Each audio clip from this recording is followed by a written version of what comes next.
I le suafa manu malo le tātua li wha o le siukiriso te toi whaatalofa atu ai. I le pa ia mo le mamalu le tātua tunu o le nei tai au fau. Nei fo ia sa fau ia ua fo i le tua. Le uto soifu maso mātou wola. Ia le tātua maftanga masani. Lunga le ala leo le sifonga le lau mua le tasi ono tesi ma le tasi whamo. Tā lofa lava. Ia o le aso lua le nei. Le aso wha o le masina o aperila lua fe lua sifunu mo le tolu. O le sifonga leo lau mua malana tautua o le nei aso. Ai alo maia, o le tātou sauninga alotu o le ataita i lea, le sunga i le sea, o le tausi matanga aluenga o le kalesia me totisi Samoa i ko kiri porirua, Reverend Pepa i ko lia, usi maia le whaafonga.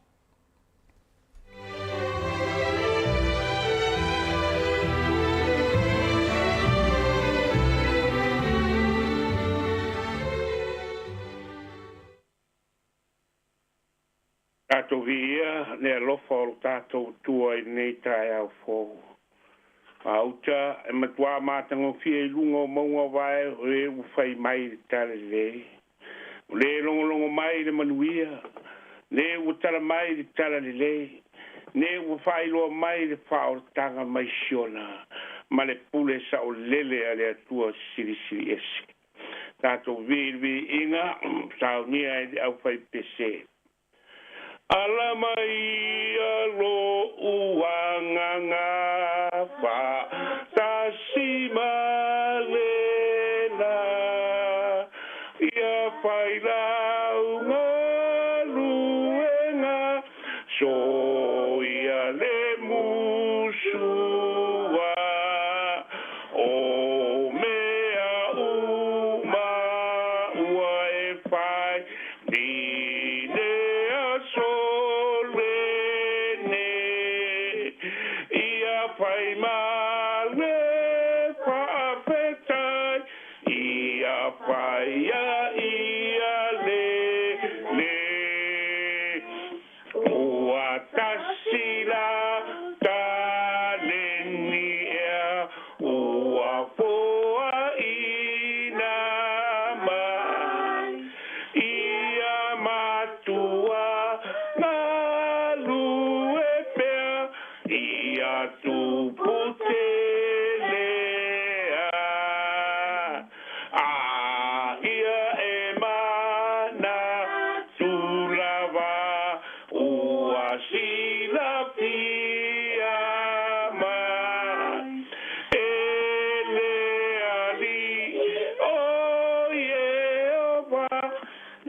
wino le piong pa ia le tua i nei tai au. Tusi, te peto Isaia ma ta upe pas fun maneiva, o te paita wina mai te upe valu fa muta mai fun manelua. O lo fa peo na fetarai mai o le li, o na pole a lopa o tari atuai i a te oe. O le aso e paola ina ai, o toso ani atuai i a te oe. O te reo lo poi a te oe ma avatua oe whai ma whea ngai ngāre nu. Ina ia whai a ina le rarorangi uma. Ia whai a nu, mo wha tāpuna ina mo tō tofi. E whai atu i eo fusfusia o ma ia I pafo. Whai atu po I eo le pō yuri whaari mai o tō. La tō te ai lava iala. O maunga tula uma o la tau taanga ia. La tau te le pia ai, la tau te le pia peinu foi. E leo ngatia I la tau le vela po la. A wā o le wā lofa ia I la tau. Na te ave ia te I la tau. Na te taitaina foi I la tau I vaipuna. O te paia foi. Ma ala o umaunga uma. E mawarunga foi o wara tele. Pa uta o mai I la tau nei mai le mea mao. Pau te poio I lātou nei mai rei tu I mātū ma si sifo. Ai lātou me le nuu o sainima. Pa manuia tele le tua I ana pionga pa ia. O paita wina I le nei tai au. O leo tu o le nei aso. O manuia sa lilo e pa dia e le tua. O manui o tangata uma o le lalolangi na poropola e le atua ia apero amo mana na whanau. ua leva ona pitanu le talafasolo pito pelanu ai mamtautia o le panaunga a Israel. E tinga lava ona lato i loa o le lato pito la au o le taritonu ma whaatua tua i le atua e toa tasi. Ma tau ma whai e tāra i atu lana siri ese mai e tua umalawa wa ifo ma tāpua i ei tangata. Ai le umalawa le toi laro popo i le angsala o Israel. Tasi o le mea. E to tonu o le uluri patoi o le angsala ua pupula mai ai le malamalama pa ia o le alofanutu mo ia o le atua e ala i tangata pa ia o Iesu Keresu. Lea ua toi whapea mai ai le perfecta o Isaia ta upe lima sulu maritoru fai upe se pulu a ua pina ngalo le ali e tui momo ia te ia wa ia whatinga aina o ia pe a whaina te whaia se taulanga mo angsala ona i loa lea e ia o lana whanau e whaalewa ina o naso o le pina ngalo fwoi o le ali e manuia lea ia te ia io e uma ma salonga o le tangata ina na ai se manuia pe partino pa larangi pe pa le nganga le isi uso a tangata e pa dia lava i se taimi e le tua le angata si le na tulo lo tato tua e pia e pa ni mai manunto ao manunto po manunto i temi uma lava e le tangata pa tua e nga lue lava ia ma le fa maoni e au noa ma se pa tiro ma sai stawi e matua pa manusina e le atua na tari i da unga duenga le lei sa fai i atui o seve i se no foanga sa e pai ai po la wa onga malo si o manga whaaringa wae whaaringa duenga ia po so se mea lava a tonu e le tele ano i ai pe whatau waa po i rau ai ai i le sarang tira panga pa ia le atua o manuia ua whaavai mai i lou tumwai. Po manuia ua whaura i atu i lou tumwai. O tātu spa i ala vale nā. O loo e la unga ina i taimi unga. O le anganga moni neo le wheau o le tara lei ua tātou ai nei masa o loto ai. E ngā lue ma wai ma puno wai tangata la veia. Ma le whaalongo ti ngā. O upu e masani ai le tātou watunu. Tuli lau manu ia maua. Ao ina maua ma e whae ina ma sele i wha amanuianga e tele. Ona e whapea i polea i rau loto. Ana le sea noa le atua na ia tea. O tele pale i nei manuia. Ai so ia ustoe le whapea o e lava le tama autu o le ata. Le atu no pere. O manuia o le tala le leia ai lilo. Ai le lilo. E te piwena na. Ai ari mai lava. Pe fai mai o mea ua whaalafi le vani monimo. E pupula i ai le angangpa ia o lo tātou te riso. E whai loa ia te oe maa. O le upumon. O le tala le lei. O manuia ia o lo o ni o mai ai Samoa. Pena o mai po i Samoa to anga i lotu. A ua malo ai le ai manofo. O nisi o mai o ala lofa ia inga i Samoa. A ua o noa ma se alofa ma se pisota inga. O ngā ruenga le lei ia Samoa le alofa Samoa ai o tātou manuia. Tālo fae. Ua tāwhi whea whaapuru i vai. Ile au au. Talu le malo losi o kalave o suinga tele papave. Wa o mia ai tātou i vai a ngia i New Zealand. O le tua lalo mo o le uso i a keriso. O manuia umalava o le soifuanga ma le taolanga o lo tasa i dia. E pa au tama lava le tama ma moia le tua. E le ai sona pona. O le e seta. O le paari mai leo le atua i lona anu pele e toa tasi. O lana paa polo sa pena nā tai. I le tala paa solo pito ma valo anga reo perfeta. Ua paari mai i le aso mariu. Ua toio se anga o na tātu vai lea i ai. E iai se rita la vousa tausia mātua o lona tamaa. nei ulava tau singa le nei ali ina yo na matua sa pai me lo per to ina nei mariu le nei a tali stus na ya fi de nei matau le tama te ule tusi le ya nga ya o le luminai sale ano ya de tama ina o mavai le duas furu tau sanga e su e ato le tama na pusa ato tau ya la nga tu le tama mana tua me alofa to ina na batu mo e tala ya tu o lo ia se lima fe tu ton pauni ai i tu ton lava tu o le lima fe o lo ia ma le pepo le wiri le tama va ai le fale lai le si ai o lo fale ma e anu va ai le lo ia le mo fa manuia mo oe io e fa perde wingo le tua e fa di mai manuia sa dilo I tangata ia manuia la fa fonga I nei tai au I le upu ale tua mo me umalava le tua e mai sio le ola ma le malos fa po wina mo o tangata ma mato uma I niusi nei mato wofo atuai le vi ingo oero mato tua e whaavavau. Mo rea nganga pai o lau mea lopa po ai fua mo mato. Ua mato popoto ai maata mamai ai. E whai au whiau ma au ngā duenga. Ire maso se mea e le o I ai no mato loa. Whaptai tele. Mo re whaoro tanga I le aso. Ma liu ma le toi tu ua mato wawa ai atu I nei. Ia matuavi ia lo suafa e whaavau. E atu mai, alofa mai a New Zealand ma on tangata. Mato tae le pere pomare ao, ia mio leang. Ma die lo fina ngalo.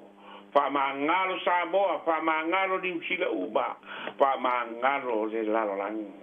Abatu no mato wola le tua, e ala ina mato malanga de nei vai aspa io le eseta e pai aso uma ma vai aso uma ai e alofa mai de tua pai se suinga iola o tangata ma mato uma ia mato lo pai ma lo malu ia mato lo e maua manuia ia te oe e ala ile ola pea ola fa umiori ola tapua ola mo viinga ya lo pangia tape man sa lau nei atinu so stiutem so spaiva ono Yesu Cristo mato ri mo mato paola ua mato wole matalo tuai amen amen.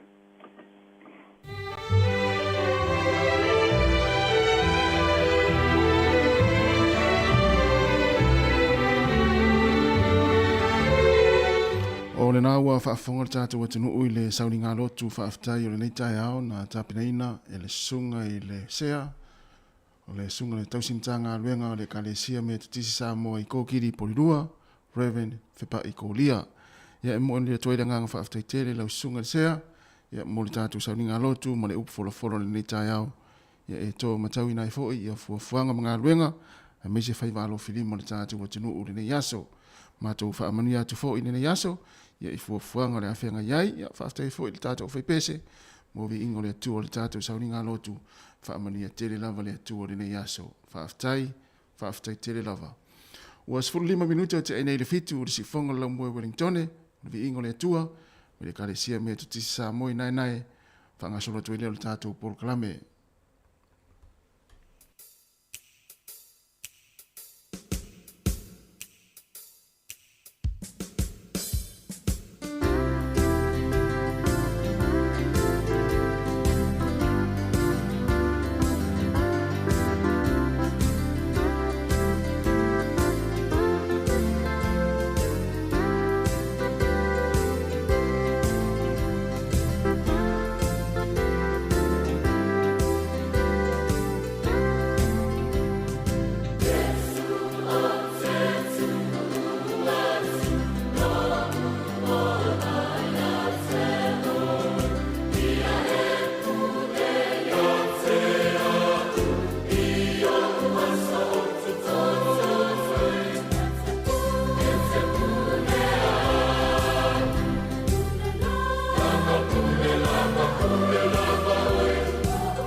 o le tautua le si ufafonga o le laumua o lo iai fo i le langolango a le New Zealand On Air.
mai se patu tele na male pakikianga lau.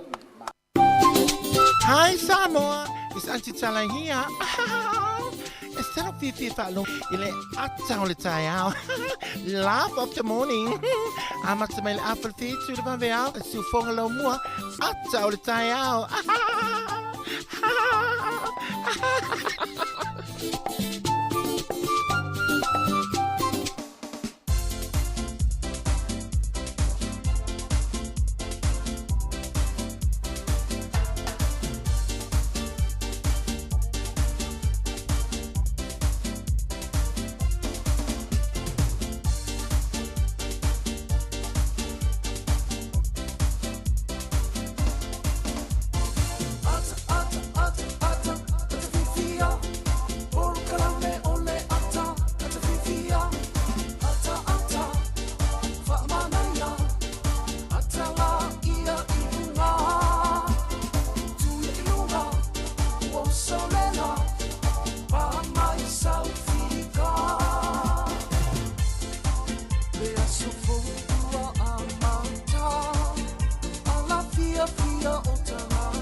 Kia ora tātou, mā lor soifua manuia, mā lor fwoi lange mama, soifua maua le tātou wa tinu o nei tai au. Pukarame le māsani le atal tāu le tifonga le laumua, tātou talnom, tātou mafuta, ia i nei tai au fau, mā lor soifua manuia le tātou wa tinu, ia i lātou fwoi wa whaafonga mai le tātou wala leo, i tono ainga, mesi fwoi tono ngā luenga, tono lau ta avale nai ki mai ai lau leitio, ia mesi fwoi i whale o tangata mātua, mamota ngase ngase, whaatalo whaatu ia i lātou umalava nao lo whaafonga mai ai. Ia mesi fwoi tātou rungo tātou upinga ta whailangi le Facebook, mo le YouTube, ia mesi le tātou app luas furwhai tu la, mā lor soifua lau ni leili nei tai au. Ia, tā lofa fwoi, mā loa le usu. Ia, mā lo lava le, a mā lo si wale nei tai au fau, tātou sāma vani mai, le aso whāna masina o pewila. ia, Eu te loa tau te olo ia pewila, ia tātou wawai pule lo ngā tono le tau sanga. mo i lelei. E ia tātou aso whamanatu wha le tala le lei, Ia, e i tātou aso whamanatu wha le mālo. mo, Ia, o le tātou aso whamanatu wha le mālo Samoa. Ia pe o le aso leo le Sisingafua. ia, Ia o le aso whamanatu fo i wha le mālo New Zealand. Ia o le vei teimi le le tau wha i ungo mea nga ia yumi. Teimi le whamanatu, le tātou mana Samoa i nei. mo, Ia o tātou aso whamanatu wha le tala le lei. ia, Ia o le aso le nei le mālo lo mai ngā ruenga mahonga. Ia ma le aso ngafua o le vai aso fo. Ia ona o le whamanatu ina o le maniu mo le tau le tātou. E ui ala e le whape ke usiano uma tangata ia, lula. mo, Ia e mālo lo ia so ne. tā o E lelei. o fiu fo isi tangata tau whai e tolo aso mālo lo ia e lua. Ia, E le mawhai ia. le te teimi whai. Io le ala whamanatu o tātou o le aso maliu. Ia e whaonga isi tangata o le aso tā whao mai vai. Mo, Ia e fisili lo la, le me o whatatainga o New Zealand. ia, E 5 miliona tata New Zealand. E le ke si ano umo tangata. ia, Ala la fisili o la no tātou malo lo ile. Ia e tau, yo le aso tau o, tātou no whakeusia. ia na. Po le asa tala tangata fo ia le talitonu le atua, pe ata fisili atu iai. O i loa le ingo le aso nei. Po le asa la tau tala. Tati fia fisili tangata pape na ta fo le talitonu. Sa tau na o pela la tau whenga lo. Ia, mo, Ia pa la vela foi fia la tau malo lo. ia. Wa e le te teimi whai tali mai le tangata pape na ia o le aso marolo, le aso maliu, tatu whaolo. Ia e se fai ala tau tali la tali mai. Ia le a fuala le masina le ape vila o tātou ia. Ia. Usa na le valu aso a onga o le whanau. Mai le masina atoa na le valu aso. Usa e o le tu o nei le stofi. Ia na toa whatu ato ia ele le solufulu ono. Ia, O le masina o ape vila. Ia o na ia i le aso na le insecteine pa o le solufulu wha. ia, Ia o le solufulu lima le pa o i pea. Ia vaila, na to ia e ata miti umam le masina. ia, O le wingo le umi te me ita me te fale mta fau ia au le fuafuaga foi a le aiga po ai la no foi vai tamaiti ia fape e o tamaiti le aoga na alu loti la faigaluega ia o matua faigaluega ia na o le verso nei ia le faamanatuina i lau kerisiano mai tatou e talitonu faaola ia le maliu le tatou li faaola o toe manatua aso la ia i le vai aso lenei aso talaʻitiiti ia o ga tala foʻi ia le aso maliu oe o tamalo o iesu tamalo e faa iesu le matou tala ia sola po le ua le lai mafofau latou e tagata e tau na ave le tofiga o le faaola tagata ua matua le masega o lae ua faamatua o le faigaona ua ave tamaiti e faatamaiti foi le fai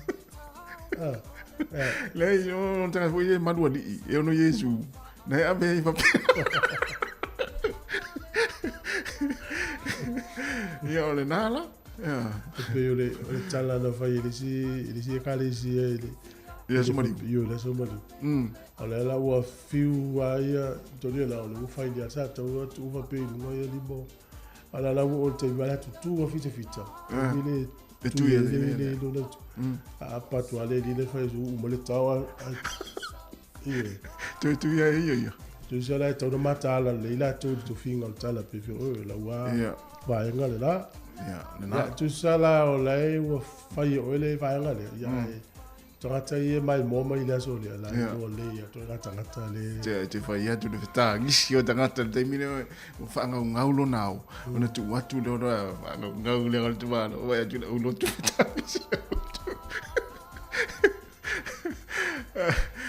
was ala whatever ya te mila le swinga te ia o fia pilato le vai te ia le lo to finga ya va lo soifua ya tata no wa o le tautua si fonga lo mua ia ele mano no ia so ia mano no ia so mali mo tu moi so ia e lo tata fa sa lo le freely ia e lo tata fa sa lo le so fu le so fo ia swinga la freely le e mano no male tele o tata por kala mina tata por kala me fa le nganga e spesial fa le nganga me inga le tua ole am fai le fa fonga le so le in fa sa lo fa pisinisi ia le ia male tele me masa ni tato su ia toles pe ia le sales foi le nei tau tua si fonga lo mo mana ia ya le la watu tato pese le ia on fa so le tato proclame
Tala fatu le tunu malo so ifu se mel fa fonga le tatu tala le tau bo Wellington le vai ne yaso fa le official vai tau mtua la le tau le aso le langi le tau o le aso ata yao ye o tu le aso for le aso malo no ia Paolo tele no Paolo aso ye tolu aso ludo stofi males for le o le sa males on fu am to langi le ya le tau ia la mtanga le tu wanga fa nau ia o le aso fua ma le aso lua o le vai aso fo e fōringa me wha malu e nei timu e malu lu le aso e valu le ma whanawhana sfuma le valu pio le wha mawina ia malu ia whia mua alwenga le aso ia mo le au laftupe ia wha pelo lima fawai ma lo lima matala o le swing o le tupe o le aso ia mai le whale tupe o le tupe Samoa le o wha mawina e tāla lima se fulma le iwa sene o le tupe tonga, paanga tonga, tā la tōrus fulma le ono sene, o le tupe fiti, tā la tōrus fulma le tōru sene,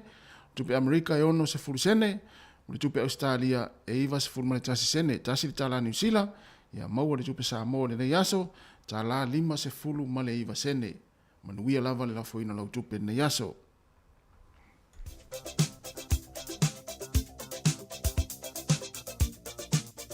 Ia malo whaftai e il tātou whamirianga leu tau numa tātou fisa tu mau pel tātou emaili nina aso whanau at samocapitalradio.co.nz ia pia fia mai le aso i fua whaino atu.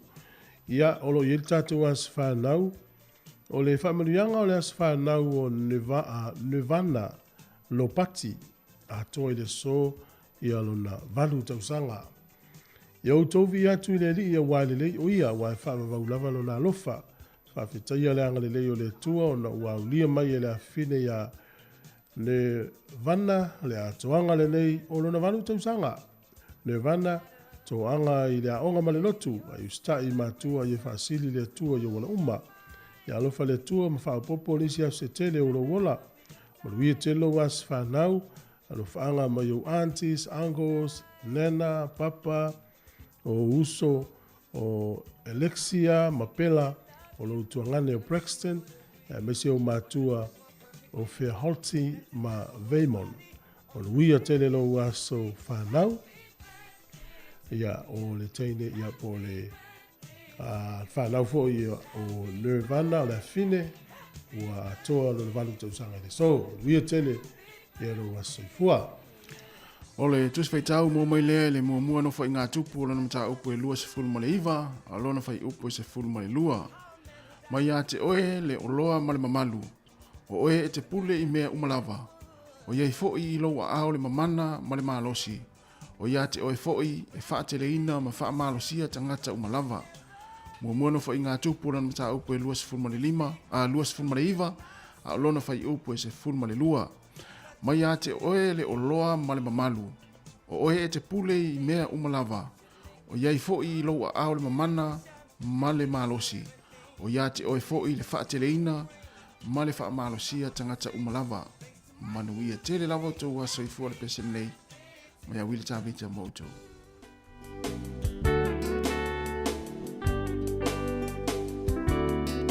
Elelea so mawana whaia le atua, a ese ai o le nei aso malona tāua. Wa ato ai se si tau sanga wha au popo e lo soifua, ono le lofa o le atua malana pule wha soifua o ai ele tangata wai o manatu mai ai le tele o nei tau sanga wai a foa i mai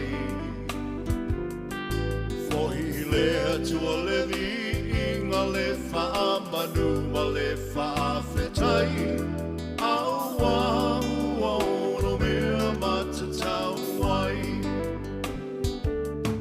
e manuia lo aso whanau e manuia lo aso whanau e wha manuia le atua i lo aso whanau e manuia to aso whanau e manuia to aso whanau e wha manuia le atua i to aso whanau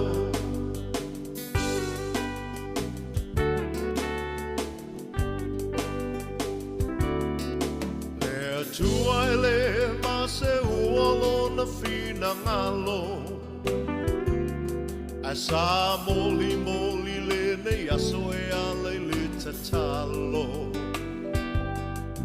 le atua faa fofonga tatalo o le atua e tali mana o ia foi e mali e ai o tatou mana o faa fita o le fetai ai le o langa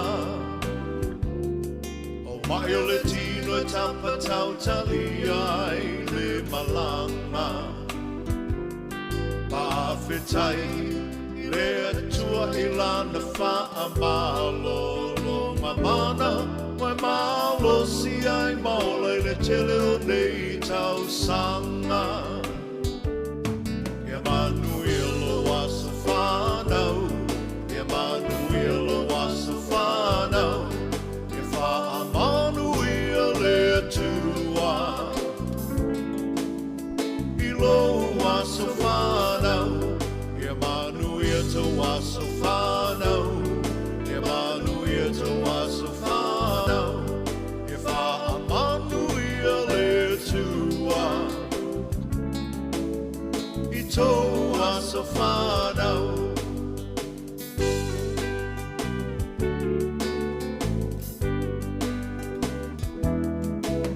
ia fia la ia le tele o au me alofa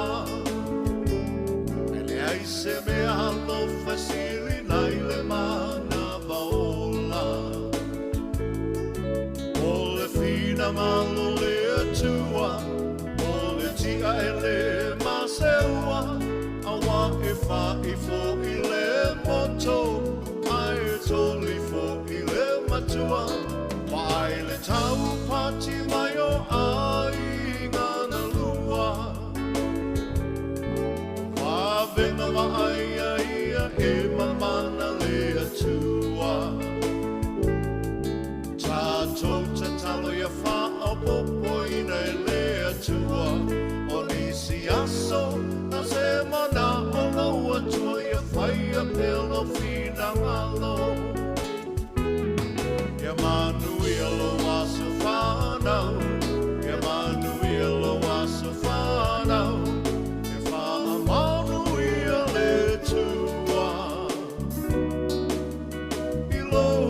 so whanau e manuia to aso whanau e manuia to aso whanau e wha manuia le tua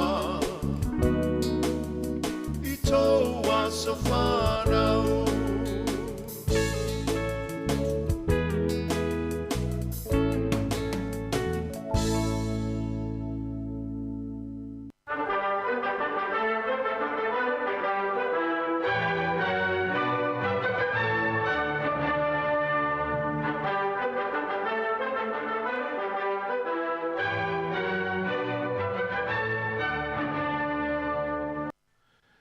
Whatala whātulu nei taimi Ismail whaafonga o le wawai foi lea i le tala whaasolo pito lo langi me na tupu i le so i le aso whao a pewila. O le sol tau sanga e tasi wha ono o Robert le tolu mai le nuu le o Skotilani. Ia na maliu le so na se e ane lea o James Muamua. Ia e ave matupu o le malo o Skotilani. E whapea o le tangata leo James sa pango tā e tono Engelani. O le solta usanga tasi valufa tasi na maliu wai ia le presidente leo Amerika o William Harrison e na o tolus fultasi aso la nofo a inga maliu sto ina lea. Tausanga na tasi valufa tasi. O le tausanga e tasi valu. To e fo ia tu iai. Na malili umai ia le fono le malo Amerika. Ia o le awhaanga ina le tanga vai le latu atunu. Ia e iai ia fetu e se fudu tolu lanu mumu. Ia ma tostosi lanu papai. Ia e luas fulu to e whasa watu e luas fulu ia whawhetu te milna. Ia e iai le lanu pae mal lanu mumu ia na tostosi e sfudu tolu. Ia te mineila le ua lima sfulu whawhetu e fua lava istete o le malo tele. O le asole nei le tausanga e tasi iwa o lima o se mafu e malosi na lulu i tu malo initia e ta o la hoa ia e lata i le luas furu afe tangata na whano iso i fua i le asole nei tausanga tasi iwa o lima. Tausanga tasi iwa tasi fitu i le so na malili e umai ia senatoa o le senate Amerika e au wai Amerika i le taua mua lalangi. O le asole nei le tausanga e tasi iwa fas furuiva na fausia il whalaptonga ta o le NATO e ta o le North Atlantic Treaty Organization e a o atu nuu nei na fie le NATO, Amerika, Beltania, Falani, Belgium, Netherlands, Denmark, Italy, Luxembourg, Norway, Iceland, Canada, ma Portugal. Whawaina le sol tausanga e tasi iwa fas furumale iwa. O le sol tausanga e tasi iwa onos furuvalu. Na maliu ai ia Martin Luther King Jr. O ana nafi i le tausanga lava na tasi iwa ono valu. Sa whaia ila na launga in tangata whainga luenga i tendency. Lena whamatala tuai ia ana whaupunga na ia e tautaua ia tamaha lea. I have been to the mountaintop and I have seen the promised land. Ia pe o lau vai mose le nuun fulfulaina. Ia e olo nei, ia e whanai lor tangata mamali o istama loi de so Martin Luther King Jr. O le aso nei tausanga na e tasi iwa ona wha. O le au wha ili fo ina le Beatles. Ia mai Britania. Na sili ala tau pese lima. Lima ala tau pese singles na sili le aso nei e tutonu o pese tautaua Amerika. O le tausanga tasi iwa fitus furutonu ile so na tatala ai le fale pito sili na umi le rangi ile na fo itaimi. O le World Trade Center e tutonu le nuleo New York. Tausanga tasi iwa fitus furulima ile so na whaavai ai le Microsoft. Ia o le tangata leo Bill Gates malana uo suafa ya Paul Allen. O la ua lea na whaavaina. Taimi nei, ia tangata billionaire tangata leo Bill Gates. O le Microsoft. Mea tau computer ma o porokalame whao ngahe computer.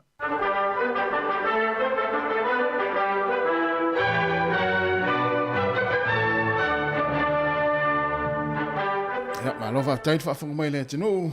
Ja, o le o toi 5 minuti na tale o le valu, tala mai Samoa, tala fo mo si fonga la mo fa poponga mo mua. Ya toi fa malo ta si va fitu tolu le tawa fo le na ele fa le tupu. Ya pe ta si va fitu tolu le mai na fa vai nai. Ai tonu ni yok. Ma ne tene ni fa mo ta te lo ai me ya mi sen le fa ya le fa ta te lo ta si va fitu. Ia mai lesta malo foi leo Martin Luther King Jr. Ia le aso ni tangata vale nai. Ia tautaua tele le tangata no na tula i mai tau mawhai ia ve sea whainga whai longa lanu i tangata uli. Ia vai lai le aso tonu ane nei. Ia te mi tonu ane i le vesi Amerika tau ave tono tua. Ta fefe lai le taimi na tangata vale nai tangata ilingo TV Amerika wa le sole a. Ono inga na matua te pe foi a o le maliu o tai ana le malu vasolo ato televisi ea. Le maliu le tangata tau ta ua lanu Amerika. Na, e lo pena fua le leia e le malo Amerika o le taimi nei na tangata wale ina i Martin Luther King Jr. O le fwela o tom fai se fatu i tono Trump se isu isu E sao. e sao. Na la tupu taimi ane nei e la vevesi fo le malo tele Amerika. Ia, e sao. Tu sa ile o e lo ilonga le tula i mais tulanga le lei le malo Amerika i le va ia o na tula fono ma e tausia le tula fono ma e fai tula fono pe ila o tono Trump. Ia. E pe furi ngame o le tau fiu rin malo ia tono Trump ali. Ia e tatou talia wa le mena la tupu le taimi nei. Ma le foi la tuwe no foi Amerika. O tutuila. Wai. O la so la tou tel tonu ngal sa malo le tono Trump. Pe la tou tela ngolo ina o la li tu la ngolo ina. Ia o tatou le no foi tu fafo o la tou le tu tonu o la tou.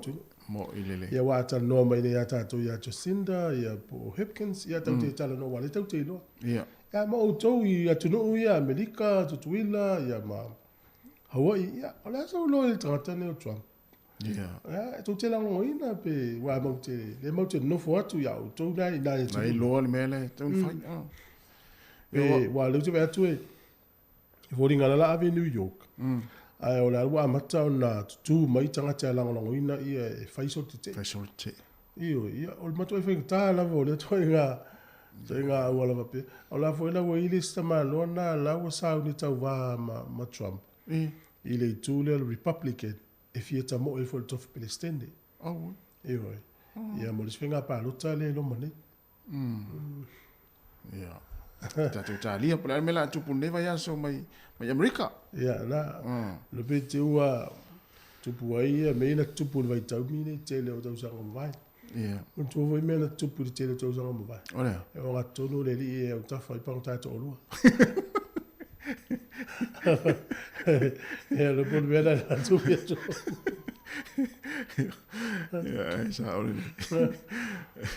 Ole mo to malanga mamao ya o fa na tua ya. Vai le yo le tele yo fa la ve du wala. Ja.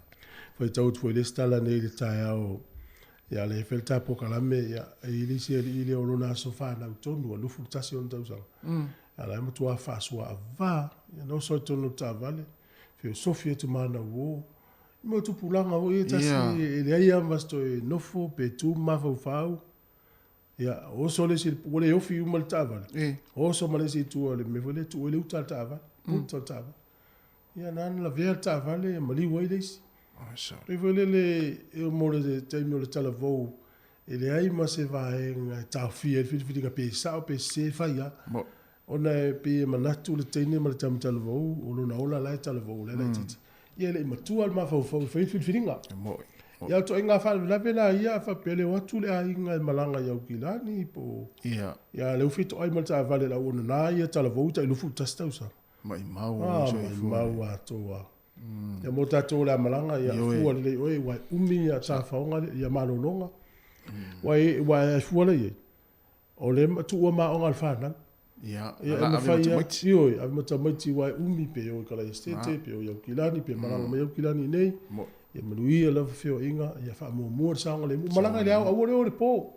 Ia mai ia o volele sui. Ah, o ia fai sin malo longa le wala, ia fa au le.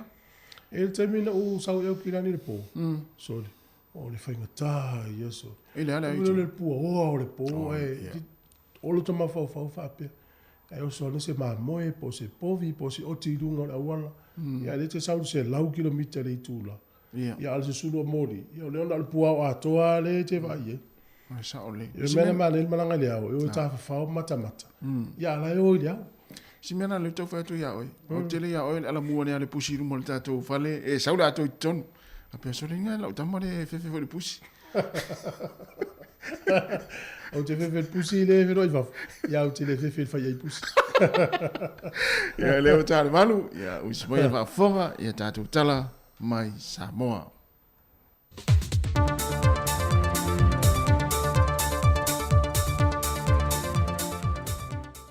Soifua manuia o tātou tanu nei fo ia solua i se whao poponga o tātou tala fau mai Samoa o se mai al whafonga.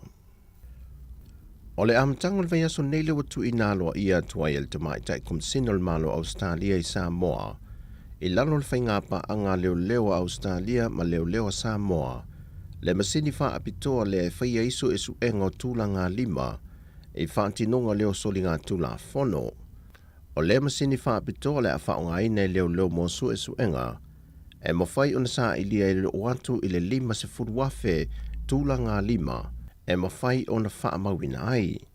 E ono se furma le lima afe tāla au se tālia le tā wole nei masini. Ma wei Samoa foi se insinia wha apitoa na malanga mai Australia. Mo le whapi no lea masini ma whaia nia o onga, mo le au whai ngā ruenga alimatanga ruenga o leo, e whao ngā ai ai maise o lona tau singa. O le tasi neo matanga ruenga le malo, mo te le wha manuianga ua maua mai atanu i whafo, lea ele i lewa foi o na wha mnia ina mai le malo i ampani, e ni ta vale whai ngā ruenga se se fulma le wha, mai o le wha alinga lava leo le ngā lulua so tau au wha tasi, o whainga pa anga Samoa, mai isi atunu te tele o le lanulangi. Ua whautua inga le whaalapo pitonga le ILO po le whaalapo pitonga ngā ruenga whaavao mālo le whainga mālolo i nei a Samoa. Ina ia whaatuwina se ofisa e mata i tū whaapitoa ai, a ia te tau a whanau e maise lava ia i lanto o lo whaatau sa vali o loa i le taulanga. E au fo ona sila le whainga malo le whauina leo ni tūla fono e whaapitoe so ngā tūla fono leo o loa fiai whanau la iti. E meisa le whaatupe ina leo ni Polokalame i te tono nuu mafio anga. Whaapitoe mo ainga e mawalalo le tamau ainga. E a oa oi nai whanau no fufale wale lava se le ni whaa o ngai. E wha o ngā tua maota malau ele o loa wanoa. Mo ni ati na e mawai se leni. E wha mau maunga le ILO o wha mau ni ai. Wasi itia mai le lua fesfulma le lima le au whae o tamiti whaatau o loa le taulanga, e o mai le tausanga lua fe lua se fulma le lua na te nei. Wase lau tolu se fulma le lima tamiti wa maua i wha maunga, o loo whaatau o loa solo le taulanga, ai o le tolu se fulma le 20% o le fwoi numero o whanau, o te neiti la iti, ai o le ono se fulma le 2% o whanau tama. O le lua se fulma o ia whanau, e lei loa tusi e lei loa fwoi tusi. Ai o le valu se fulpasene mai le se lau tolu se fulma le lima o le au whaio i lantou. E o mai ai ngai matuato o tele tangata i ai. A le ai se tangata e whai ngā ruenga, ia pē to tasi fwoi e mauaisi na se leni titi. O le popolenga le whaalapo putonga o tangata whai ngā ruenga whaavao malo le ILO, ona o le tele wa afianga i o mai tawina wa afiai whanau, e le ngata o la lato wa ia te tau wa afia mai sa wanga wa afia i lato mai nisi tangata. Ai ua suia fo o lato winga mai sori ngā tū la fono ia wa afia ai. O nisi o popolenga o loo iai le whaalapo putonga o tangata whai ngā ruenga whaavao malo.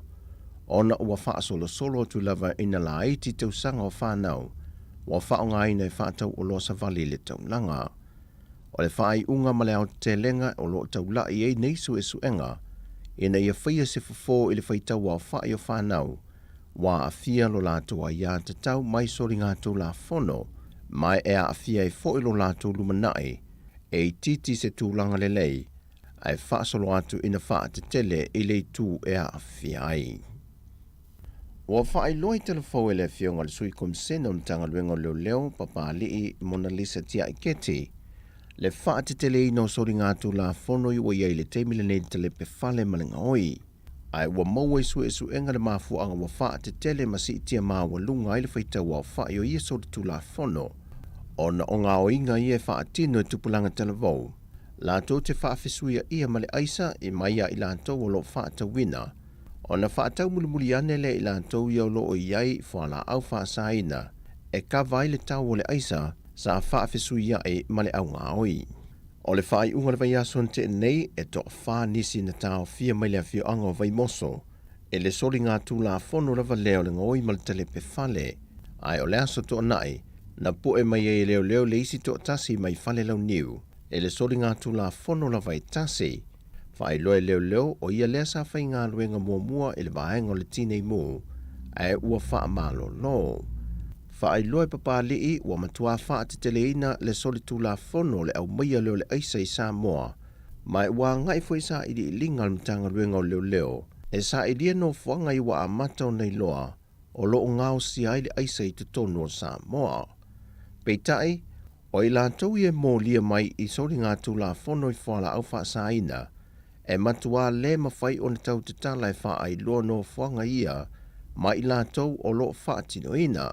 Wa mai tau ina foi, a mā ngalo mai i lātou i mai le to ese, e toi fo i lava e wha atino, sori ngā tūla whono na whalipui mō mwai.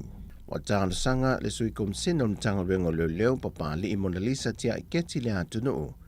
O ai lava se tasi na te sila fia se wha amtalanga i wha atatau, i whala au wha asai no le eisa lo wha anta wina se no whanga, i a wha ailoane i le ofisa o leo. E limani a inga o le a whio anga o whale a se la uta, wa mawhai o no lato wha o ngā ina o ngā mukesi, e ngā o sia mai leo tau manu se i tulou, po toenga o tau mawha maisi o tau tala whai.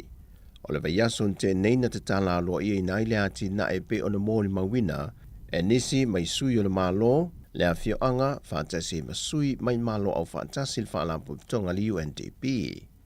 O le whaonga ino ia o ngā mukesi, na whae loa ia a inga e lima, o se matua wha mā a venga mo i lantu le lui tau le si iti o le tau le soifua le ua wa ai atu wa a fiai le atu no.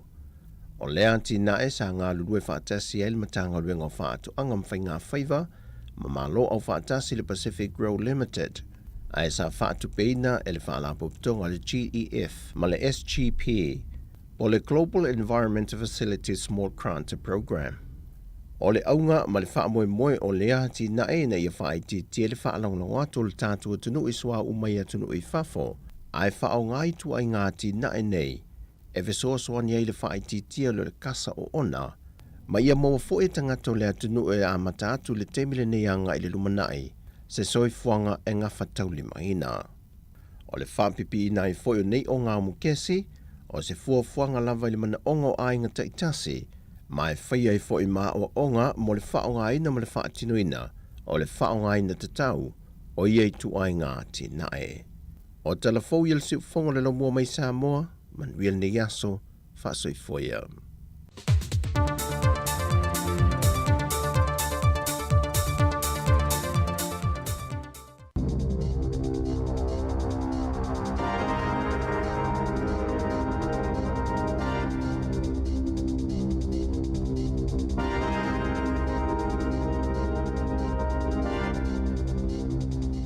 Tālo whalawa i telefone nei le si ufonga le lau mua mai i Wellingtone.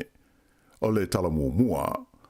Wai loa i se lipoti sa wha ai loa mai whalawa i tele le asonga fua, le matua a wha ina o tangata Maori ma tangata Pasifika o New Zealand, i whai ngā wha ai longa lanu ma le wha ai longa tangata i le tonu o ngā ruenga o loo ngā rurue ai. O le nei lipoti o le tonu unga leo se suenga fau sa wha tino ina le University o Massey. Na whaali ai le lipoti le nei, e sili atu i le toa iwa mai tangata ta i toa se furu uma o Maori ma Pasifika, na o lātou whaalia le matua a whaina o lātou i whainga whaailonga tangata ma whaailonga lanu i le tonu o ngā luenga e ngā lue ai. Na whaalia mai e le li professor o Gerald Ha o le University o Massey, o le nei suenga, ua sanga whaamauni ai le malosi o whainga whaailonga lanu ma le whaailonga tangata e whaasanga i Maori ma tangata atu motu i le tonu o whale whainga aluenga. Ai o le tele o taimi e tau lei loa ona e tanumia ma lilo fia ia tūlanga i isi fo i mata upu e halia ni mai i le tonu o whale whainga aluenga. O le tūla whono a ia te tau o tangata a whiwa se lau iwa tōru e whaasa ai ni whainga whaailonga lanu ma whaailonga tangata e whaia whaasanga i seisi ona te li tenunga whaare lotu, o lona lanu, ma lona i tu ainga o tangata, o lona kenera, le matua o lona soifua, ma isi vaenga e au fi ai ni ona mana onga whaapitoa, po le atoa o lona malosi whaare tino. Sa mawhaina mai fo le li professor ia Gerald Ha, ia le whaururunga leo le mata upu tau Maori, ma mata upu tau Pulenga i le University o Massey, e au pito ta tele ia whainga whaailonga lanu e whaasanga i Maori tangata Pasifika, ona o lātou lanu ma whaasinomanga, o se tūlanga e a fia te le ai le soifua malo no ina le lei o lātou mawhauwhau a toa malangona.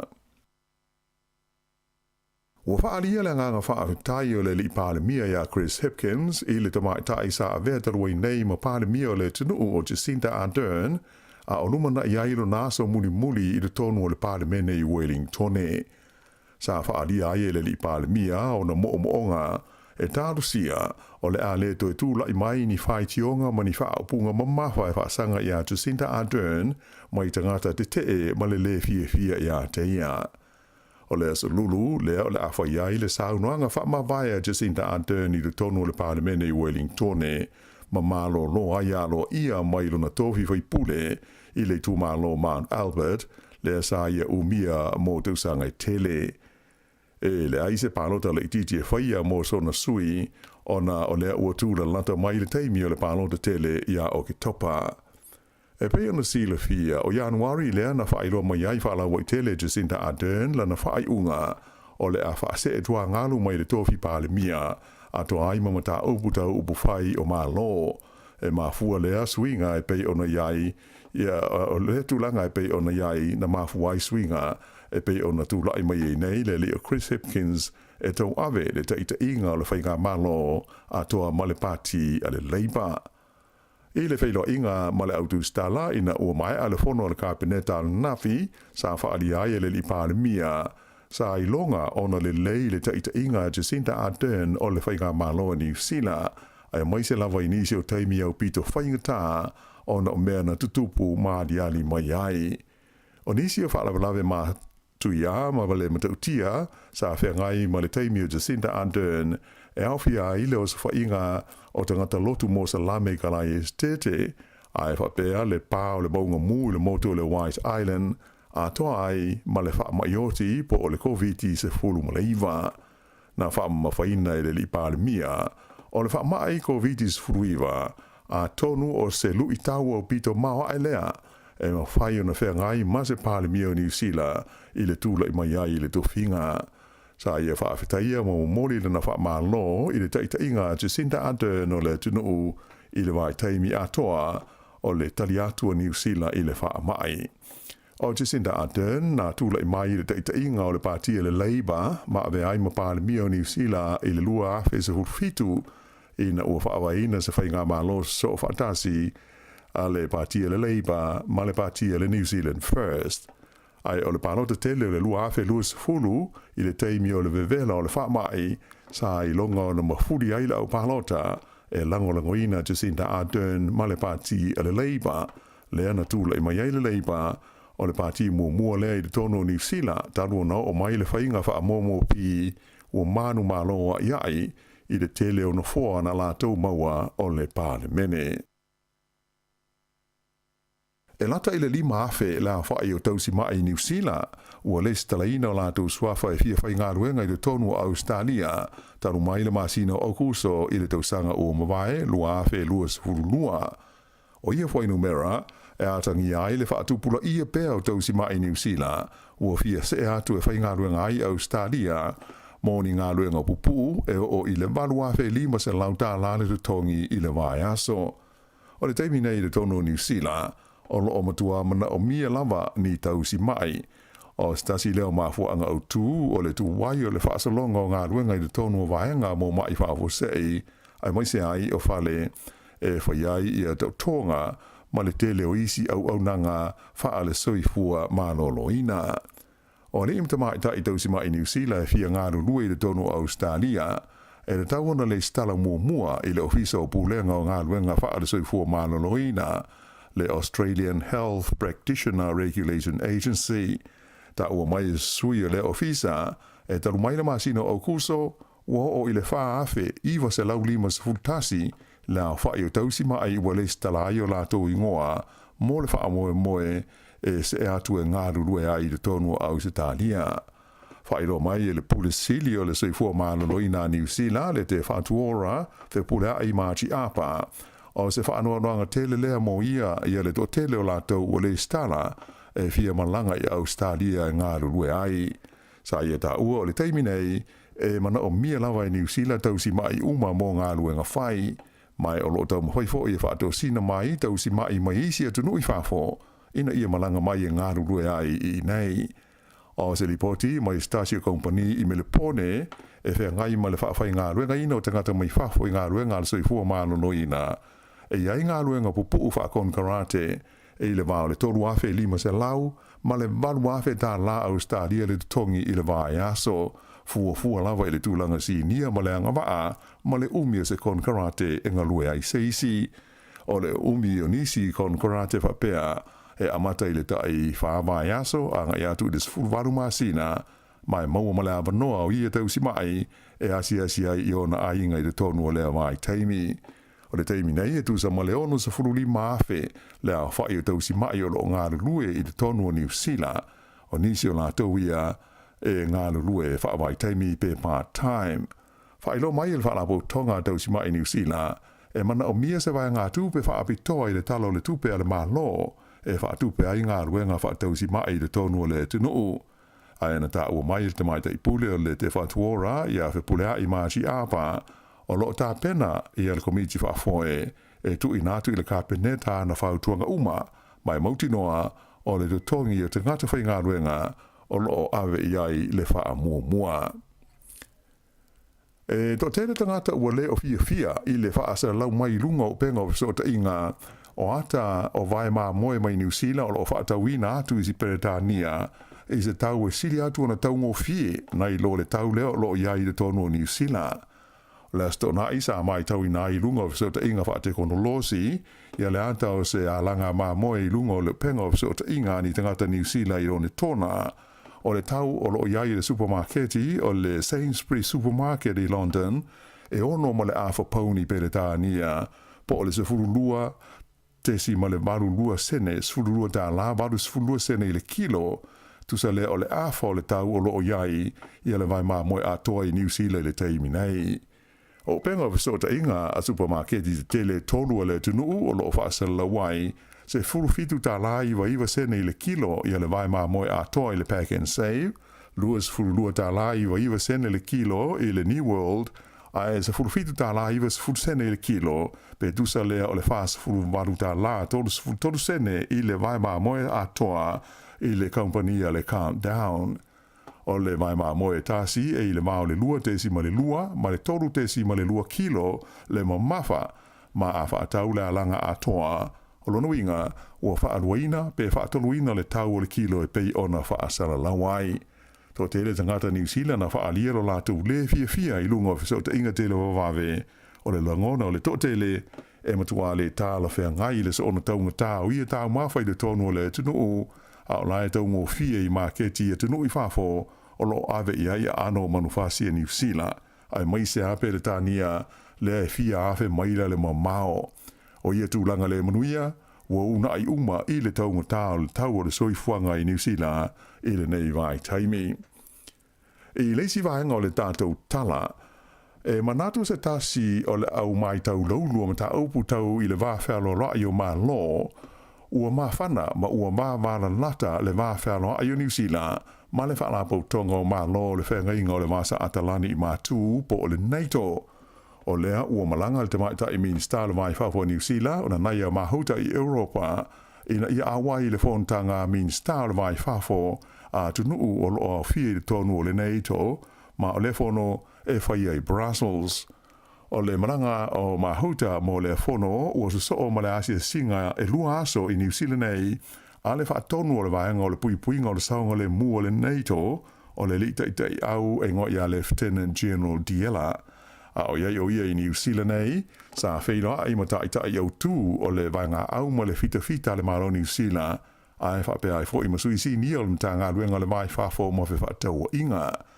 Whailo mai ele i professor ma ta aupu tau upu whai o malo i le University of Otago o Robert Patman, o lana ia mai tau iai ua mutua ma whana lava ma vāvāra lata le tūlanga o le vāwhealoa ai o le malo o New Zealand ma le whanapop tonga le nei le NATO. Mai o lona tilitununga o te tūlanga whitaui ma tāla whea ngai lea i a fuafuanga e pei o na awhia ai le malo o New Zealand nei. Ta ua fo ele li professor o le NATO o se whanapop tonga o pito i te lea mo le puipuinga o le saunga le mui le lorolangi mai o le tele lava o na sui awai o malo mātunu e sa o loto ma te mokarasi.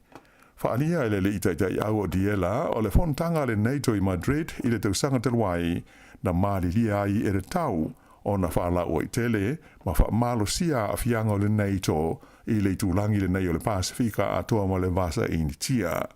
O le fontanga le ata i tai o malo le NATO i le tausanga o mawai sa avea ai le tamaitai o Jacinda Ardern maurua i Palemia o New Zealand nei ua wala aulia e sauno ai i lea taua o fianga tele.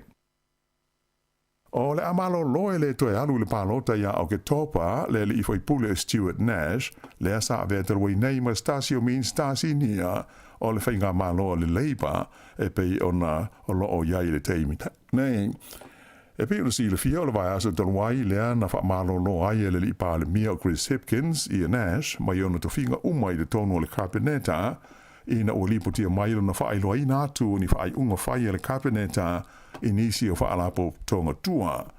O le masina talwai na wha mawai ai i a Nash mai lona to finga o le minsta o le leo i na ua ia ioa ina ia se talanoanga male komisina o le leo e winga i se whai unga whai e le wha masinonga ai leo se tūlanga i le tau ona ia whaia. O le aso ngā fuala nafi na wha ilo mai ai alo i e Stuart Nash i sa na wha asera launga i le Facebook i alo na wha moe o le a malo lo mai i upu whai o malo mai le toe ta moe ai i le pālota o lo loma nei. Ia o le whai unga le nā o talafau.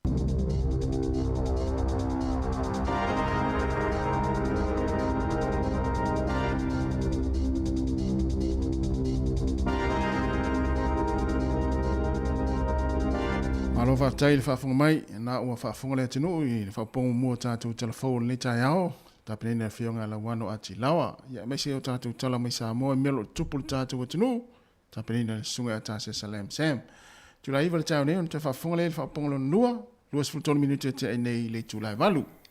Malo, ia, o le whavesia le tai ao, e whaatoa le lei, tātou ia i le aswhao le masina o apewila, tau sanga i lua whe 2 e ta tonu lava ia samlu ia ngal vanga le ngal wel po e malu telefon ta to mo ia pi tau fa fe film malu le na version teni ai o le ana nafi mo le yaso tau su mai ia mo ia e lai ma fana fo ia le malu tel vai tem fia ne el vanga le vai tu langi le o le la fia la to mo tau ma fana ia e to telefon ta to tu o fia pe sa tau malu ia mo ia ai to e foi nisi e fia tau ma fana ia eu te lota o eu tau ma fana ta fia a ole o tu sa fo le malu lu sa ia i lava i taimi ma nei vai taimi ai ono tu ma sani ta tu tino i New Zealand ele tau e malu lu ole mau ole si vai ngale na o no foi America no mai New Zealand e meu America e to ulu le isa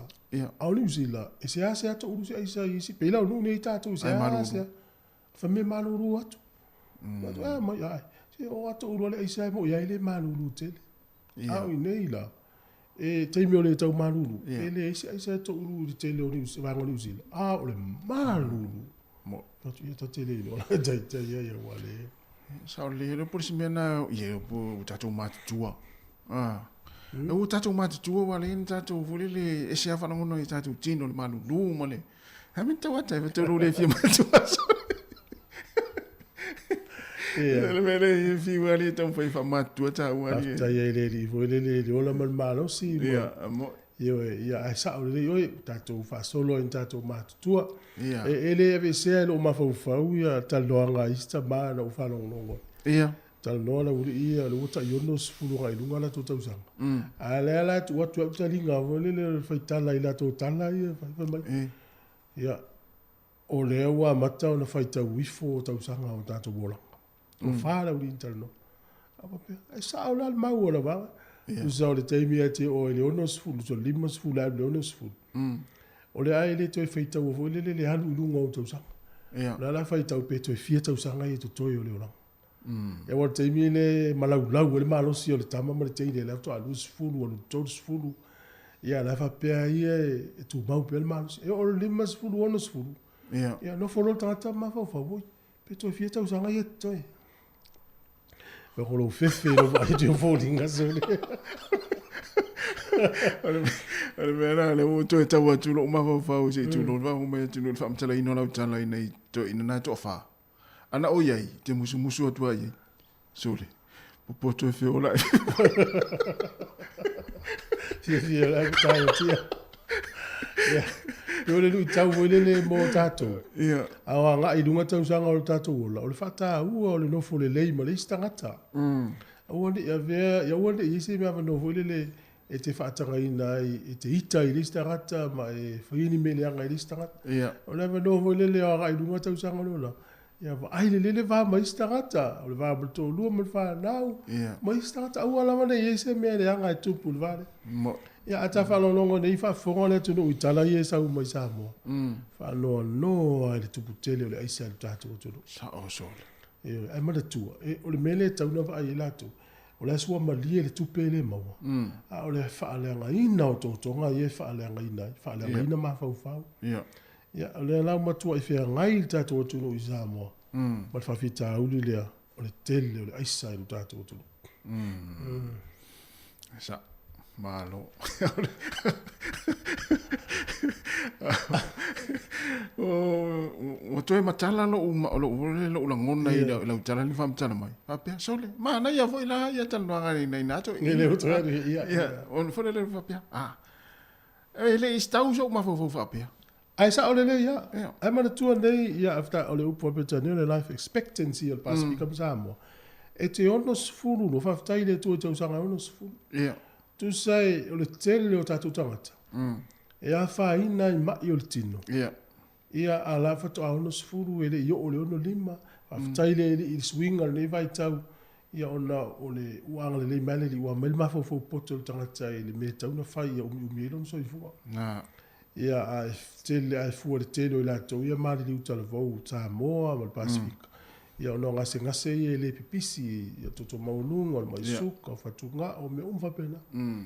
E la ua a ngale le mai le li fso soni tatou mafofo. Le me tau te fai fso soni a tatou. Ia. Ia o le pena le tatou fai. O le maua le o la fia. O la fia. Pa le ni tau mafuta. Na. Ia to anga fai le exercise.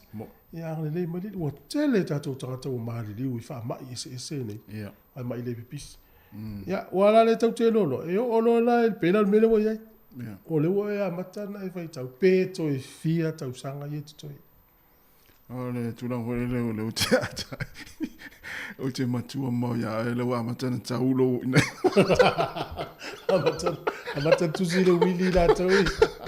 Ole wa e fefe le ita le o langa so le. O ai la mal tanga ta o to o le ono sfuru la matana tau aso lon so. Awa. Wa ta sina va en le fa poli nai oi. O lo fai tau aso to so fo. Ola mai fel wa iso. Awole anu foi. Awole anu foi ai. Im to anga ipe ona ta o to anga tau si fu malolo ina ma vai un pena. Ia na se mera pole. Ia le foi le lava pela o le uma tua a le la titi la le ava. Ia le matua o vala po pole. Le va to le titi la va to le iva au to viola. Asaule alo no le tu si le Willy. Ia. Alo sa le Willy mai ia a la finga le te o le te feso ai. Ele te tau na lu tono se Willy le mele. Ora. O le no fo le tamatu si le Willy le tau te feso ai ngotina pe o me vala u ai. Ele ma fa o le ai te tau na tina. A o le tamalo fa ye no o le tamalo fa ia. Fai. Fai le. Tu si ele mel na ile Willy au ni te feso to. Pe mala mai ne tu e ja. Tama umai va fonga mai tu si le Willy. Tu si le Willy. A woni te vai so to. Fa mo ai lunga, fa pito mai la loisi me voi le o le fale ma fanua, fa pito ai lunga. Ya a woni te fai soli, ile ma fai ile ya ta. Se ma fai. Ya ma lo la va sai mai. Vai le telefone na mai le fiona la wa. Ya. E ia ile vai ngai le stala i fo ma ia nurse se fio nga lu i Australia. Va ile le foi no mele mai to la tale lima afe fo ma i New Zealand ia nurse le la au Australia nga lu. O yo le wo fio nga lu. Ia. Au le tutongi e ma faina va ai le tutongi le va le to wa fe fa solo lu ngore va wa fe lima se la I le vai ase o tasi. Ia. E fua le tō mai o le fō mai, ma le umi ni ngalue, fō mai a nurse. Ia, e fua fo il kon kalate le la fa nga ngalue. O le matua I le ti o la a te tele ia, le ti o a tele ta tonga te fi o Australia. Ono te tele o te tongi. O le matua I mana na o Australia ne la tō nurse tele. La fo ia whaina o, ia lea la tō sina I tau tangata I o, ona le ia tō tongi o lo ini. Ia se vai te tongi le vai aso. Oka. E va le tolu afe mo ntupu le valu afe. Afa pēla le patatinga. E le tamata la vau sa ma fe tau I samo. Whenga luenga la lisi whalo loana. Ia, e vai so ala le lile masa ina mato atu le mato ainga I mo ulu atu ama. Ia whamelea. Alo se fua, oa mai, ole mai whaftai. Ia, matala no le masi tama. O watu, whamele ole o ia a. Mai o ia, o le whenga luenga polele I te mio malo no ki se masmal tau sofo. Au ia o ngari universite le papa ngana ngala. Avela nan fa fo mai. O watu. Soli, o na tela I titi. O whailole I whakawhai. O ni usila mau stadia. La su uniform mai. Mo. Avea o medise ia manuia. Ia, avea o medise ia manuia. Watu o toi wha awa waila wa o ngā pe ai uinei. Tasi se tau sanga toi alu ai lea o ngā ia. Mo toi le leia to tongi ni usila mau stadia. Ka tono le a lu ia fo ina fana wa o nga ia le a sa uni fo ia. Tata mafo fo wala tama tala fo, ia la le alusta le teine wa teine ia filfile teine la tonga lo. Ai fa fo ma tama tala fo te le fianga lu I fa fo I le vela le la ma le malulu, luenga ia trades. Tasi le nga luenga te alu ia, nurse. Ai mai se tatou I nei Wellington e wale tu I poli dua le anga le fitire ia. E tu I poli dua le a onga le lea onga me te o fo mai. Ave sa ko stama tala vo ia po ave sa ko so le nurse e tolu ata usanga e ngalue o le to tulia ni teine pe o aso ia e le ta ole teine fo mai pas na teine tama teine so ai mai sa le tu pawali na alu I fa ngaluenga I le fa pe wa le tupe ia wa le tupe ata ua ai te alu le ngata o lo Korea po lo ngalue ia wa pe te le fa ngaluenga fo inisi ngaluenga la te so ni start I lo po le tama le la ta whaia I nei. Ia. Lo po I stau sanga I luma pe a tato ina. Ia. Lo po ia le la fusfusia u le o ma. Ma vali ta e o ta pe ta matua. Manini lo patua. Se la fa.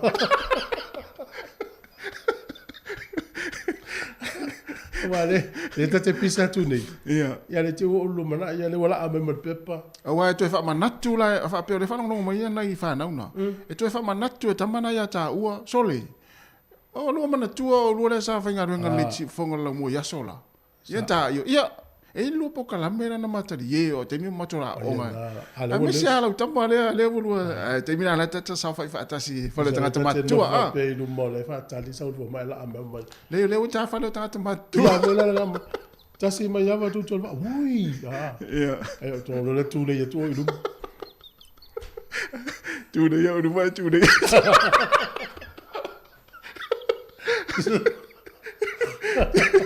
so le tu le ia uduma e tu le ni le fa ta sono po tu mu po ia na tu sa si aqui le tau ave va fale faço essa tele il pole mo tra ia to je o mal matuari o te rie mai se o matuai o lo iva ma antene ama pesta aman ia na ole tu sa la na lo mal fo bai ole ile o yele so tu la fo no nei ia la tanta to pese ia le to le spulo minuto di talo leiva le tu le mal to ina la titilo ma tu le to ina tu I te fo mai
E loa sfulu afe tāla le tupi wa tapena e le Digicel mo whailonga o le satina i New Zealand ma Australia mo le nei tausanga. Na o le lafo lava sau tapa lua sfulu tāla pe sile atu i Numera Digicel i Samoa. Ma isi atunu o le Pasifika mo sau avanoa i le sei i asforai le taitasi. E te angava afo i le sei pia e whaangaina tautua le ClickX Pacific e lafo ai se leni telefoni Digicel i Samoa. E tolu whailonga tai lima se lau tāla cash e sei ina mo New Zealand. E tolu fo i whailonga tai lima se lau tāla cash e sei ina mo Australia. La fonei loa so top up luas futa la pesile atu. Mo sau avanoa e te manu malo ai. E seki lava le Digicel. O le whaasisilanga tāua, e whaamana atu i le mamalo le tātou au whaafonga, e iaila wa ia te tau i lalo le tulafono o le Broadcasting Act tasiiwa valuiva, e whai e sau whaasea po o se whai tionga i mata upu, tau i whaasalalanga i lunga le Samoa Capital Radio. O lo o au ili lalo le upenga o sota inga le pūlenga o whaasalalanga, po le Broadcasting Standards Authority, bsa.gov.nz. A inga mo le whai o sau whaasea i se polkala me whaamanu alia i lau whaafonga anga. O lo o au fia i vaenga nei, o le ale teime mawhaiona whai se whaasea, o ai tu ainga polkala me mawhaiona o whaasea ai, o ai e whao o iai la o whaasea mō le teime mua, whaftai. Malo whaftai nisi o tātou whaasilsilanga whaau upea, whaasilsilanga ia malewa unanga le waka tautua. E whaasilsila atu i le awa tele ma le whaaloano mo le silifia, whaamole mole, ua suia nei le tuatusi po le nofuanga o le nei au unanga. O le tuatusi fau lea o le numela iwa, Litany Place i le senta i polilua, a ise fisili vala au le o valu se lau, valu lua lima, lua valu lua. O valu se lau, valu lua lima, lua valu lua. Pea mana o mise fiso sani, tu sau le. E le vaianga le paka i taa vale i lalo le New World i polilua, o ina tonu ai te maua i lau unanga lea e te alu ai le tuli manu.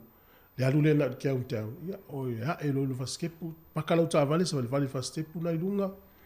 O ina tonu ai, ai ala se sili vala ule o valu se lau, valu lua lima, lua valu lua.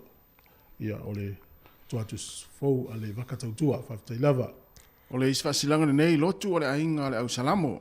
I le ava ma le whaano le tele vala au atuai i alo ma whanau uma lo tātou ainga i le au salamo. Le au pepe, talamata vau, ina ia tātou a waifa atasi le tātou lotu, whaaftai i le atua. Le a whapea o na whaia i le malu o le Kalesia PIBC Newtown, 5 Daniel Street i Newtown, i le astonai, a so valu a Perila i le se fulma le tasi i le tae au. Whaamoe o le a tātou wheilo iai i le alofa ma le anga le lei o le tātou wali i whaola.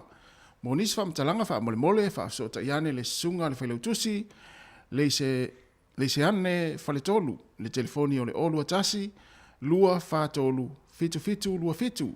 Po le sunga i le suitaita i whono, longo siva lau vi i le telefoni o le olu fitu, lua tolu, lima o lima, whaamole, whaaftai ia olo sainia, ele lau a whono a inga o le au salamo. Ia, nisi nā whaasilanga nei taimi, to e 10 minuti o na tāle o leiva. Alo, nera, maula vino e to e tala no malau pepe, ia one le musia vino nafi. Ia e tala no nei whatau i le fofuanga le wanga i o le Sautina. Sautina la sa lua me. Ia tina, ia o le sa i o le Sautina, ia au tauta ua au tau ia so uma. Mo i le le. Amalo mo tau tiu te whai tono a inga, ia tele lava au tau tiu te oro whaia, ia mahanoa. Ia e hoistina la ua, lau whai mauro le a inga, ia e mei mesto ina i lalo, ia pia nau selo tūlanga. Ia. Pevro si lua a inga tasi. E isi aso e sui ia te ulu tina le ainga ia e si ua ia ele ia foi vanga volele ia sa wa le tama ia le ulu le ainga e pi si le tuai tonu tina isi te milo tama ia le ulu e si le tuai le volele le ta uo tonu tina nei lo le ia a fai al tina le tonu no le tama a mi se to inga me volele ala o nei le se furu lua ia le fono le aulotu ana te no fono e no fono falto ina ele ano ia ale tua i lunga tina tapena ia mo le ta vale e fai mali anta ma ia wai o switcha mai pau foi au ia winga ia va pe lo to ia na te no fono ta o lo tu furu ia le la ta furu ia le te pe na i pu vacuum le fale fai mo me le ainga to ai no ele o Yeah, ai sa fo ya. Eu não está mais é malu ono na leo ai mo le tual fia tau. En va mai no tam. Ya ela tu o sole ta mo sole fa fia o lo tu ta to fa le fiu fet ya o se fia o no fo o mi telefone. Ya la fa meltina. Ya, ana tina fo no fo mata TV. Savari me ai lu mai o le potu mo sa mo TV ai le alu mo le paipa. Se tu lo. Ya, o fa pe ta to ngal il fa ni le Olo polo kare si vai ngare le motor wheel transmission kali ona ua masaa swa o ni si loli swa u ye fe wa I mai il vale no ngala u to pc volta to o wala le masa ne wala tu ai ya ya fa fonga mai sa u mau ya ma fuanga na mai se vanga le mai le vini yo te wa le fata mala la to va ia wala na na ilo al metupu ya lu fasi silanga I dunga wala suile tu o ya fe sile tu ile tu no o le na mau so enga le na mai nei tala fau le fionga la wano so enga sa fai le universite Messi ile tupu fo le sa wanga o tata pasifika ma o tono nga wenga e o tu le iva tangata mai se fulu tangata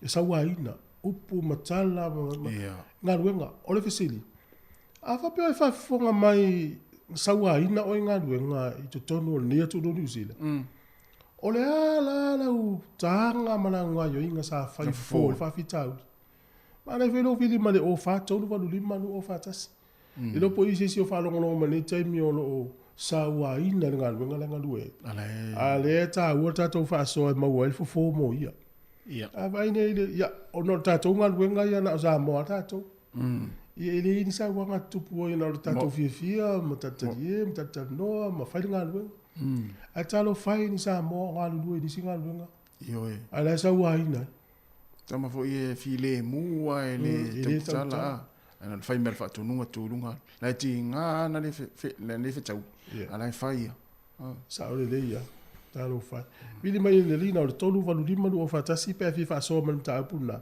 pe a fai le saua ina o se ngaluenga I New Zealand au le a fo ila fo na e maua fo il fa fita mo ya ola tasta to pese o le swing o le living wage le la tatu yai o le lua tolu ta la no lima sene le termine lua tolu ta la no lima sene termine o le tutongi le fitau I mal tau so fuanga le la si ile so mo o setema ile lua sfulu ono ta la lua sfulu ono ta la ia ole a amo fo I falfenga luenga le malo ia tongi maurunga le tu se tu ja se furu pasene le la si ele living wage mana ia e pa wala vai o se te mo umite ia ta italitas ia mana vil fa so mana tu no pole ase le le si tanga le living wage I tu le le ma le tu le ia mana vil vili mai fa so ta to le nem ta u mana ia na ole ali tu le si I lungo le tongi tala fe ngai ma le tau so fuang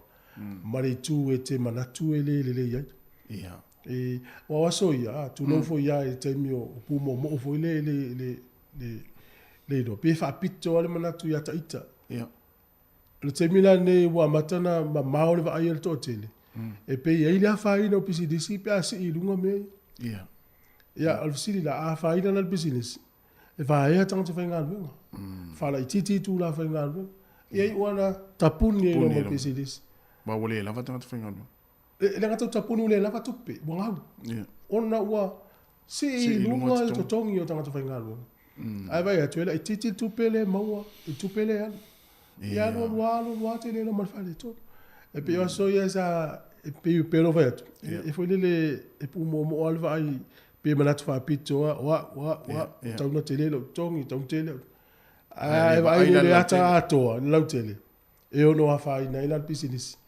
ia pe ma le volta to fa so dem ta puna mana ia to sfulu minuti ona tale o le iva ta to fa fia ngani te mo le taya o mo le ma tu lua ia mana ia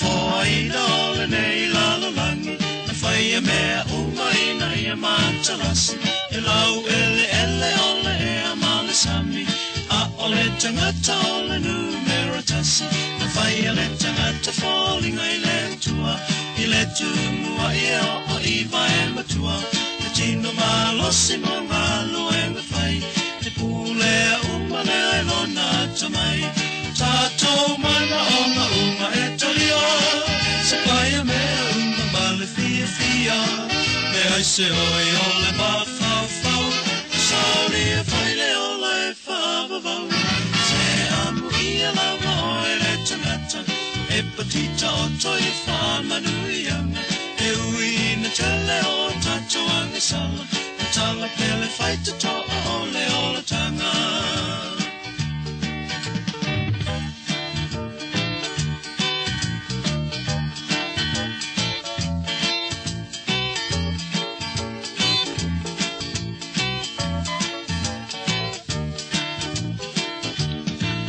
sa o te lo tomalie fainga ta uma o fainga o fie inu le sua malie o le olanga what to support le malele anga o la faitalia o le punitia so sta fainga no so manuia o ni le anga ia fa tu na alu fa ama o ni mo se manai ta to mana o ma etalio I say oi ole va fau fau sauni e fai le ola e fava vau se amu ia la moi le tagata e patita o toi fa manuianga e ui na tele o tato anga sala tala pele fai te toa ole ole tanga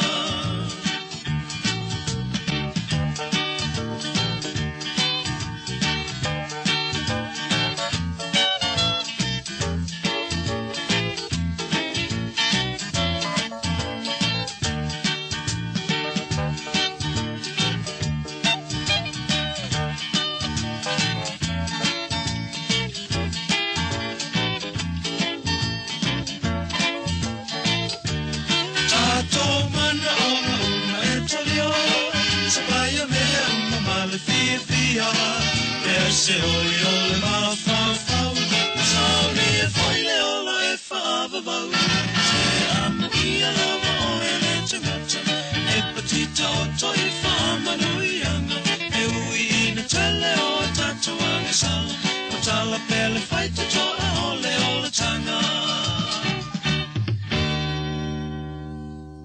e whawhianga ma lewa pese le matulua fo ino le nei lano lang nei pese tua ia so ala pe alo tu AP le fiafi pe umana le lisi o tupe fo ia ma tu fo le pule alto ina ile ainga ia ele ia se si vai ngalo na lua ki ele ti ona tu AP na mo de fa pe e ki atua ele pe o TV se ki atua le TV fa TV lima TV ono demide o tele awaso ia Tasia na to ipi ao to ina voi pule le to pule le anu lunga pule le anu na ai o mono na lu se to pele le watu ila ingo ta pe lo mo le tio ti nga al fi fa lo no la ingo pe le tio to ta pule ata to ma le tio fu le pe vai mo so to fa la ma ye fa fo o fe na mo to ina la wala na e sa o le ato ya o mai la fiafi ma tu ma lo si pe ya ni ma fo voi o le si tu le nga to fa la lama ai to tu ima ia alo ngau no fo mo fa le wala na saule waya ma spulingi ma le waya le si tu ia le negative positive por to ese mo so ta i melo le lau papa le umana tu uma ale ma wale tio pe lima ma ale luas furu se furu ma ai tu fatas ola le tio to ma se fa anga ngolo fa mai pe ai lunga le niu le to so atu le wai le fa ola le ta te atu lunga le niu so le wa leva na ye le fa o le na tu ese ai vai le watu pulanga te mine le se senga waso ia maso ne tu sai fa atu lunga tu pulanga le te mine o le mele fai mai ele sa mana ele se suo a waso ito ina malo matu eso ele ma se tali me fa pena ele ise tu sala afa to le sa mala la wo ma atu itu ya Na. ele pelo te mine Yeah. ale ya sa mala o le sa mala Na. awaso ele awaso ne ele se so awaso la afa me le so ala tu mala ti popo ya so Na. Ya su. tu sa ele ai se te mi fa pe ma Ele se me. e ya ya e tele a wala e fa nga ya so ia Sa. ya le mo meta to nga tu pula nga i wo no futa to fa pu mo ale ya wo le ya Ia, wa un tata bu le manu tingi lima i pala. ya vela ya so ia Ia.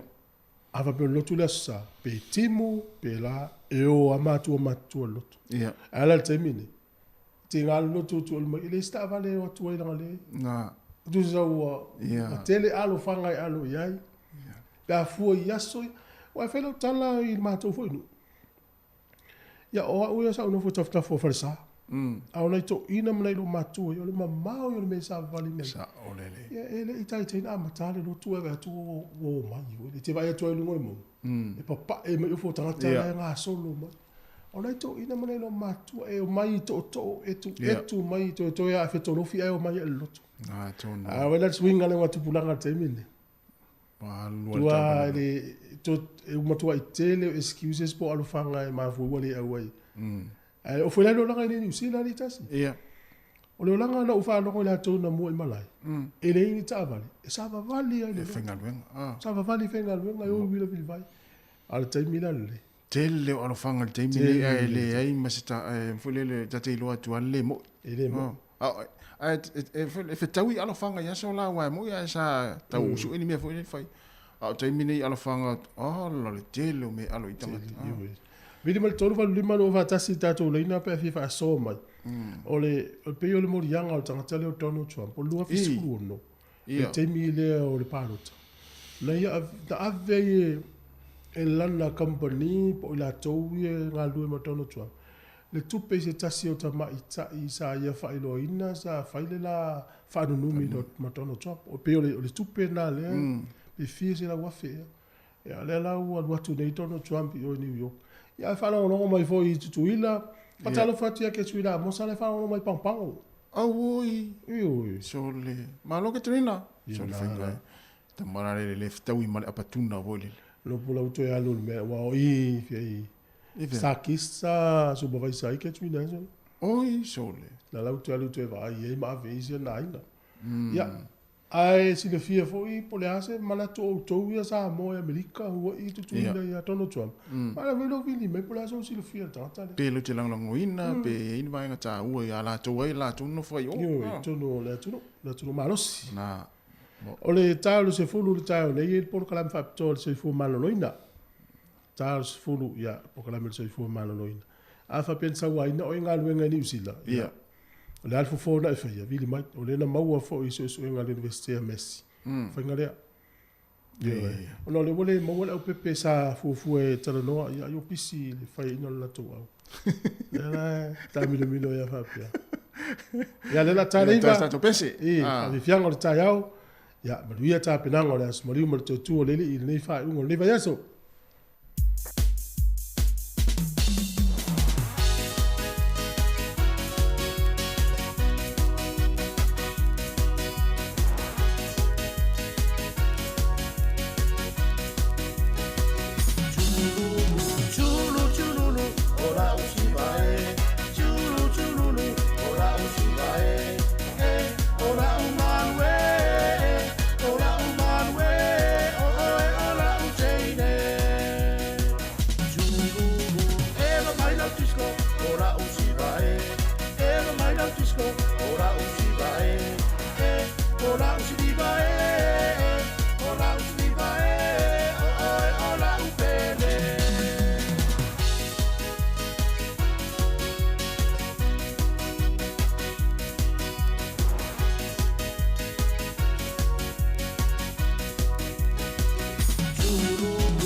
salo, ai te nei runga maralo. Awara masan salo, ai te nei runga maralo. Fai, fai mani e, fai mani e, o oe ora uteine. Lulu, mai miti patau pati, galoa re tawai tai. Mai miti patau pati, galoa re tawai tai. Oso, oe inunga, oso, oe inunga, mana ia lau pe a.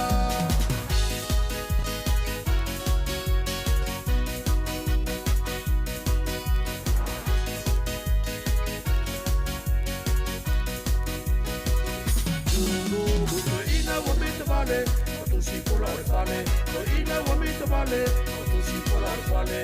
Ae, le pou peixe vale, ae, le pou peixe vale, a wai kota a vale vale.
Soifua manuia lo tātou atanu nei fo ia solua i se whao poponga o tātou talafou mai Samoa o se mai al whaafonga. O le amatanga le vaya so nei le watu i naloa ia tuai el tamai tai kumsina le malo Australia i Samoa i lalo le whaingapa anga leo Australia ma leo Samoa le masini wha apitoa le whaia iso esu enga o tūlanga 5 i whaantinonga leo soli ngā tūla fono. O le masini wha apitoa le a whaonga ina i leo mosu esu enga e mawhai ona sa ilia i le oatu i le 5 se furu wafe tūlanga 5 e mawhai ona wha mawina ai. E ono se furu mali 5 afe tāla au se tālia le tā wole nei masini ma wei sa mua foi se insinia wha apitoa na malanga mai Australia mo le wha pi no le masini ma whaia nia o onga mo le au whainga ruenga alimatanga ruenga o leo e whaonga ai ai maise o lona tau singa. O le tasi neo matanga ruenga le malo, mo tele whaamanuianga ua maua mai atanu i whafo, lea ele i lewa foi o na whaamnia ina mai le malo i Ampani, e ni ta vale whai ngā ruenga se sifuru ma le wha, mai o le whaalinga lava leo le ngā lulua so tau au whaatasi, o whai ngā pa anga Samoa, mai isi atunu te tele o le lanulangi. Ua whautua ina le whaalapo pitonga le ILO po le whaalapo pitonga ngā ruenga whaavao mālo le whai ngā mālolo i nei a Samoa. Ina ia whaatuwina se ofisa e mata i tū whaapitoa ai, a ia te tau a whanau e maise lava ia i lanto o lo whaatau sa vali o loa i le taulanga. E au fwoi ona sila le whai ngā mālo le whauina leo ni tūla fono e whaapitoa i sori ngā tūla fono leo o lo a whiai whanau la aiti, ai maisel whaatupe ina leo ni Polokalame i te tono nuu mafio anga, whaapito mo ainga e mawalalo le tamau ainga, e a oa oi nai whanau no fufale wale lava se le ni wha o ngai, e wha o ngatua maota malau ele o wa wanoa, mo ni ati na e mawai se leni. E wha mau maunga le ILO wa wha mau ni ai, wa si itia mai le lua fesfulma le 5 le au wha e o tameiti wha atau o loa le taulanga, e o mai le tausanga lua fe lua se fulma le lua na te nei. Wa se lau tolu se fulma le 5 tamaiti wa maua i wha maumonga, o loo wha tau o lo solo le taulanga, ai o le tolu se fulma le 8% o le fui numero o whanau, o te neiti la iti, ai o le ono se fulma le 2% o whanau tama. O le lua se fulma o ia whanau, e lei lua tusi e lei lua foi tau tusi. Ai o le 8% mai le se lau tolu se fulma le 5 o le au whai o i lantou. E o mai ai ngai matuato o tele tangata i ai. A le ai se tangata e whai ngā ruenga, ia pē to tasi foi e mauaisi na se le ni titi. O le popolenga le whaala popotonga o tangata whai ngā ruenga whaavao malo le ILO, ona o le tele wa awhianga i o mai tawina wa awhiai whanau, e le ngata o la lato wa ia te tau wa awhia mai sa wanga wa awhiai i lato mai nisi tangata, ai ua suia foi o lato winga mai sori ngā tūla fono ia ua awhiai. O nisi o popolenga o loo iai le whaala popotonga o tangata whai ngā ruenga whaavao malo, ona ua whaasolo solo tu lava ina la eiti tau sanga o whanau, wa whaonga ina e whaatau o loa sa vali le tau langa.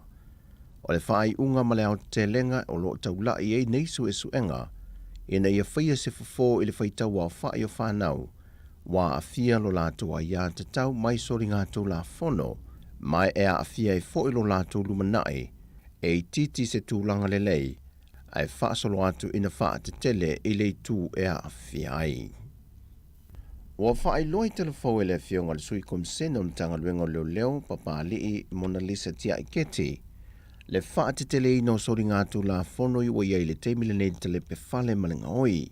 Ai wa maua i su enga le mafu anga wa wha te tele masi itia maa wa lunga i le whaita wa wha i o ia sori tu la whono. Ona o ngā o inga i e wha tino e tupulanga televou. Lātou te wha whisuia ia male aisa i maia i lātou o lo wha ta wina. Ona wha tau mulimuli ane le i lātou i o lo o iai whala au wha saina. E ka vai le tau o le aisa sa wha whisuia e male au ngā oi. O le whai unga le vai ason te nei e to wha nisi na tau fia mai lea fio anga o vai moso. E le sori ngā tū la whono rawa leo le ngoi mal tele pe whale. Ai o le aso to nai, na po e mai e leo le isi to tasi mai whale lau niu. E le sori ngā tū la whono rawa i tasi. Whai loe leo o ia lea sa whai ngā luenga mua e le vaenga o le tinei mū. Ai ua wha malo lo. Whaai loe papa lii ua matua wha te teleina le soli tū la whono le au maia leo le aisa i Samoa. Mai ua ngai fwoi sa ili ilinga le mtanga luenga o leo. E sa ili no whanga i wa amatau nei loa o loo ngāo si ai le aisa i te tonu o Samoa. Peitai, o i lātou i e mō lia mai i soli ngā tū la whono i whala au wha saina. E matua le mawhai o ne tau te tala e wha ai loa no whanga ia mai i lātou o loo wha tino ina. Wa mai tawina foi a mangalo mai lātou ia mai le to ese. E toi foi lava e wha atino, sori ngā tū la whono na whalipui mo moai. Wa tāna sanga le sui komsena o mtanga luenga leo papa li i Mona Lisa tia i keti le atunu.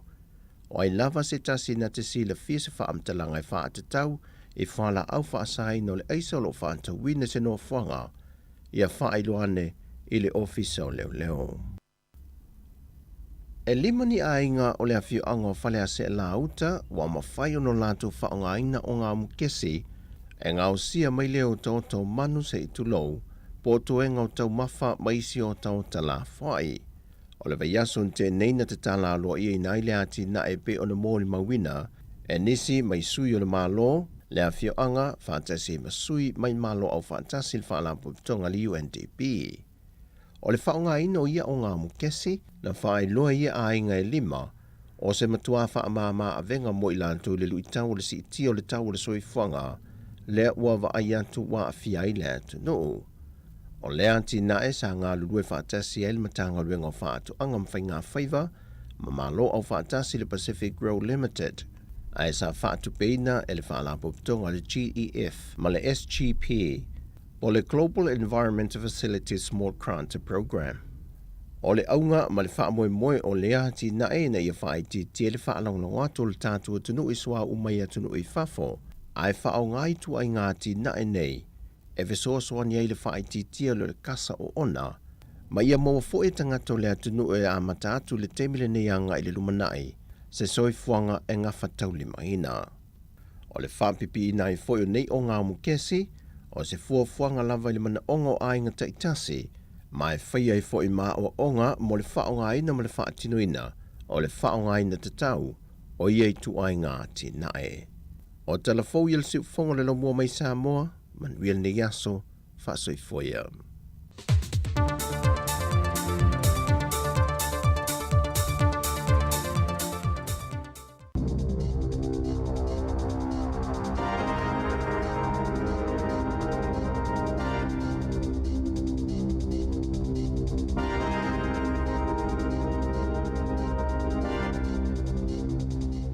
Tālo whalawa i telefou nei le si ufonga le lau mua mai i Wellingtone. O le talamu mua. O le masino se tema o le ACTI le fua o le tutongi tāla whea ngā ima le tau le soifuanga po o le living wage i le tonu o New Zealand nei. Sa whaalia mai e whapea o le nei fuafuanga o se whasosoani tāla whea ngā i lea e langolango ai i le tōtele o tangata i le taunga tā o le tau o le soifuanga. O le nei vai taimi e lea ia se vaenga o le tunu e le o mawhatia i le taungata o loa, le wha le tonu o leo ngā le tupe, a toa mo le tamau a inga lau tele o le tunuu, le ua tūla i mai i le fua e fitu tesi mo le 2% i le teiwi nei. O le tau fo o mea tau mawha, ua o i se tūlanga au pito taungata, i le tonu o le toru sifuru tausanga ua tua na i tu nei. O le si tanga la o lo fuafuaina mo le tutongi le nei o le living wage i le tonu o le tunuu, e amata o na wha amamanu i la so mua o se tema, lea o le a o atuai i le 2.0 tā la i le itu la. Ua maua leo i au kilani i se uta tele si dia i le kuata tone o le waila au whaasaina o le methamphetamine na au maia whaana nā i le tonu o le tunuu i se uta o pia mai whafo. E tusa ma le tolu se lau 2.2 kilo kalama o le methamphetamine ua whaamalo sa maua leo mai se whalenga o si mea i le Ryan Place i le ai o Manukau. Ai na whaai i loa mai leo e mautino lava e sidi atu i lea o whainga pe a umanei a lātou sa ililinga o loo whaanga solo pea. E tō rua tangata ua mōdi ai i le whaamisnonga i le neimata upu e tūsai o le ripoti mai leo. O le teimi nei o loo whaau pea ngā ruenga leo i le fuafuaina lea o le isi vaenga o le waila au o ona le nei e whaapea na whaaliusua mai ma au maia i le tonu o ni apapia. O se ngā luenga tele lea ngā luenga, mai o le a whailo mai i se taimi e leo le tūlanga o le a tau nuu iai, pe a mai a i se taimi o i luma. E siri la i titi lava i se furulunga awhe la whai o mai fau o le COVID sa whaamawina i le tono le tunuu i le vai aso ua mawai atu nei, e tusai o whaamau maunga mai le mta ngā luenga o le soifua māloloina. O la whai ngā atoa lava sa iai o mai fau, e se furulunga awhe lua se lau ma le lua, ai luas fulu ma le lima, lea whaai o ma liu. O le lima hafe se lau fast fulu iwa o mai fau nei, o tangata nā awhia mua foi i le vairusi o le COVID. E o ane i le vāruanga o le pōle sā te ruai, e lua se lau luas fulu la whaai tangata na tā whia mō tongo fitinga i le tonu o whale mai, e au whia i le to iwa i le tonu o pōtu o mai tinga ina. O le vai aso i o na tua, na tula i mai les fultasi afe, lua se lau limas fulvalu, lea whai o mai fausa iai, ai fitus fuluono lea whai o maliu. Wai loa i se lipoti sa whai loa mai whala wai tele lea songa fua, le matua a whai ina o tangata Maori ma tangata Pasifika o New Zealand, i whai ngā whai longa lanu ma le whai longa tangata i le tonu o ngā luenga o lo o ngā rurue ai. O le nei lipoti o le tonu unga leo se suenga fau, sa whaatino ina le University o Massey. Na whaali ai le lipoti le nei, e sili atu i le toa iwa mai tangata ta i toa se fulu uma o Maori ma Pasifika, na o lātou whaalia le matua a whaina o lātou, i whainga whailonga tangata, ma whailonga lanu i le tonu o ngā luenga e ngā lue ai. Na whaalia mai e le li professor o Gerald Ha o le University o Massey, o le nei suenga, ua sanga wha mauni ai le malosi o whainga whailonga lanu ma le whailonga tangata e whaasanga i Maori ma tangata atu motu i le tonu o whale whainga aluenga. Ai o le tele o taimi e tau lei loa ona e tanumia ma lilo fia ia tūlanga i isi fo i mata upu e halia ni mai i le tonu o whale whainga aluenga. O le tūla whono a ia te tau o tangata a whiwa se lau iwa tolu e whaasa ai ni whainga whailonga lanu ma whailonga tangata e whaia whaasanga i seisi ona te litununga whaare lotu, o lona lanu, ma lona i tu ainga o tangata, o lona kenera, le matua o lona soifua, ma isi vaenga au fi ai ni ona mana onga whaapitoa, po le atoa o lona malosi whaare tino. Sa whaina mai hoi le li professor ia Gerald Ha, ia le whaururunga leo le mata upu tau Maori, ma mata upu tau Pulenga i le University o Massey, e au pito ta tele ia whainga whailonga lanu e whaasanga i Maori m tangata Pasifika, ona o lātou lanu ma whaasinomanga, o se tūlanga e a awhia tele a ile soifua mālo no ina le lei, o lātou māwhauwhau atoa malangona. Ua whaalia le nganga whaawitai o le li pālemia ia Chris Hipkins, i le tamai tai sa avea taruai nei ma pālemia o le tunuu o Jacinda Ardern, a o lumana i ailo naso muli i le tonu o le pālemene i Wellingtone. Sa whaalia ai le li pālemia o na moonga e tārusia o le a le toi tūla i mai ni whai tionga ma ni whaapunga mamafa e whaasanga i a Jacinda Ardern mai tangata te te ma le fia i a te ia. O le asa lulu, lea o le awhaiai le saunoanga whaamawai a Jacinda Ardern i le tonu o le Parlemene i Wellington ma malo lo aialo ia mai lona tofi whai pule i le tūmalo Mount Albert le sa ia umia mo tausanga i tele.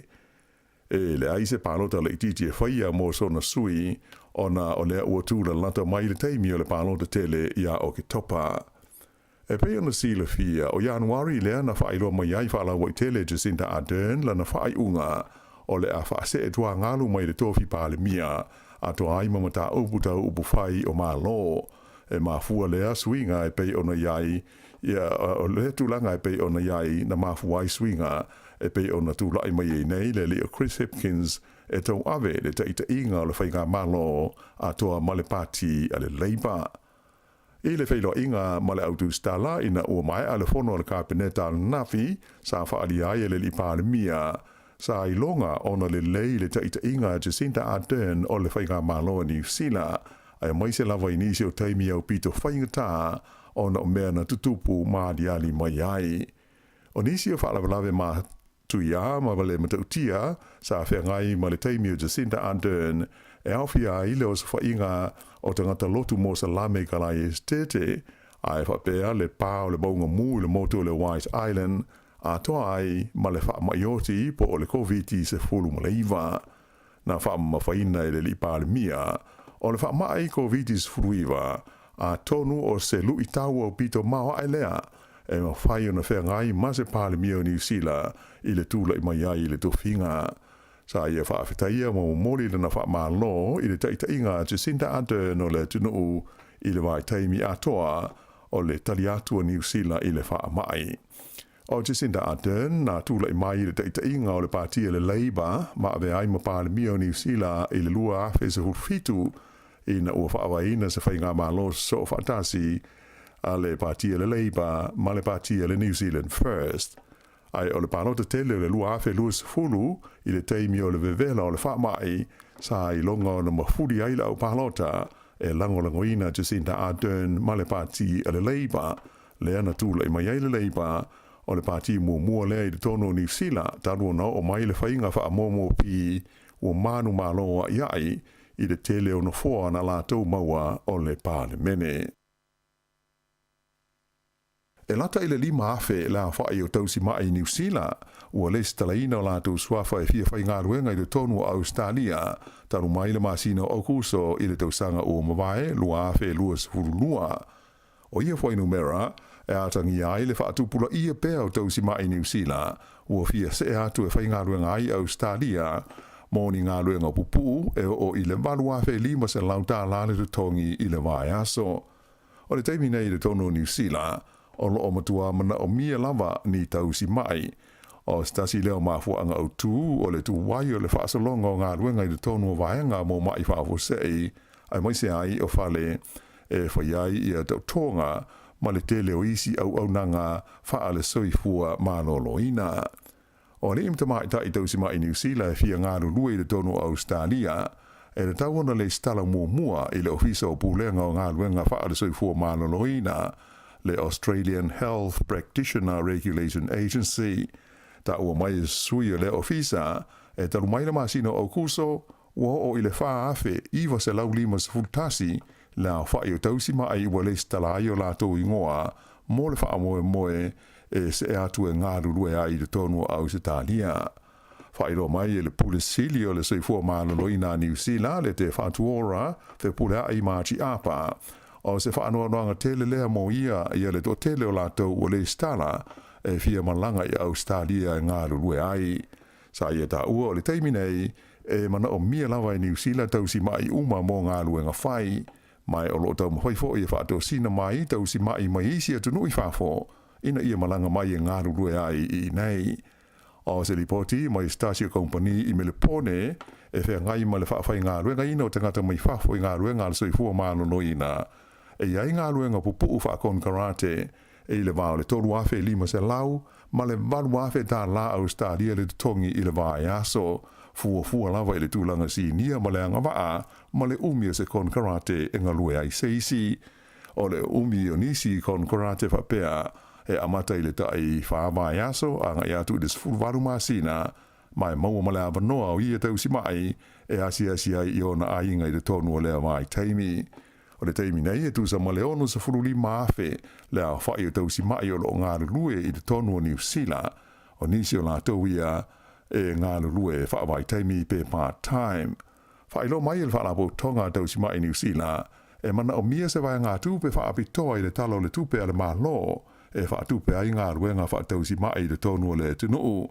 Ai na ta ua mai te mai te ipule o le te whaatuora i a whipulea i maachi apa o lo ta pena i al komiti whaafoe e tu inatu i le kapeneta na whautuanga uma mai mautinoa o le tutongi o te ngata whai ngā ruenga o lo ave i ai le wha mua. E to tēne tangata ua le o fia i le wha asa lau mai lunga o penga o fisota inga o ata o vai maa moe mai New Zealand o lo whaatawina atu i si Peretania e se tau e sili atu ona tau ngō fie nai lo le tau leo lo iai le tonu o New Zealand. Le asto na isa mai tau i nai lunga o fisota inga whaate konolosi ia le ata o se alanga maa moe i lunga o le penga o fisota inga ni tangata New Zealand i o ne tona o le tau o lo iai le supermarketi o le Sainsbury Supermarket i London e ono mo le afa pauni Peretania po o le se furulua tesi ma le marulua sene sfululua da la baru sfululua sene i le kilo tusa le o le afa o le tau o lo iai ia le vai maa moe atoa i New Zealand le teimi nei. O penga visota inga a supermarketi te tele tolu o le tunuu o lo whaasala wai se fitu ta la iwa sene i le kilo ia le vai maa moe atoa i le pack and save luas fululua ta la iwa sene le kilo i le New World ai se fitu ta la iwa sene i le kilo pe tusa le o le fast fulu ta la tolu sene i le vai maa moe atoa i le company le countdown o le vai maa moe tasi e i le mao le lua tesi ma le lua ma le tolu tesi ma le lua kilo le mamafa ma a whaatau le alanga atoa o lono inga ua whaaluaina pe whaatoluina le tau o le kilo e pei ona whaasara lawai. To tele tangata New Zealand na whaalia lo lātou le fia i lunga o fisota inga tele wawawe o le langona o le totele e matua le tāla whea ngai le sa ona taunga tāu ia tāu mawhai le tonu o le tunuu a o lai taunga o fia i maketi e tunuu i whafo o lo ave ia i ano manufasia New Zealand ai mai se ape le tānia le fia afe maila le mamao o ia tūlanga le manuia ua una ai uma i le taunga tāu le tau o le soifuanga i New Zealand i le nei vai taimi. I leisi vaenga o le tātou tala e manatu se tasi o le au mai tau laulua ma ta aupu tau i le vāwhalo rai o mā lo ua mawhana ma ua mawala lata le vāwhalo ai o New Zealand ma le whaalapau tonga o mā lo le whengainga o le masa atalani i mātū po o le NATO o lea ua malanga le te maita i minista le vai whafo New Zealand o na naia mahuta i Europa ina ia awai le whontanga minista le vai whafo a tunuu o loa fie le tonu o le NATO ma o le whono e whaia i Brussels. O le maranga o mahuta mo le whono ua suso ma le asia singa e lua aso i New Zealand nei a le whaatonu o le vaenga o le puipuinga o le saunga le mua o le NATO o le lita i tei au e ngoi a Lieutenant General Diela a o iai o ia i New Zealand nei sa wheinoa i mata i tai au tū o le vaenga au ma le fita le maro New Zealand a e whapea i fo i masui si ni o le mta ngā ruenga le mai whafo mo whewhatau inga. Whailo mai ele i professor ma ta aupu tau upu whai o malo i le University of Otago o Robert Patman o lana ia mai tau iai ua mutua ma whana lava ma vāvāra lata le tūlanga o le vāwhealoa ai o le malo o New Zealand ma le whalapo tonga le nei le NATO mai o lona te tununga o te tūlanga whetaui ma tāla whea ngai lea i a fuafuanga e pei o na awhia ai le malo o New Zealand nei. Ta ua fo i le li professor o le NATO o se whaalapo tonga o pito i te lea mo le puipuinga o le saunga le mui le lorolangi mai o le tele lava o na sui awai o malo mātunuu e sa o loto ma temokarasi.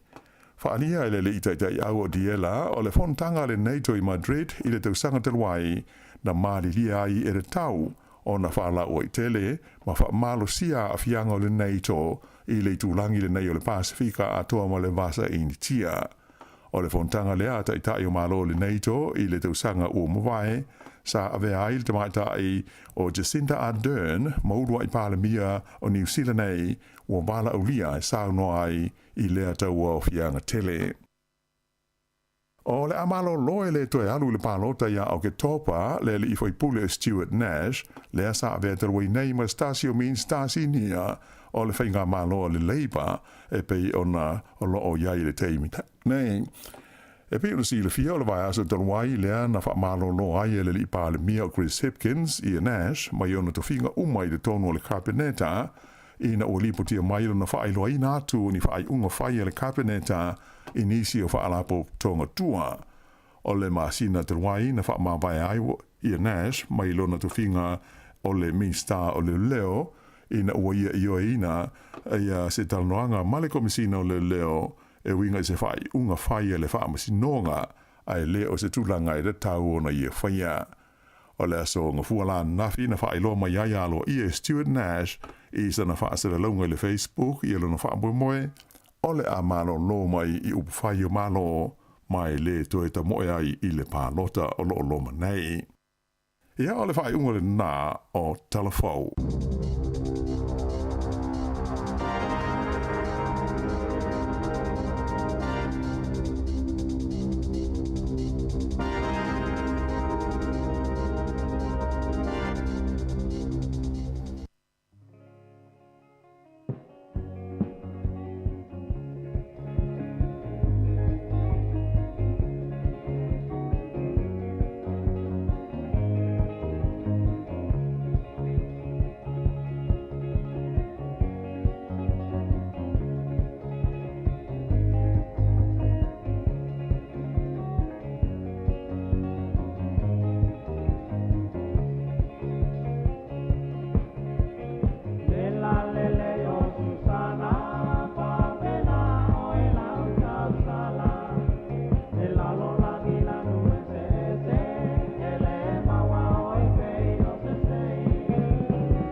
Awhiawhianga nei taimole tai au ina ua toe 2 minute, 2 minute ua te nei le iwa, mai atu ima le whaoponga luna lua tātou telefou o nei aso, ia mo le whaoponga le tūla 2 ia mesi o tātou tala mai Samoa. E tau le lua le tau tua le siufonga la mo nei aso, ia ai watu fwel whamalo, mo le whaftai tele o tātou paanga, so se tua le langi o le mafuta mai ai, alofa tele atu. O le tele ai o le se senga o lau whanongonongo le tio i nei, malau walu ese mai le ia whanongonongo mai i se tunu. Te mina o Samoa, whanongonongo mai le tātou le tio i nei. Tā lofa mai ia oe i nei, vo le le lo. Vo le le tate vai atu i, a mesi la o matutua. Le whapea talo whai nei tamam tina matua le i ainga. So le... Titi vai atu i tau mawhasa mo ia so umaso. Wa esele tu nu. Wa esele tu nu le te iai.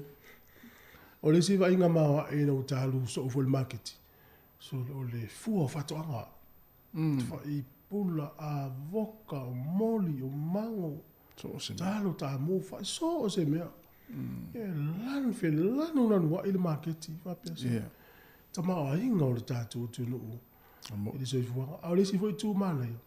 O le mamare le yo le market. Ntai mine. Ioi, wafo fata lai mo le ini me fusa polo kai le ia. O so ia manoni solo i fare ai. Fare inga ma. Mo le ila se me va pena. Wa ma nei ia le ia tono le fale le lei me o. Ia no poli tu le lei vo na i fare inga i Samoa. Fo le au fata lai ia saua le tami soro le e tono ma. Au le pui fo le wai. Pui ta mile pe o fala inga tati vai te mine I nei e mar tu aso ye le te mi ye le fala inga pina til tu di manu vo le fa sa ma le tono ia e fa yo le tu di manu pong sa vo yo le fala inga ma le villa vo le e fa yo le afu le villa le kale le villa kale to e ale asu mai ma tono le kuka na ia o le villa ia tu la le afu ta ta ai e feo no ana tanga hui e whainga no hui le po le lau whai au wala e o tumana to o valola hui e au nei tangata la ofisa tang hui le of papa e ma mfusi ua ma ta te vai tu se fu se si tu asu sua le of pa e lai of e o no le aso tu tongi el malo hui le aso no te vai le tumo le whainga pina til tai opo ta te ruo ai whato le Ora si aso tumo. Ya sauri pasene vo le no pifa. So te vai fai o le ofil no pifa, o malan tala sia ke tama. O le ofil vo le komi. E me si aso tongi wa te ilua te le nga luenga sa mo te ilua vai aso matongi. O aso tongi la. Le aso tonu ane tongi. So le tate lua tu le. Te lua tu le tate tu le kiu. Fa pia nga nga so le.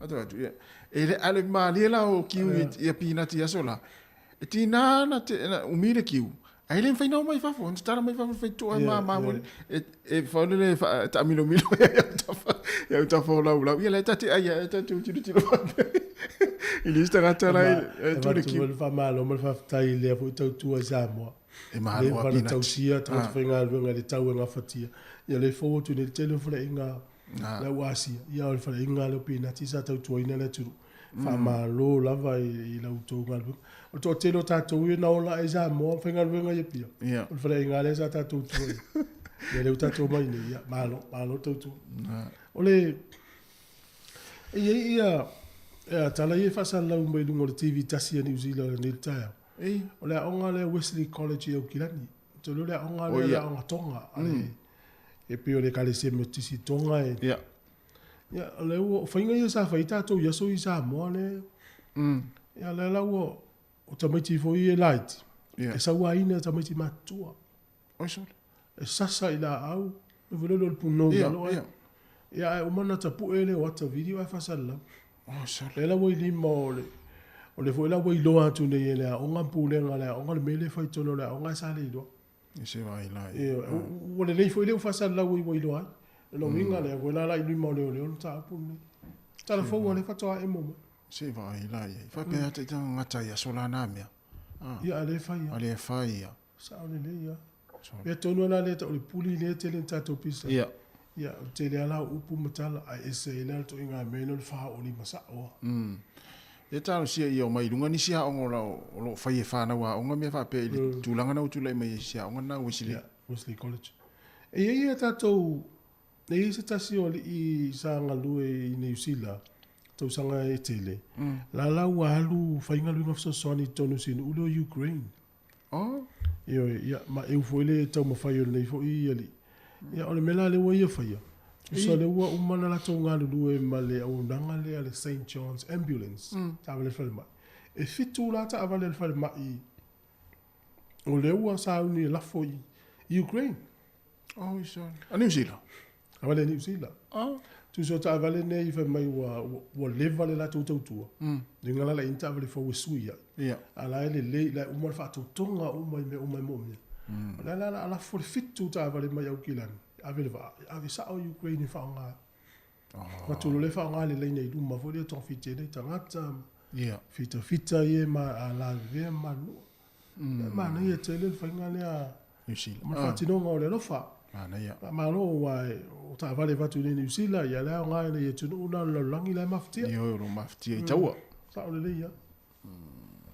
Ole to fa o le tala o na le o le elo mia fo le tai au nei ia fa malu do fo ia inga e tau si atali ile lu fu tasi tau sanga le na maliu le inu ina le pia fo ia ya fa le pia hani pia pia ya le to fa matala ina yo na te ile news le sa le news hub ya ole ile sa pis na ola Wellington ya la o no fo o kila ni mfainga lunga mai la yo le fia na la tu so na te o le teine na la tu mai ta ile e piki mai so na te fenga no frontera ya ile sa wela mal pusa pia na vale le isi ile te fenga no ya sa wala tu ule li tal vole lu futa sta usanga fale ato yo so tu le falo lo fa tau mai se fish and chips me ayo le fia o te ila la ole le fale fa tau le fish and chips ai vili atu la le paanga por to lu ole tomata sa fale le pelo tu ia la nga tela ona mal telefoni le tanga tale le fa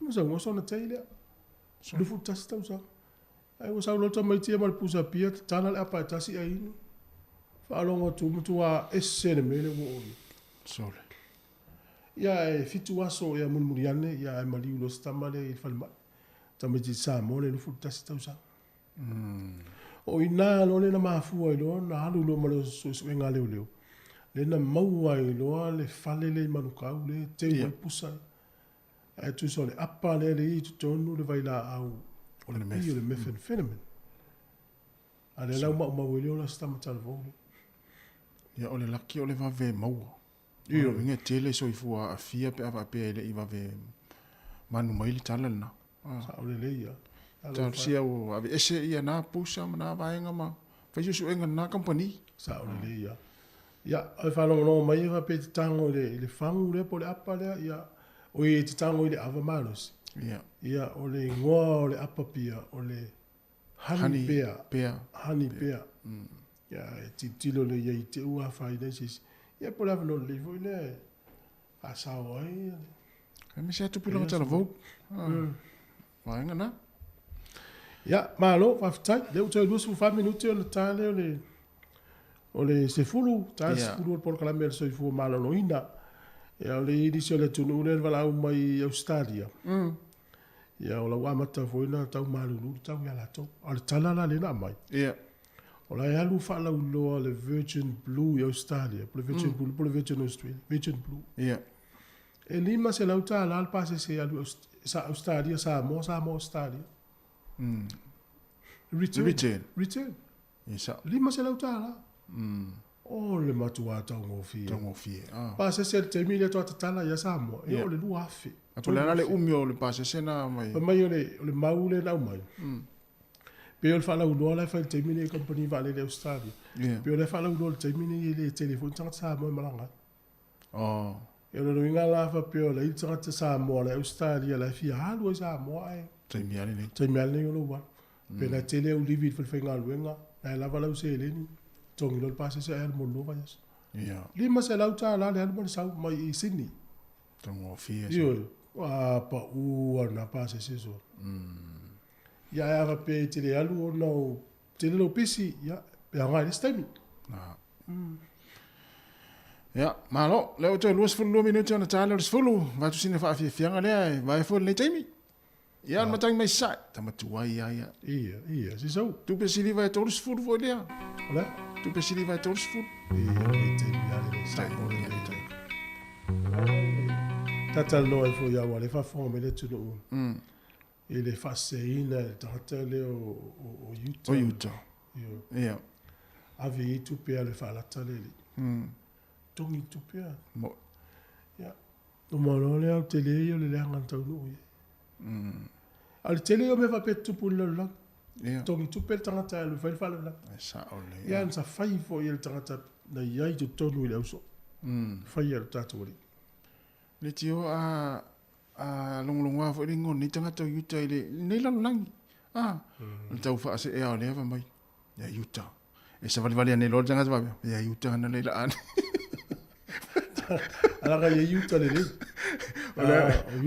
Utah se kara. O ai la Utah le. Utah le yo le uso wali yo. Jacopo ma. Utah fa la ta ole. Utah fa la ta Utah se kara. Yo Utah fa la ta la le tele fa ingo e. E stangata. La ani lo pa. Ya Utah fa la ta. Tu lo ta la ma chenje. Ya. Todo tu observa. Todo se fu tu observa. Le fui fatasi o malima. O ia le na o le ai a fala chaina. Le au so le mala o le a le winga. Faceria le tau sa minga i lana feta lainga.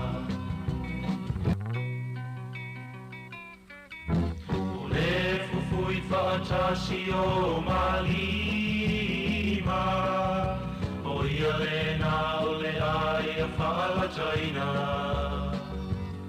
le au so le mala o le a le winga faceria le tau sa minga i lana feta lainga Lingo le poa le ngase O le au so mo e ngā pepe Wa uma ona whai e uta le tonu mautu O le o te songi ai o ia o Yesu Tolu se fulu Tolu se fulu Tu pesiliva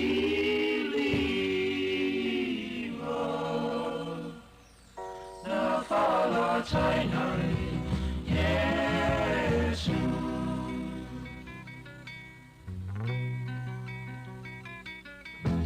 Tulai ai na tatou o atu Wala tamaile na te whala taina au Whala moi leo fita o lo pisa mai I uta male tolo se fulu tupelo sa wai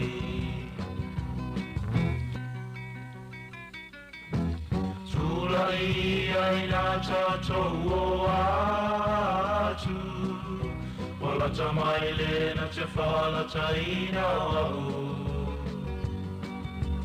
Whala moi leo fita o lo pisa mai I uta male tolo se fulu tupelo sa wai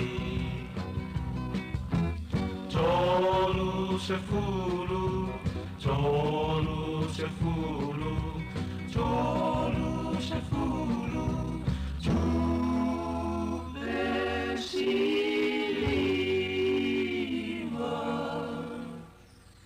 Na fala tainai Yesu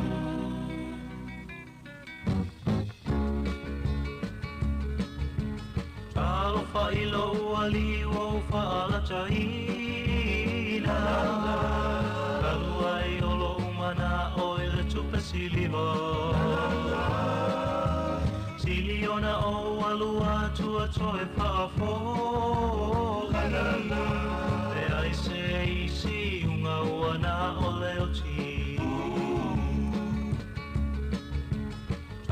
whailo ali o whaala taina Kalua I olo umana o ele tupa siliva Siliona o alua tua toe whaafo Te aise isi unga uana o leo ti Gerisiano e ua whaolaina Te tupene iona toe sui lau fili filinga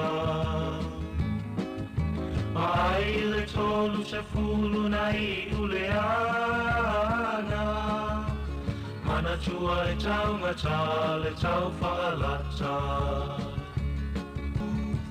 Gerisiano e ua whaolaina Te tupene iona toe sui lau fili filinga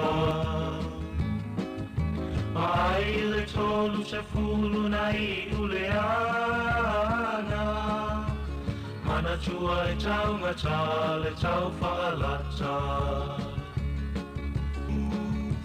Gerisiano e ua whaolaina Te tupene iona toe sui lau fili filinga Ai le tolu se fulu na I uleana Mana tua e tau ngata le tau whaalata Tolu se fulu, tolu se fulu Tolu se fulu, tu pesiliva Na fala tainai, Yesu, Yesu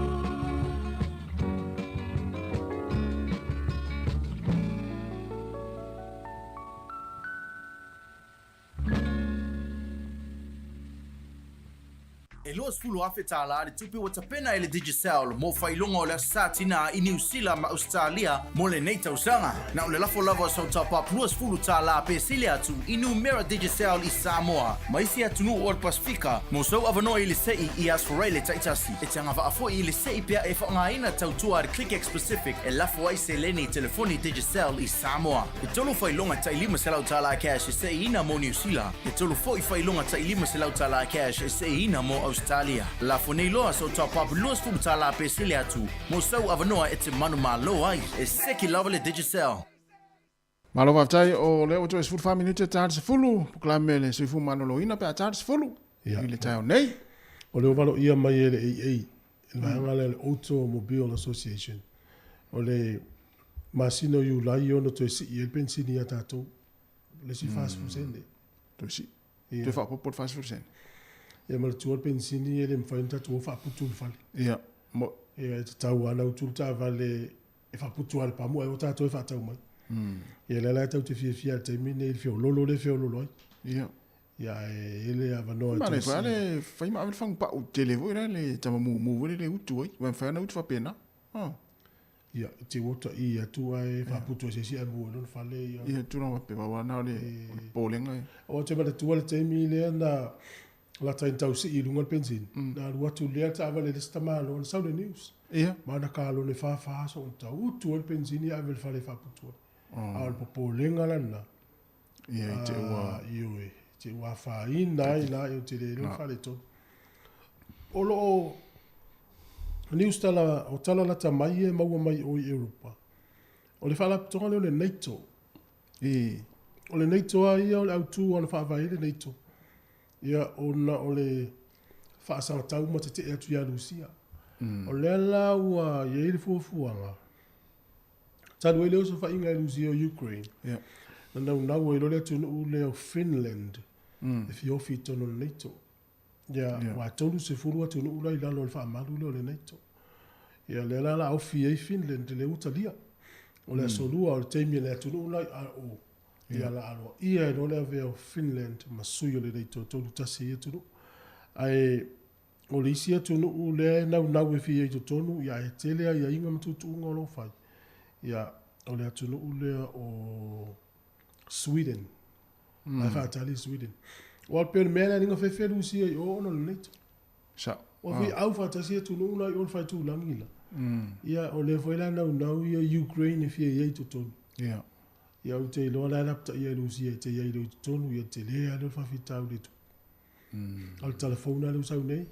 Yeah. O le fa popole si su ia nei to. O le tunu u le os Finland.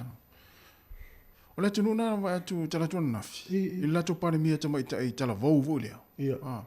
Ia o tau matanga tanga le tulanga pare mia. O palo tala tunu. Ia. Ia. Ia na la tau fa yo fit tonu le nei to. Ia na tau fa ia fo ia vai nga fa le tonu i fo ile. Tu le mai fo la tama i tala vou pare mia o malo. Asa. Pio le tala vou ia le pale mai o tama i le pale mia o Finland o Jacinda o le pale mia o Kanata. Pio nei pale mia tala vou na ta mai na lenta mai tau atu i tala. Malisi pale mia pio. Pale mia o Falani te o se ta u. Ese mai le PlayStation o Falani. Ia. Ia. O le vaiaso nei le na sauni ta tala vou masina nei. Ia o le atu ua e lo Jacinda Ardern le pale mia nei. Ia le la watu lo tausisi an tama ave le aunga. Ia. Ia o le la titi o Jacinda le ufa mawai mawai. Te lola wai loa ia. O le te le o le misi o ia o le tina e tono le a inga i le o langa o lana tama tuputupu ai. Ia. Nā lau manatu o i loa le a wha mawai. Ia e alu loa tausisi an tama wha alu taimi le ainga. Ai mo ela le tangata nofo New Zealand, siteni New Zealand. O le asa uwa ai le paremia a Jacinta. O le winga le fesili. Wa vavena na alu ia tau va ia Jacinta le tofu paremia le whenga palo tale na ma peu po lana fetaui. Ia i mawhawhau e whale tangata peo tau. Peo vave. Ai a whai o lana ia taimi lea. Ia o lana ia lea taimi. Ia o le isi tū ta te mawhawhau e.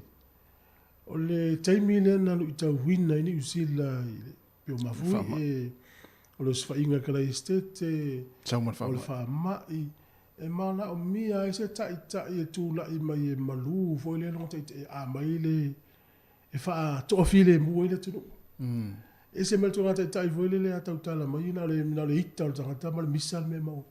Ai tūla i matua sinda e sau le tala e. Malu fo le. Tau le e te lo le se se o tangata. E tangata a tala no mea. E te whalonga ua mo le file mua no. E tangata tala no mai tōna kua solo wita. Mo. O le mela na Jacinta. Na mau ai le no fo le leo tangata. E ui. Na tele tangata na te e lan ta inga. Ia. E mesi al vanga ye na ye le polisi fo le al malo. A le whai alo tui. O la vese o mana unga luenga. Fe ita tele tangata le mela. Mo. Ia. Ala we. La so. Le la alu ese Jacinta ua vave pe ua tuai. O ani vanga le lei te inga Jacinta. Mana i fai vanga na o mai. Sa o le leia. Tu mai tangata le taimi whenga tā o le taimi na inisi le wha amai ma. E te au iwa vave te le na halu o le tau wā wha palimia. E te au tangata pālo tau le New Zealand.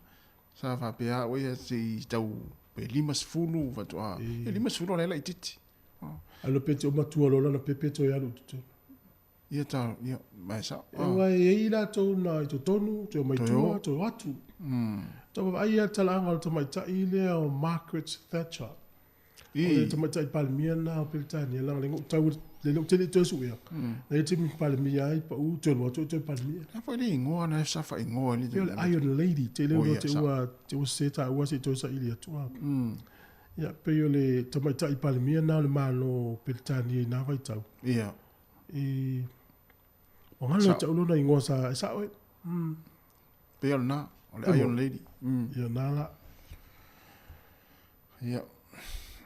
Ai ala we misia la Jacinta la. O misia Jacinta. Ia te au ia matua ngalo ai tangata New Zealand le venga na amo e Jacinta le matanga. Na falo sa. Na sau o le fa mai tu sa o me Jacinta ta puni a to New Zealand. Vai fa ia mai atu no mata ita yo isi. A sinta mai me ala tit. Eu foi lá e betoni o America le se tu no la polonga me yo fana. Ia. Ana na tupu o whaula me klai stete. O le mai yaso na a o mama ya whana i e tu ainga la mai. Mo. Halu e lunga ki ka pila mta lepe ma whale o ngai. Ai tu tongi tu pe tangata. E ui ale u mama i whana i. O le vawe pe i al whainga e Jacinta mana whainga manu. E maritua. e le fai to tasi ai Mo. tele ana fau tua fau tua ina e pe vela te mel fa mai tele ana fau tua la wali e poto me tau fa mai sa fau tua ina ia o mene tau no fai Mo. ya le la o mel te mel ese i lo po tele ni teine talavou fa teine pepe fa na usila wo ngoya Jacinda Oi. Ai sa o le. la fa sa mo le ngo Jacinda ya Jacinta. Ja. Ja ta o ta tu Jacinta. Ai oi. Tailo. Ma le mo sili la tu no po el fa sa mo le ngo Jacinda. Si fa sa mo. Wa file fa sa mo le ngo Pita ya. Pita ya po. Fa sa mo le ngo Paulo. Fa sa mo lo mingo. Tasi ya namba mtu ale fi. Tau ya. Ka tu pula tu no. Fa tu ale tau fa sa mo. Tu so tasi lo mingo. O one tau fa ngo yo. Tani mo sa stay mi ata u ai le upule number tasian ma volta ngata number 1. Wai le number. Tasian le upule sa utua o tasi. Dinga para au tu pula tu no se fa sa fa para ngo. Alunga la fa pe o la sa wala ya se. Sa o le ngona o sa bai tai palmiena o petani o Margaret Thatcher. Yeah, Iron Lady. Na. Ia pe yo le utata no yo na ilo matua na ta ia yo Helen Clark le na ya tato. Ia. Ia timine la fu tato palmieta mai tai sa mo. Ai ole tu vole le tata vai ai le temi wo na fa ma vai si pale mi ia Jacinta. Fato a wa tanu no fu New Zealand fato a wa ai ya le ni fa I fo le fainga tangata ole toinga pale mi. Ni tala fa ai. Wai mo ya John ki o Helen Clark e sa ini tala onga fu e sa fa I tangata. Ana tu la I mai si nei. Ai ona ole tina. Ya, manuia no wa ya tu e vai si au tama ve le onga ya ma fai no fai pe ponga le la fai lo ponga te sinda di le go expire la tu si le na. Mo tu ngalo ya Jacinta ya tai ngo ya sa bala. Mo tino a pe Jacinta. A fai la fa po ponga le te palmi. Ia. Al matua I tala la volunga la. Na. Alo te la fai fa lilo le al se mal palmi. Al se mal palmi. Ia. A sa we fai po. Ia na le pai le tala la la ngia to ai. Ia o sa fa na filinga. Fa mo mosiona ainga. Ia o vo siona pa anga. Soli. Tala fu tanga tan fu istamano. Tala fai. Ia. Tau ruga programa la tau tai au. Fa tele le tunu. Fa wo pe tau tua tau la le lua le oli. Ia la vai fo sta to pese to fa minuto na tale o se fulu.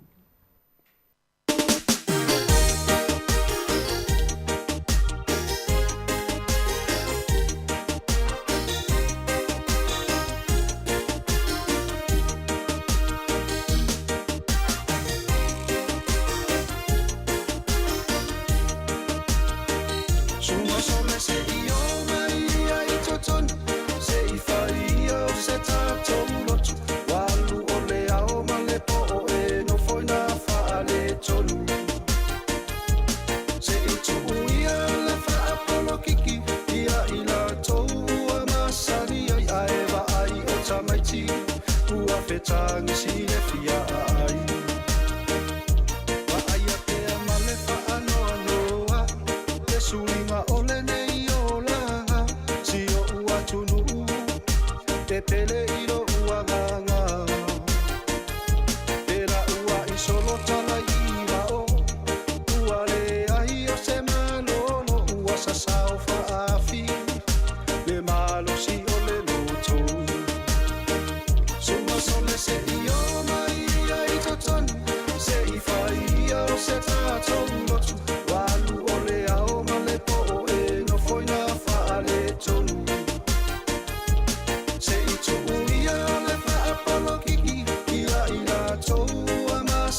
la aloa i le fale sa whaamata salamo mavivi ilo i le atua Suma sole se i o mai ai totoni Se i whai au se tātou lotu Walu o le ao ma le po e no foina whaale tonu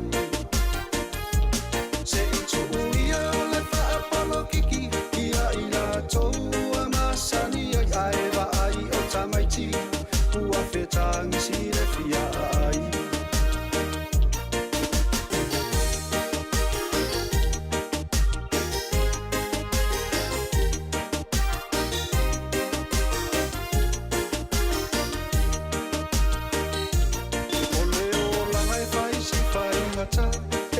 Fia toe whaanoa noa a ese se ai e te o ai pua puanga Ae whaatua tua pea i le atua e le pine ona e manuia Matatalo whaatasi awa se manuia o Samoa Suma sole se i o mai ai totoni Se i whai au se tātou lotu Walu o le ao ma le po e no foina whaale tonu Se i tuu ia o le whaapalo kiki Ia i la tou a masani ai aewa ai o tamaiti Ua whetangi si le fia ai Suma sole se i o mai ai totoni Se i whai au se tātou lotu Walu o le ao ma le po e no foina whaale tonu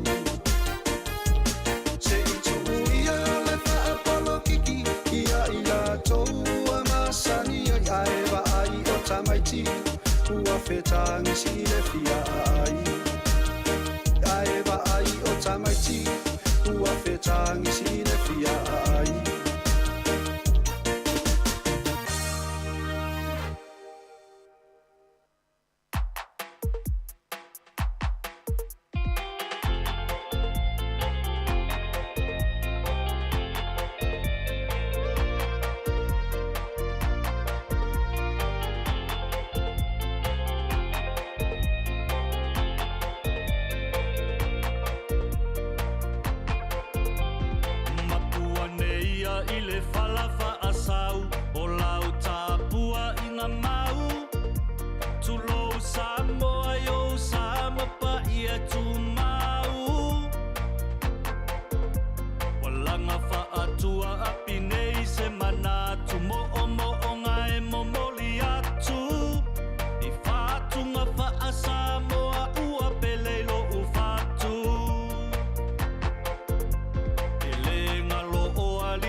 Molia i fo inia o a o ngā ina i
whalalau ua whaamalo le manga whangafa lau tōu au au na ngawa whai ma awala waso o ai ole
Ia o te whatalo whātu nei tai au.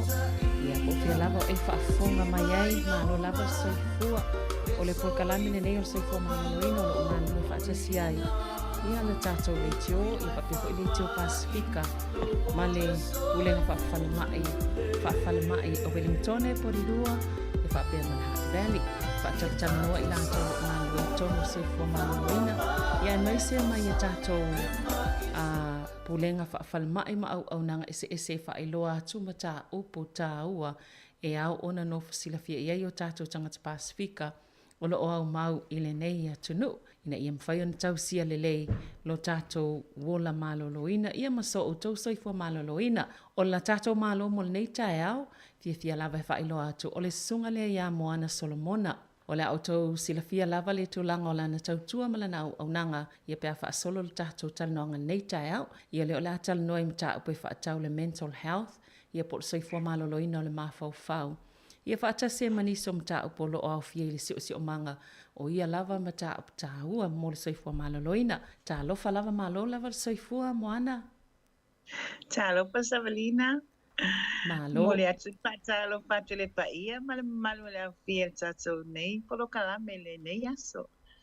Patalo patu fo ile afionga pasanga morisi malo auto officer. Malo la visoiku mamalang mama greetings.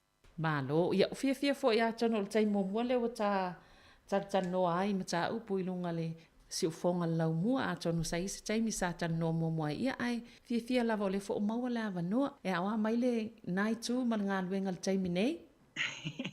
Ia wata fia fo o te arai fane tae wala mai le la Wellington ne. Ia, malo lava. Ai le lava le whaafonga mai o le atunu a o sila fia fo i lau tangata whaamolmol moana ia se e sao no e whaailoa lau tangata e me se fo i lau ngā luenga i la o tau au nanga leo lo e ngā lue i nei whaamolmole moana. Ia o Moana Solomona o le taimi nei o te no foi Samoa.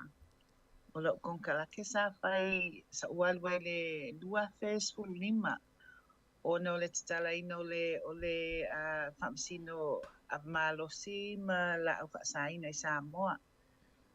So o lo background la o te pengaluenga ma u i a fo i le mental health ma le addictions. I o lo con kalake la sa o walway sa mo malaite ngalwe temine. O tai mana ia la wa fia nei la tau sanga talo e ngalwe sa mo. Lela le fitu tau sang. Oka. Mana ia te. Ia sa o i Australia mo. Ia. Ne ono e tausanga ia a o sa longoa o ia maji le apale wo pule nei i le health. Wo mla o mia se si e so so ngi tala ino o le famasino le sa mo. Malo. Se I faila se tala mana ia la le la tata noi lau au nanga malau ngal we ngai Samoa. Se I tau noa la fa mole a tono o se tala ile mental health stay me mole mai. Ia se I sau noa la vai pe a mai lau fai ngal we ngai I to tono Samoa. Mal nei fitu tau sanga sa enga lue ai. Ia mana ia tele no foi Samoa. It's a new mangayele experience.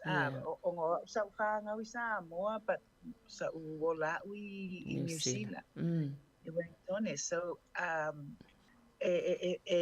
mana ele situ ai fainata ele situ ele sipito ona o tata wi Samoa ia o Samoa mo Samoa ia your projects ma and so o tangata ia o tu mai New Zealand e o tu sosoani Samoa e whainata I si teimi ona o le mta upuale le soifua malolo it's still very infant stages I Samoa e le o malama tele malisime e le fatwa tala le mental health unity I Samoa le lua fisu fa Yeah.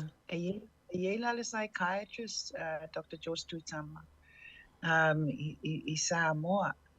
O le whaingata o mata upuaia whaingata whaatala noa I tangata. But even educating in ngaka, e a matai li popole. Yeah, and then malisi beta bo wa ea o le ava malo sia mala au fasai na yo mama fai Samoa. Wal fo ilunga le suicide. I think mafuanga ila uva ai I te tonu al ainga. You know, and fai fo I workshops fo nga le tau fa matala noa. E whainataia Samoa ona e le to a tele mātou e whainaroinga mental health. And so wha ngā ia pule nuu ma whaiwhe au e sosoani e tonu nuu e whaatala noa mta upule mswala upule mta upule au mai maainga I mea lai a awhi ai it's still it's e whainatala wala ona o mental health nurses fo ilai I le unit e ye lato e le oni psychiatric nurses more nurses I found nga may falma yo ako sosoani I le units le but I'm sure all I feel to all I tell fai nila ko education ma courses o le si la nga wenga nga fai le training nga social workers ma nga nurses nga I tono le units in that ma conferences fai Samoa I think too ole kemi ole measles, tame ole measles, so male koviki. Sa whainata wa e lunga le depression male anxiety tangati Samoa ona wo fefe foinga le ona ole you know le healthy Samoa it still needs a lot of help in the area nga mako Ministry of Health. Ole ala sau tanga I ai o tau mawhaina whaamalieina ia mana o ngau tangata ne ia awhiai whaawhitauli po ngase o le mawhauwhau I Samoa I le taimile nei, I le tūlangolo ia I le au nanga. O le whainata I Samoa ona le o malama tele I le mental health pe a whaamakala clinically so it tele toina because you know more for my ia o whala awa but I love I Samoa even I love training I mea go psychology ma mea umanga but you know for I Samoa ele malama I le mind ele Samoa ele nga umanga training you know because o le mea le popole ia and also I taitonunga o tangata I mea ia ma I Samoa ma you know it's a tau ana for according to I mea lai taitonu e tangata onga a kusawa ma le clinical ia e vave fo nga fo nga popole tangata fa apea se fa mai le ainga o ngia fo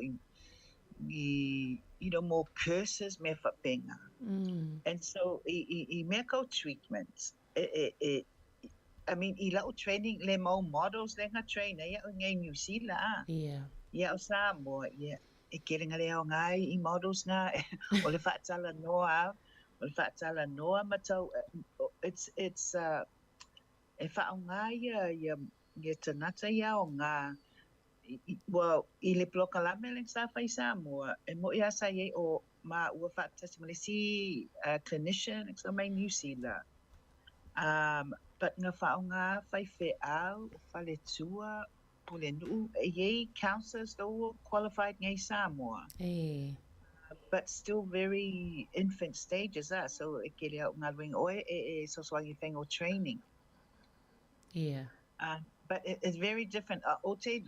Since I came, look for New Zealand, Teleo Services, Pacific Services, though my manga whangi workshops o te talanoa I la ngā ringa I Samoa, wa fio I Samoa, so soangi Samoa ma, ia o la utala la ia la so a wule vavi o whaonga models o New Zealand, wa ele lava resources a Samoa.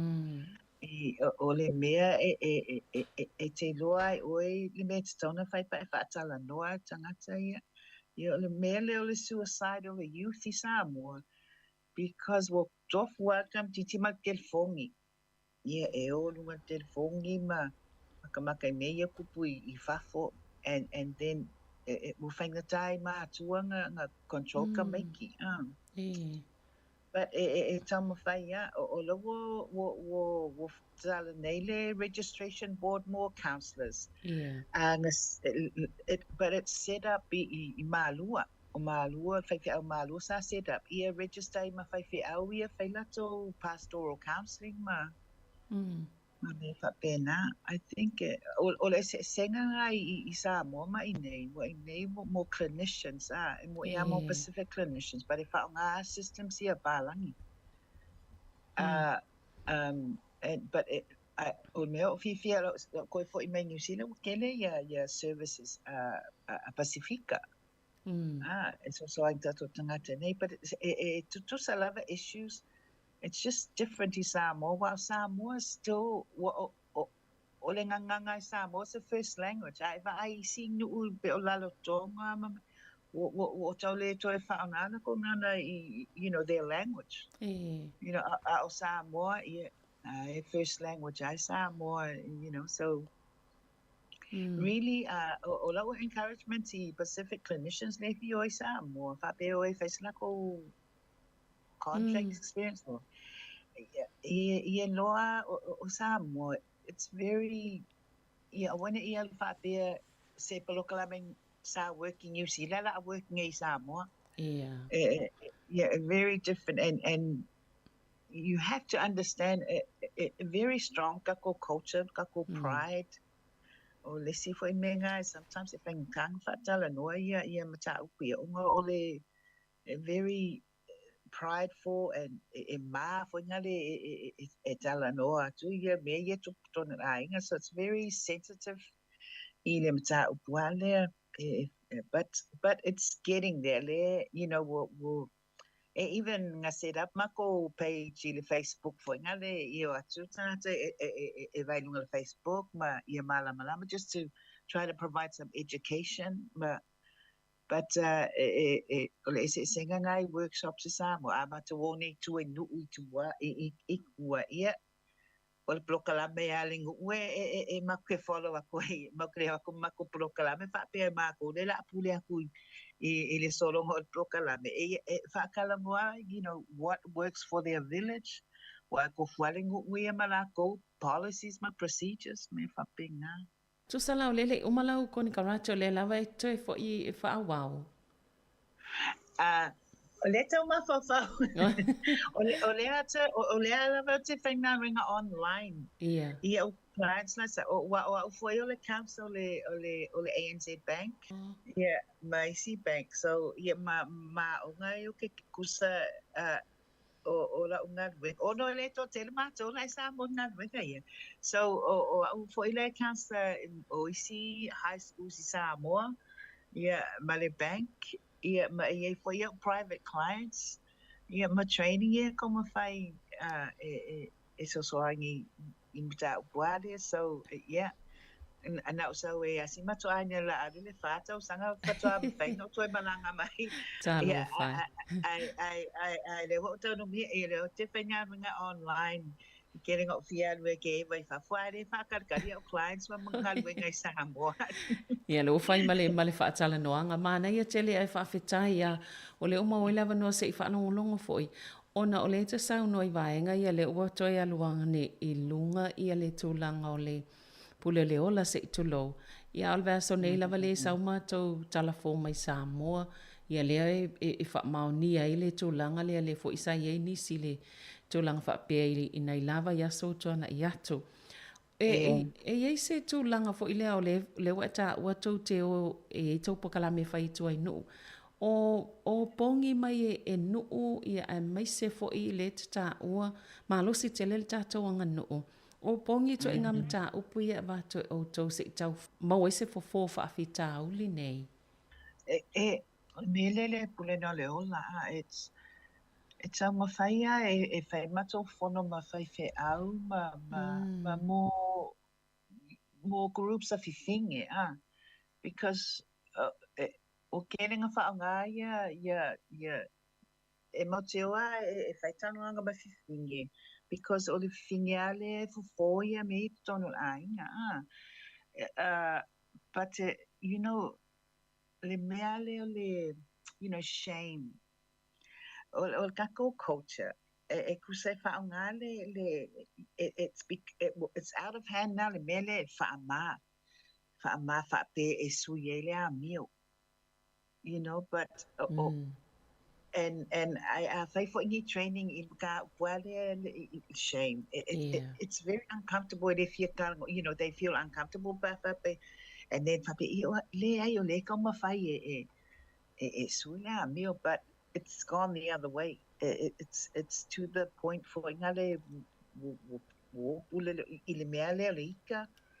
yeah, and then but I think opolo kalame kom fai kwa we had to get the information I kangaka kongu e mawel soangi because e kele services o lai fai la ko opolo kalame but o la u fakwanga ye e o e whakalangoa ia i ko kongo ngu upa o ame ia kupu kongo ngu but as so soangi mawhainga whai aku you know because kele o international funding le a mai e kama whai e whai e polo kalame ia I don't know but a lot of stress in mainland finances finances not just I le leo na wenga I le loku o le gaming ai Samoa o whaamaki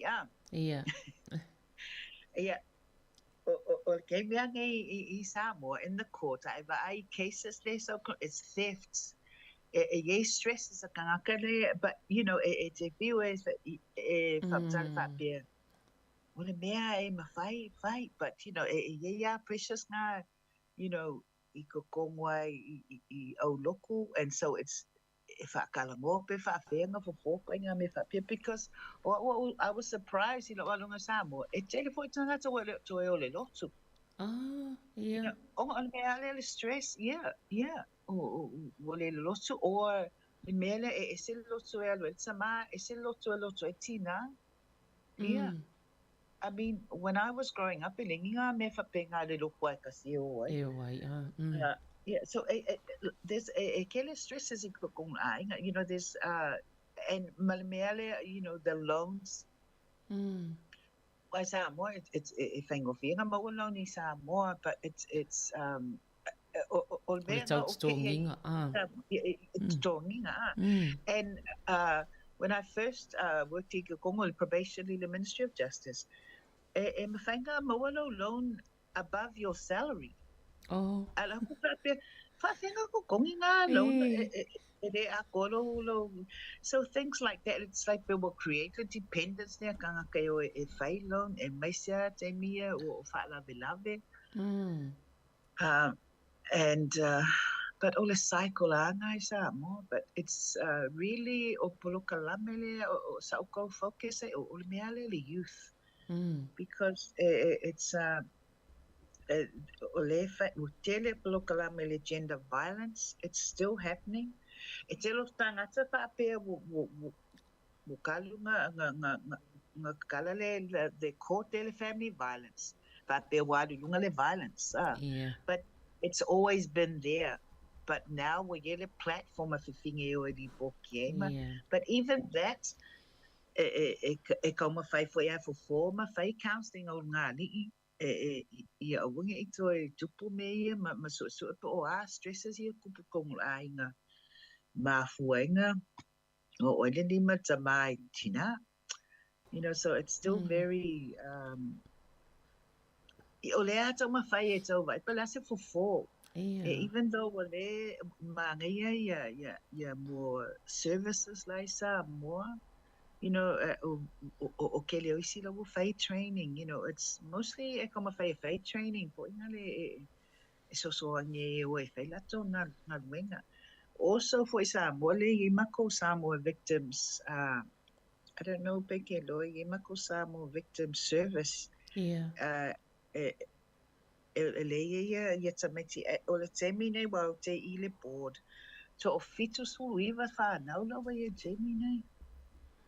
You know, that's o se bea whaunga ia when I went to Samoa pusa ka u i whapalangi i whafo. More, it's like an orphan, an orphanage, but otameti ia mātua ai ia isi ai Wato lato whanau me mole lava se tupe e whaasua e whawhangaika me ki ma. You know, so o le wamai i ia e mā ngai a le campus wa o le fund umai e kelenga maua fund mai whafo e whai e whale ia. You know, whaita maiti ma le whale a unga ma le shelter fifini. E kele a issues I Samoa, I think le o lava mātua I whangaruinga in this area. But e tau mawhaia o te alo e service ma tau mawhaia whai training so angi la ko ngaruinga. Because o Samoa, I think it's the same here, Pacific Service. A whapea ngai ke la ko oil social worker. Oi, kuselingi job description, so se mea. I need a counselor, I need a social worker, I need a driver for Puluipu, e o job description umana, e ringinga, you know, ele pe o I ngai, ka koe o le whaisi si me whapea ko ele elo so job description na. Yeah, well, o Samoa, a multitasker. Ai la ko ke nurse, e mua Puluipu ma ke o whalele unit, o e multitasker, me o whapenga. So, you know, e mangaia yo polokala me fifinge. Because I tell you, whakala ngō ngai finge, even in male gender violence, well, I know I finge lang ko olua. You know, I know behaviors. And so it's really trying to understand, but la me ma fuwe, na me wo ingwe whape, so, la me wo whape, so questions for ingale. Yeah, because I know ke longa ke o mai whafo, not just New Zealand, Australia. E o mai malako poloka la me mai whafo whape ia le la working i Samoa. But even if you think of poloka la me for Samoans in New Zealand, ma poloka la me i Samoa, well, ke le resources le ngai, ke le ko staff, you know, you have all the resources i o Samoa, yeah. Ole mea e maua, yeah, you know, yeah, and so it's like it's a good experience. As a clinician, I mean, you can get very frustrated in your Samoa because you're trying to change mindset, masosoangi naka, but Samoa, you know, it's like they can be very resistant, but you learn, you learn not to push your agenda. Tangata. O le mea au ngā mo Samoa, help them in mea, you know, because sa ye more clinical psychologists, sa e kausosoangi ke bilenga ye I ko le Justice Department. But, you know, ako ko presentations, be limas full slides, au mea umai le brain, it was all in English, au le group life ai, mo pangka. Oh. Ia, o ke sa vario ko, mo sa whāngau sa mo le sa mo, a wole vangai wha. Ia ke sa vario ko, pa pe bai ngai pangka, ia whainka foi wu, kau le malama foi I English, but they were clinical terms. And so ola whakuanga clinicians that I've talked to since for New Zealand. It's really keep it simple because o kakangaka at the end of the day, bawan mela manga o pe whawhenga so pa pe mau se sosoangi pe, you know, and sometimes you know, mele anxiety Samoa. E kelo clinical terms and less translation. And so it's like you tell stories.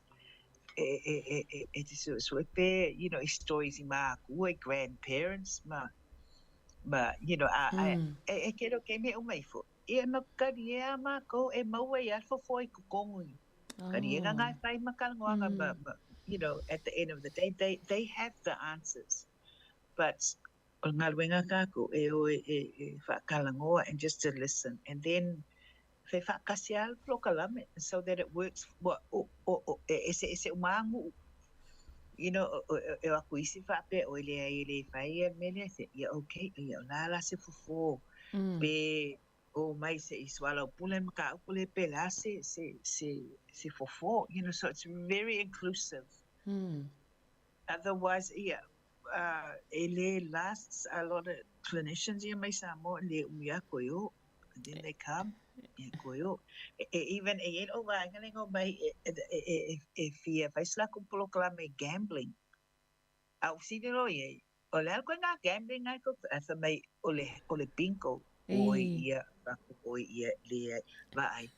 O le alko nga fufo nga wa o Samoa ia o ke le finge o le bingo ma e o ka fao ma I ke fa pe ko se thing or addiction per gambling yeah good luck. Good luck. So you really have to understand it's not I mean it's not fa pe ke fia poco malea but e ko nga endo o Samoa ia e pule la Samoa you know because ela como la intention fa pe o ngai fa degrees o useful yo kausanga ka yeah bawan mela pe vai pe la se sosoangi pe ke lo fai kangaka you know o kako values anga le lo mar fa lo yeah that's like the main thing ye do o yeah le lo mar fa lo because ale e ke frustrate o you know, and that's why, you know, so it's like, yeah, my Lord, lovely on the side. Goya, big. Goya. But, you know, yeah, when you understand it, I mean, it took me a while because, well, Australia. Yeah. And then when it's a whole new world for Inga but it's a very good experience because I've learned a lot for Samoa.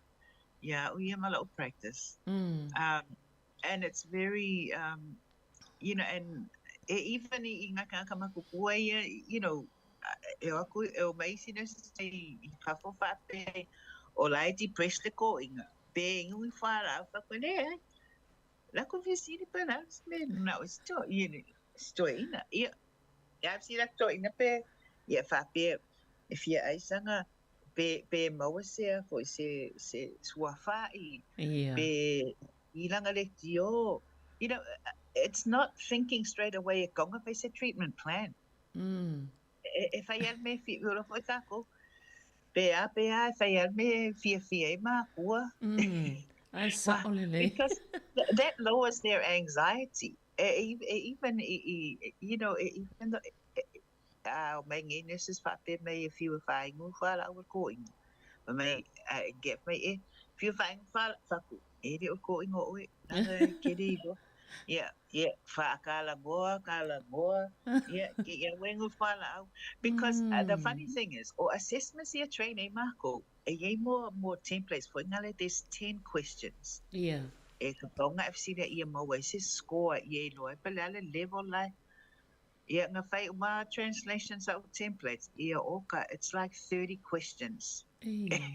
Pakwa ma wale karisao. Wa for example ye mo facility for ngal fa pe I tell mafana le pia e fio o nga o te mi uma. Yeah. Ia o le kalia ia o la le una i ngwai pe ale ko nga kali. I've seen for if you allow fang wing pe e nga le lua fang la po fang la o ia fang la po it's you have to ask a lot of questions I let you even if you say well you say to me say no I tell you o nga ia fa pe mai o ia le sa nga ingwai Ai le ona. But when you train about it, more levels for you're a social drinker, you're a heavy drinker, or Samoa. And I was saying to team in probation Samoa. Yeah, ole template nga may le WHO makwale au ngai la fayaka ko. Yeah. So no fayama ko templates even with the depression mefapinga. Well, we don't really have a word for ngale it is whangare upule whano noa. Yeah. E tele na oalu o sto ngale o tupuale tamsese. Yeah. Well, he's right. Life ain't langa tusi but ngale mental health is Samoa. Yeah. From way back then history. Yo te arpata noto inga pelase. Eso so ang maya mo ngal wenga. Yeah. If you feel ever yes so in it's all annoying me le so le mental health get for so ang esto indana and it's the same thing you need to wetera tumalo pulo lo clinical hat or your counseling hats because Osamo when I got there very few certified counselors. Yeah. But I like we only services or I don't know. Well, look at counselor. Everybody's a counselor. And so so when I more formal file presentation sa file formal Pacific prosecutors is Samoa. And if I may see for my Samoa when needs the clinical psychologist, I said no you don't. You don't need a psychologist in Samoa. Why am I for a psychologist? Eu may malako agenda for ngale fa pe lela because psychologists are more tested trained o isi facility for fa pe la e ko tesia me ko dementia o tesla o life see the story na pe titilo te le pe le the animal it's a giraffe or the giraffe male elephant fa ko kali fa vai ele mawangi giraffe ni elephant isa mo ele kai loko ina po those kind of things and it's quite basic I think it's well that's what I've been saying is services na kaya pa kalangon fa pe like yo avela ko group it's so on it pelo mango nurses lengo my and doctors during the measles. They just came and did their work. So nurses and they were saying to them, they'll do the bulk of the work. And then our team, the psychosocial, more counseling, because there was a lot of babies that passed away. So a lot of grief counseling. And I'm telling you, Samoans, they don't need a degree in counseling for grief because using our own culture. Because they love a qualified counselors in Samoa. But I know they're good listeners. They know, even i ngai lo makua, foi kako grandmothers e vavenga. Ia, saolele.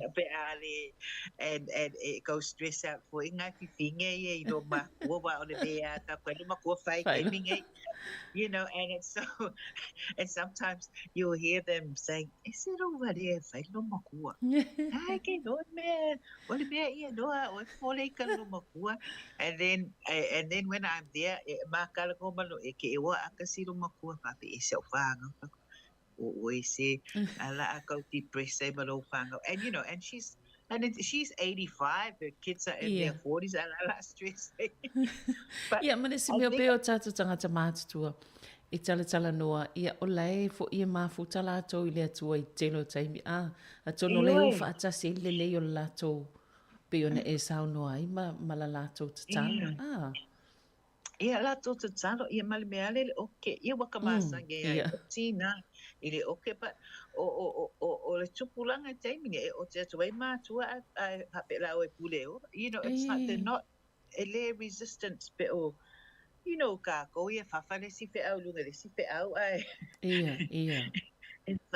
So there's the real, the youth I work with in Samoa, more high schools, it's a thing that it's really hard because they're very, but these are our kids, and ye foi ka mai ki Samoa le lo fa Samoa. Waka ke I foi nga, but it's very difficult because it's different generation. And they want counseling, but it's like they don't want to hear from their parents. Well, and then child rights, things like that. And I think you probably see in the news more kamakia I ole the bus shelter I oi kei kaulanga I mo fusuanga o kolisi ma that kind of thing. Can you imagine beanga kupu me ngai gemina I ka ko I ole fasinga nga o I o makua. So very it's very different le tupulanga and so this and some services they don't want to work with the youth they're working with adults, but services like they're trying to find different ways for because the drinking at a youth in Samoa it's you've got 13-year-olds 13-year-olds at Allenbeer. So my thing with that, board, they're allowing these kids to go into the bars. So there's lots of changes. Samoa from when I was young, Samoa look grandmother. You never,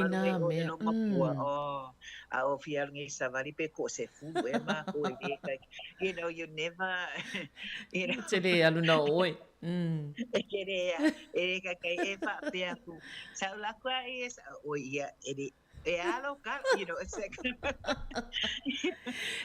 o ia le tele whaafitauli nei te tā ua nei le hele whainga tā foi ona tau fō pe fuafua ni tali mautuina ia tau mawhai fō. O iei o lena tā ua tau pokalame pe ieni pokalame whai tono a onga mai tonu lava I o la o tau au nangal tau la lea. Well, o la unga wenga I tonu 2 of the colleges I Samoa.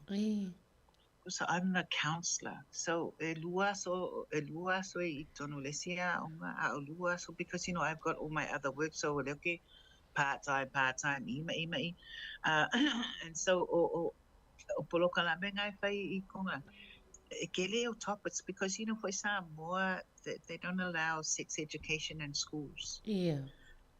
But they're having sex, they're getting pregnant and the the diseases, but still very taboo topics for ngale. So, but, and the families is kamaluma finge mo RSE workers. Yeah. And then mo ainga wo kupu mai me fafo. Yeah. And then will affect ekamaki. And then the self-harming, they're cutting themselves. And so it's really talking to them about safety. This age group, may go depression, my anxiety, because they understand what Google solo diagnosis, it's that kind of thing. My fact that you are only depressed or only ADHD, and then they want medication. But I always say, well, you don't need medication, because if you think about suicides, because it's very hard to be depressed. From the morning till night, and so it's when the sun is shining all day, every day,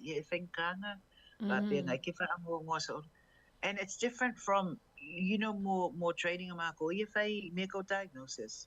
Well, you have to meet certain criteria, and so things like that. But it got especially women.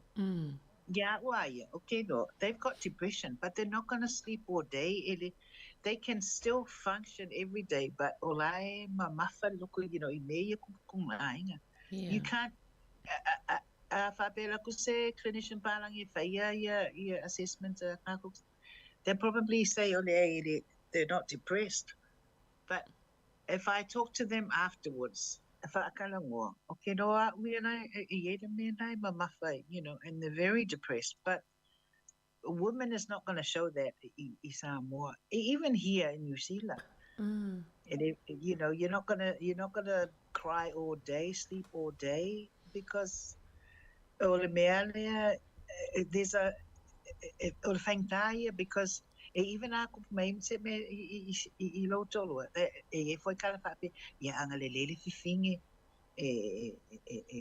there's a lot of emphasis il fifinge for things to be right, le foi faile bloka me no tsane, so it's lots of different culture. You have to look at our culture and processes of culture, and how can we help in that way. I can do a provisional diagnosis, but do I but I offer for, but programs for the kids in the school, it's the same thing, but you have to do them in small groups, because it's still more topics here. It's still taboo. It's like the sex education, depression, mental health, still very taboo in Samoa. During the COVID, private clients because of online, more virtual therapy.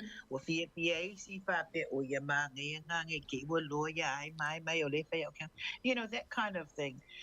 So and some of the youth, they don't want their parents to know this, so counseling online. So I had to do a lot of that during the COVID. But Samoa is very small. It's like everybody knows everybody. Confidential. Confidential, and then everybody knows. and even in the courts, thank God, because at the time I'm a clinician, and so you can't do the assistance. Well, I had some family so through the court, and I had to declare that. And so we have to bring in either the former led psychiatrist or be I could say senior probation FA assessment. So the thing is, okay, kango fai training a probation o FA assessments ba fa pe o screen is ba fa pe ele mafai ho fai se screening because okay fai ole kukusar fai uma Yeah. Talo fa fa. pe. So I mean, you have to deal with things like that. Okay, cases when fa pe olai like there's a case, a case thing fa pe go mo face with my clinician if well because nga ma ua mal for my psychiatrist ma fainga pay assessments at nga kala failing a case e make ainga umay on different sides and so was a little if my yeah no nga really made a uso le I le fal mat go so is clinician pe ma fainga ai so is fa volunteer fa mo mo le ko bisa you know so there's a lot of conflict of interest isa more things are there but you know when you have so few people there in this area well you just have to do what you can for because we don't have the choices New Zealand but I really encourage if you are so experience or it's the biggest challenge. I thought it came in when I decided, oh yes, only some more it'll be easier. Si dia tut fain ta. And even in the courts, if I go sessions, we're not to teach us how to speak in court. You know, the language that we use in court. So but again, if we expats na Samoa, you know, we're working in different areas, you know, kusal mako peer support group na be stress ngay expats, you know, we'll catch up. So ule therapist are expats. Tele ala matafa yo ima mtata lo matino. You know, I arrived when I arrived. I thought I'm going to come for Christmas. Walk it off here. I arrived on Thursday. I asked for can we just fly you back for a week? I've been waiting to leave. You know, so you just do what you can. You know, gaming will graduate. You see, Australia did some online diploma in counseling Samoa. Yeah. And I'm going for it's a clinical, you know, Samoan tutors. It's a cultural context. So right now I'm trying to support them online for Ingale because you know normally when you graduate from counseling, you're supervisor for a year. Samoa nga graduate so it's like safe practice, you know. So I was trying to contact le ovanga yamadu. Why at a registration board will go register? Yeah, and also saying to them the registration board should offer some training. Yeah, if I training, oh my gosh. So I o ila restalai o tangata yo if you file training there. Well, it's a registration of certificates or diploma counseling Samoa. Yeah. Well, registration board to register you. And what encouragement the board because there are different levels. Levels of a new counselor or someone's 5 years. And although encouragement if any workshops counselors here to encourage them as professional development. Yeah, if I could for Kwanga my ear solo if I training. So you know, I'm always looking for clinicians, my social workers, my sources. You see, my so antalo you know. So I mean, if you have the heart for it, I mean, if you're going there for the money, don't bother. If you go there, Maloa, passion, Maloha to give back. It's a good experience. I mean, I can say I've learned a lot more from Samoa, 7 years, Loli. I mean, I've been in this 20 years now. Yeah. I've learned a lot more there it's enhanced my practice. I will say that when you're working i ka ngaka ngā o Samoa, because in New Zealand it's different Pacific groups, but when you're working specifically i ka ngaka Samoa, it's very, it's different. It's very, I enjoy it, you know, because okay, make it frustrate, but it akai and they come up with their own ways. So I like that. You know, I like that. It's not a them and us. It's very inclusive. And I think you know, mo programs here in a train Marco and Pacific models here in New Zealand. The one that works in Samoa is narrative, telling the stories. Well, I like where says you know, say for schizophrenia or something like that. If I kalangoa from when they were children, o whenga o lai, o pena e o lai o grandparents, pe o mākua, you can figure out in mealinga mafua, but if I kalangoa I mea, you know, from their history, from their pasmea umanga, it doesn't have to be a you know, clinical like Email train a Marco. Well, some of more templates here train a Marco. You're asking them only in the last 12 months. I you see if I'm a failo assessment, yeah, or so English. Yeah, ke mafawanga e sfuru ma singa kame. E ke feel may yo nga makanga wingas full sanga. So you have to sit and listen for failo assessment nga you know, like in New Zealand e kusa e kuifule le kula failo assessment. I failure assessment is Samoa. Yeah, well, you can put aside 2 or 3 hours.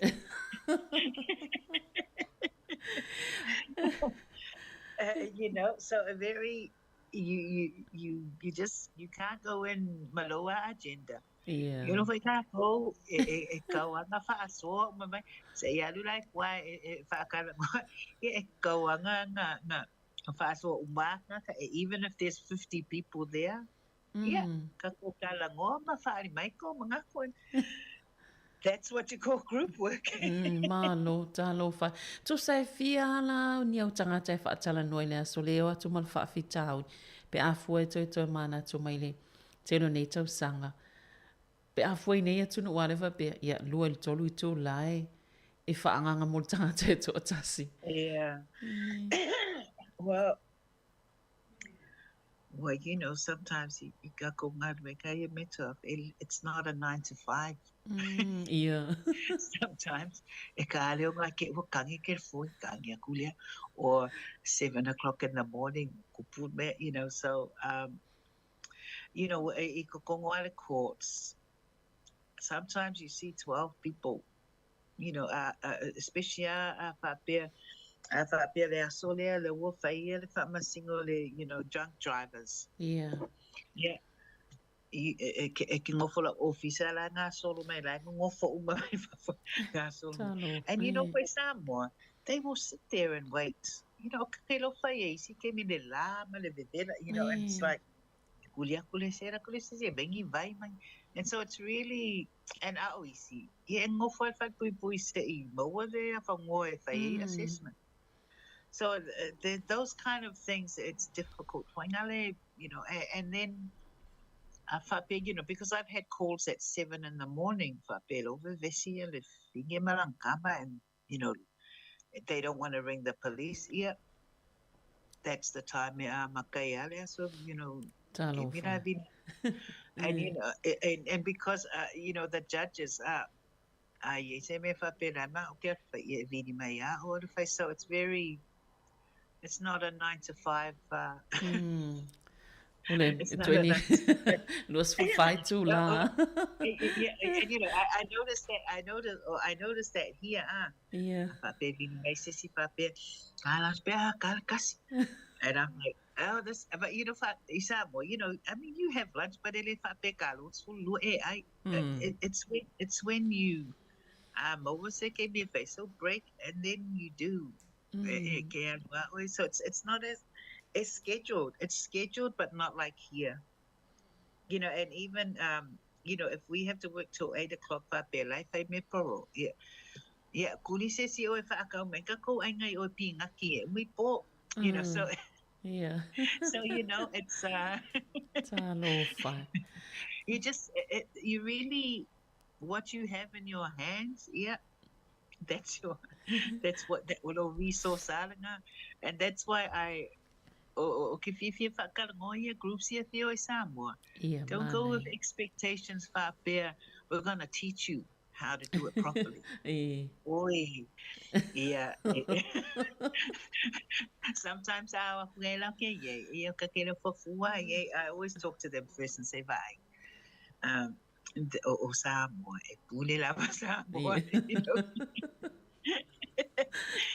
They foi process sa boy. Yeah.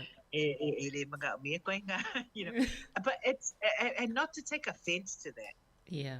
Because it can raise anxiety for iknaka sa mo fa pe ho oka makwa longwinga loke ma just it's not making them afraid because nga boy so failure assessment and it's just yelo ka ko for form my lord, this is what works for Samoa because they're very indigenous to the country and and Melissa me olisina ka ola for even if they ring fa pela kolomokua la nga kangi or whatever happened and then e fa kalangolo fa pe e kulia ko sisila le pe sa we folelo makua ma fai se kokalesa ma se makoko it's those kind of things.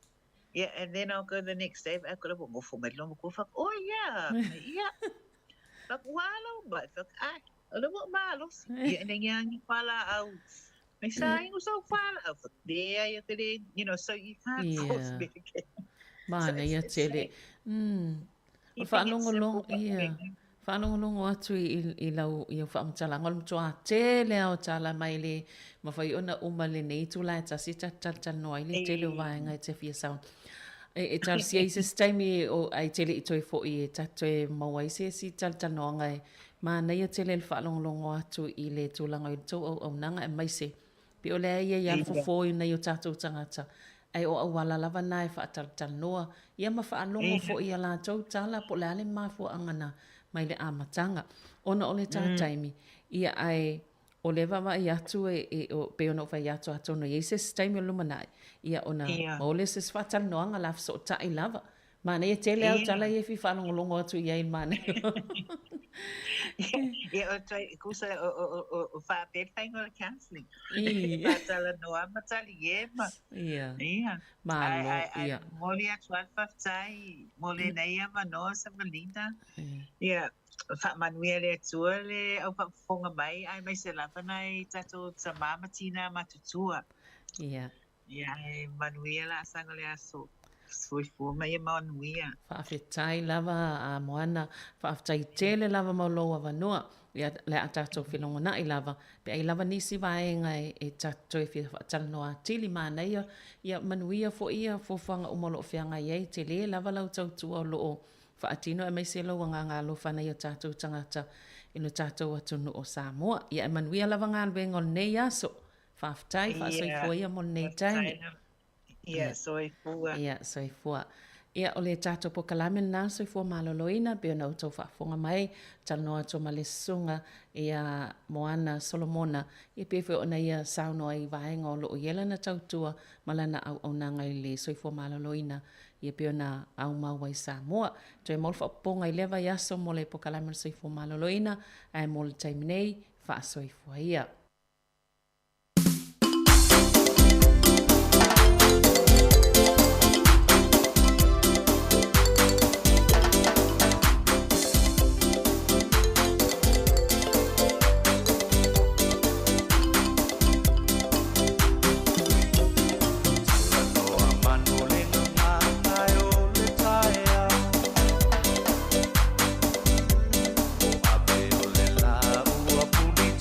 Foi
Whatalofa atu i le paia ma le mamanu le au whafonga i le nei tu la talofa lava.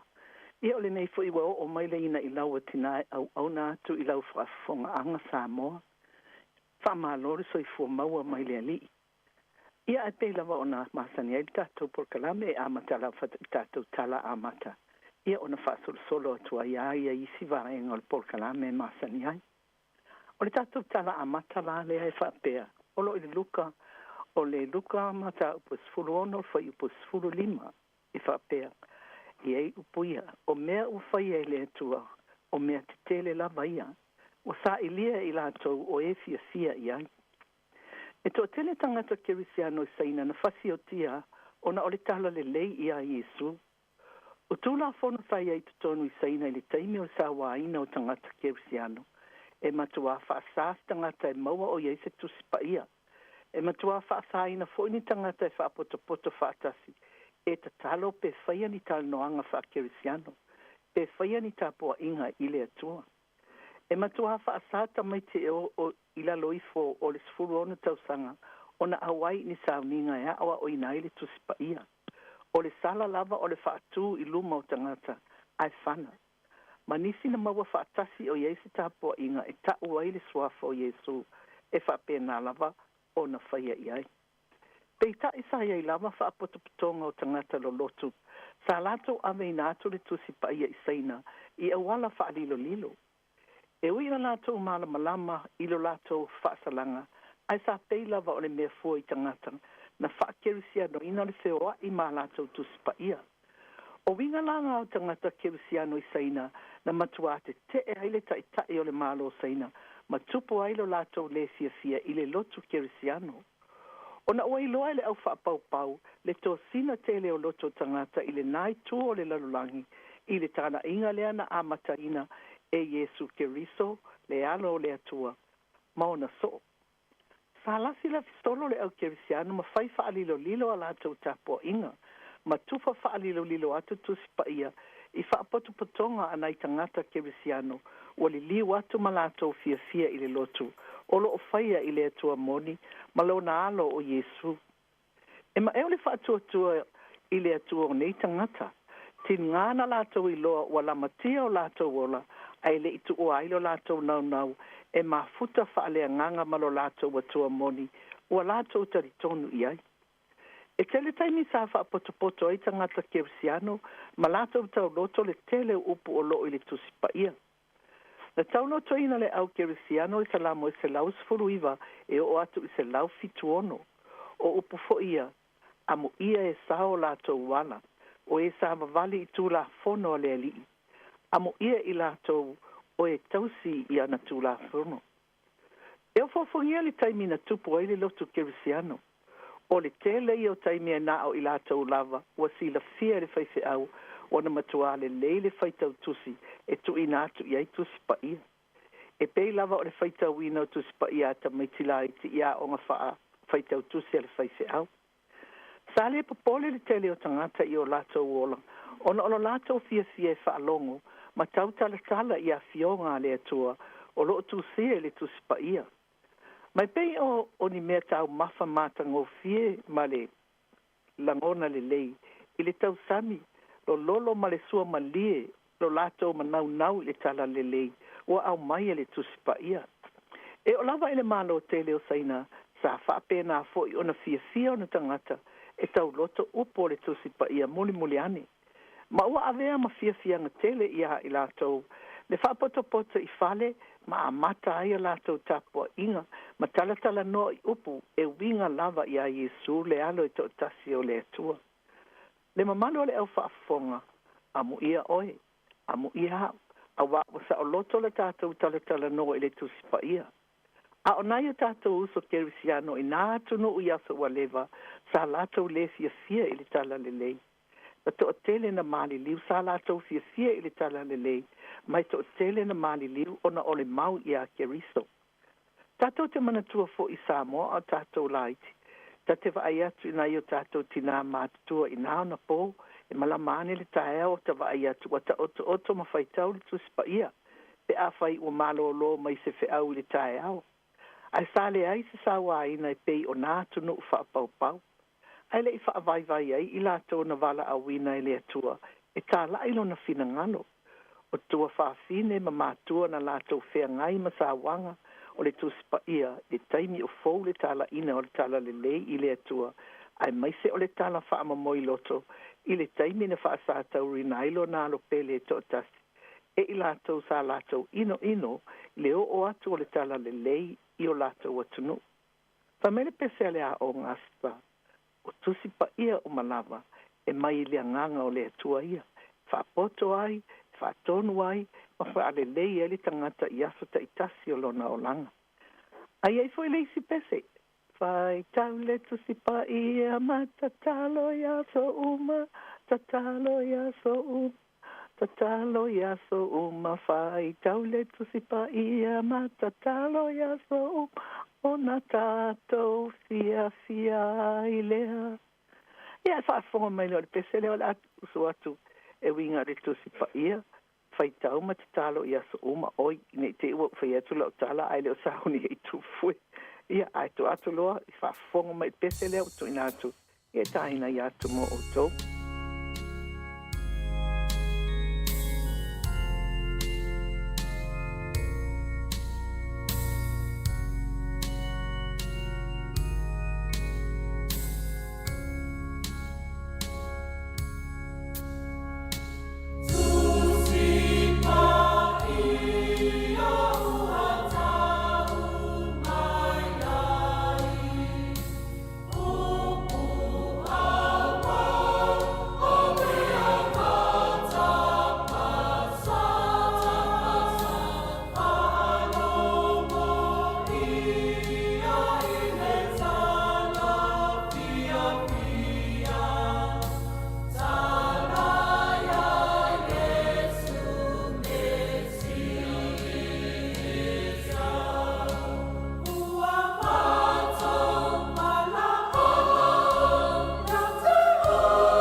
Ia, na woto whafonga I le pese, I le inga o le atua o saunia e le pahina toke lau. Ia malo lava whafonga, malo whafonga. Wa ova ia tu le nei aso e pei walafi I tua atu o ao ia le la. Ia ona o le ailea, ona le ailea o se mafanafana. Ia ona I tala e wha mafanafana, wha fia aile au whafonga. Ele no spepal ni o idea ile masina nei I ulai ile aso los fululua. O lo fa asala lau mai ile tala e winga ile li o Berenice Salesa. Lea o fa aulio le tunai e avea matupo Peritania pe ara o le taimi. E mahalo lo aisi o na tinale tupta mai ta I o el sapeta. Ai pangale tala fa anoa noa ona o le vai aso lava na te nei. Sa fa asala lau mai e se tasio no spepale malo lava o Peritania. E fa pea. Na amata mai le tausanga e lua afe sfultasi e o atu le lua afe lua sfulima. Na talia e Berenice Salesa pa o Prince Charles ni tupe mai le shika of Kotari. Fai atu I tangata o I la tou e vaia ana tupe ina ia tuu I ai I le ia avatu I le shiki ana wha putuputunga e pei o le Charitable Trust. O lona winga o ana wha putunga tupe. O ana tupe o lona winga wa watu nei tupe le nei taitai I le taitai o alapi. Mai le iloa pe o iei nisi me tu atu. O lea la ua ala langa nei Peritania ina ia whaia se su enga wha leo investigation o se tala le matango fie wha pe nei o wha papole ina ile malo Peritania ma ua fesilingia le avea peho sa alesa ma sui o le tupitama itai o Elisabeta ile no whani. O le tūlanga la o iai nei, wa to tele, ma ua manatu nisi, wa te tau loa o na sui tūlanga pere nise Viliamu, o na o se pere nise e matualo lofa ma fia si iai Peritania, ona winga whaatamali i ma le tau soafia. Ia, ma ua aile nofo ma malu le neia li i talavou, ma winga tau soafia fo i o le tamaitai o Katie, e fiafi e ile tele o tangata o Peretania. Ia, o tupu lava la tau malo ke siano, e tali tonu lava i eilo loto, e fili mai lava i le atua. Talo fai le tupu tamaitai, na avea ma tupu tamaitai talavou, lea ua iwa sfulu ona tausanga, e le aise taimina whaalongo ina ais, se le fia o Peretania, tanu mai le taimina avea i ma tupu tamaitai. Ina o maliu si ona tua asia o si leono, i le tausanga e a feiva se lau 5 sfulu lua. I le Women's Weekly o le neifo i vai aso, o lo tu sia mai ai le tala e winga i le ali i pese tautaua o Paul McCartney, o iana o le founding member, o le tasi o i lātou na amataina le au fai pese tautaua i la fo i aso, The Beatles, o ia lava o se ali i tautaua i la aso a o tau mai moa man tātou mata fa solo atoa i ai, le nei au fai pese tautaua.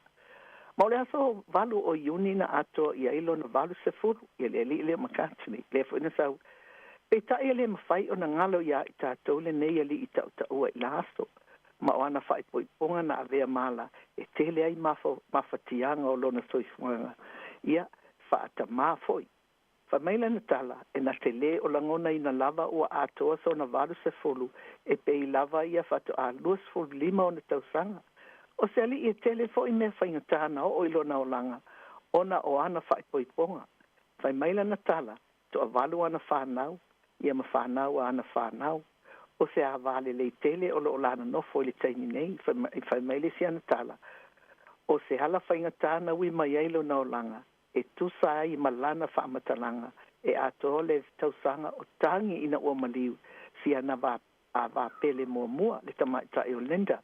Maliu tausanga e ase se lau i wavalu i le 5 sfulu ona tausanga ona o le cancer ngase o le cancer i o taimi umalawa e te mana o iwa aia tu o savali mai to tonu o le fale o la natala ia le nei tangata sa lofa e ai manau i ailo na loto o si ana vai tolu sfulu tausanga o la no nofo mai to tolu si ana whanau na mau ai o Mary o 5 sfulu lua nei ona tausanga, Stella 5 sfulu ona tausanga, ia male ali fo ma James e 5 sfulu tausanga.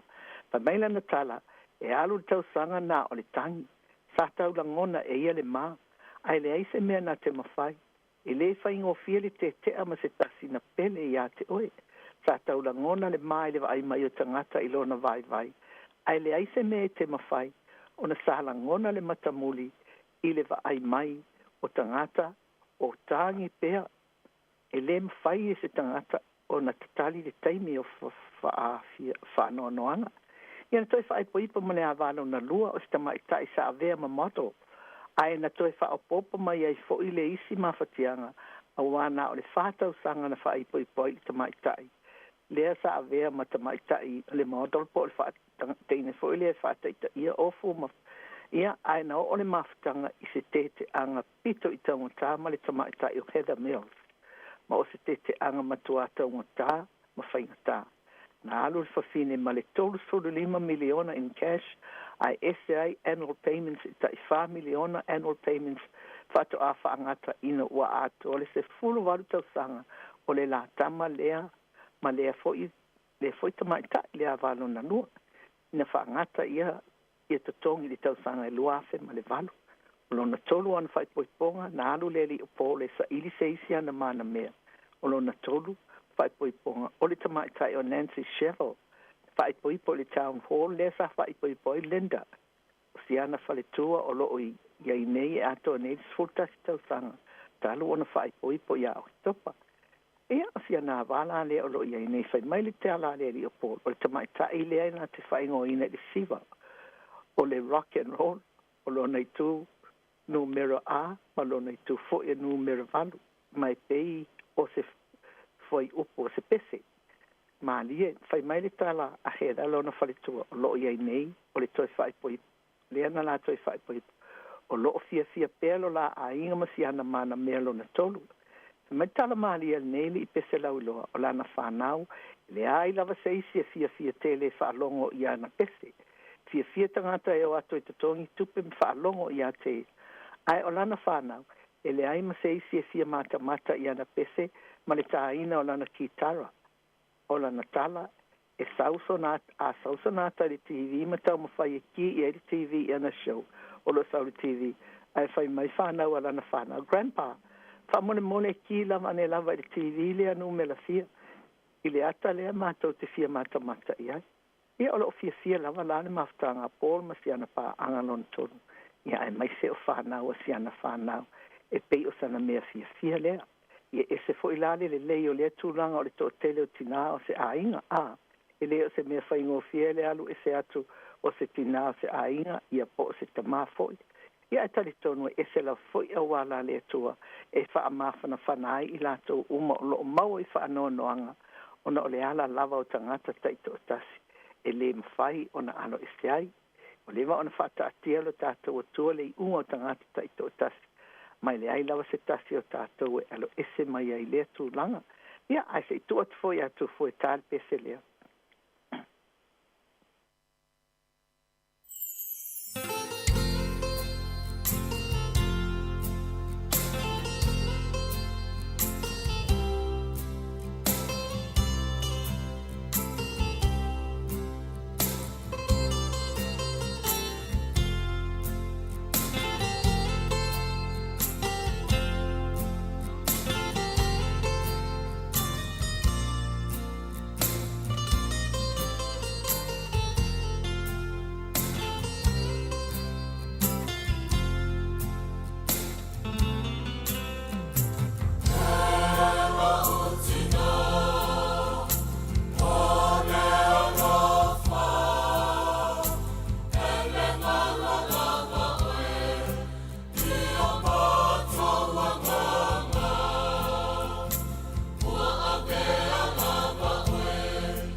Le malo le whaafonga. E tele mana whaafita uli nai whanau.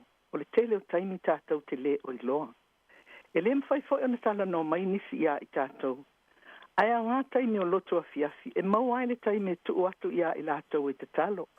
E fesili foi po o iai ni whaafita uli tātou te le o iloa. O le tele foi o taimi a te talo mātua.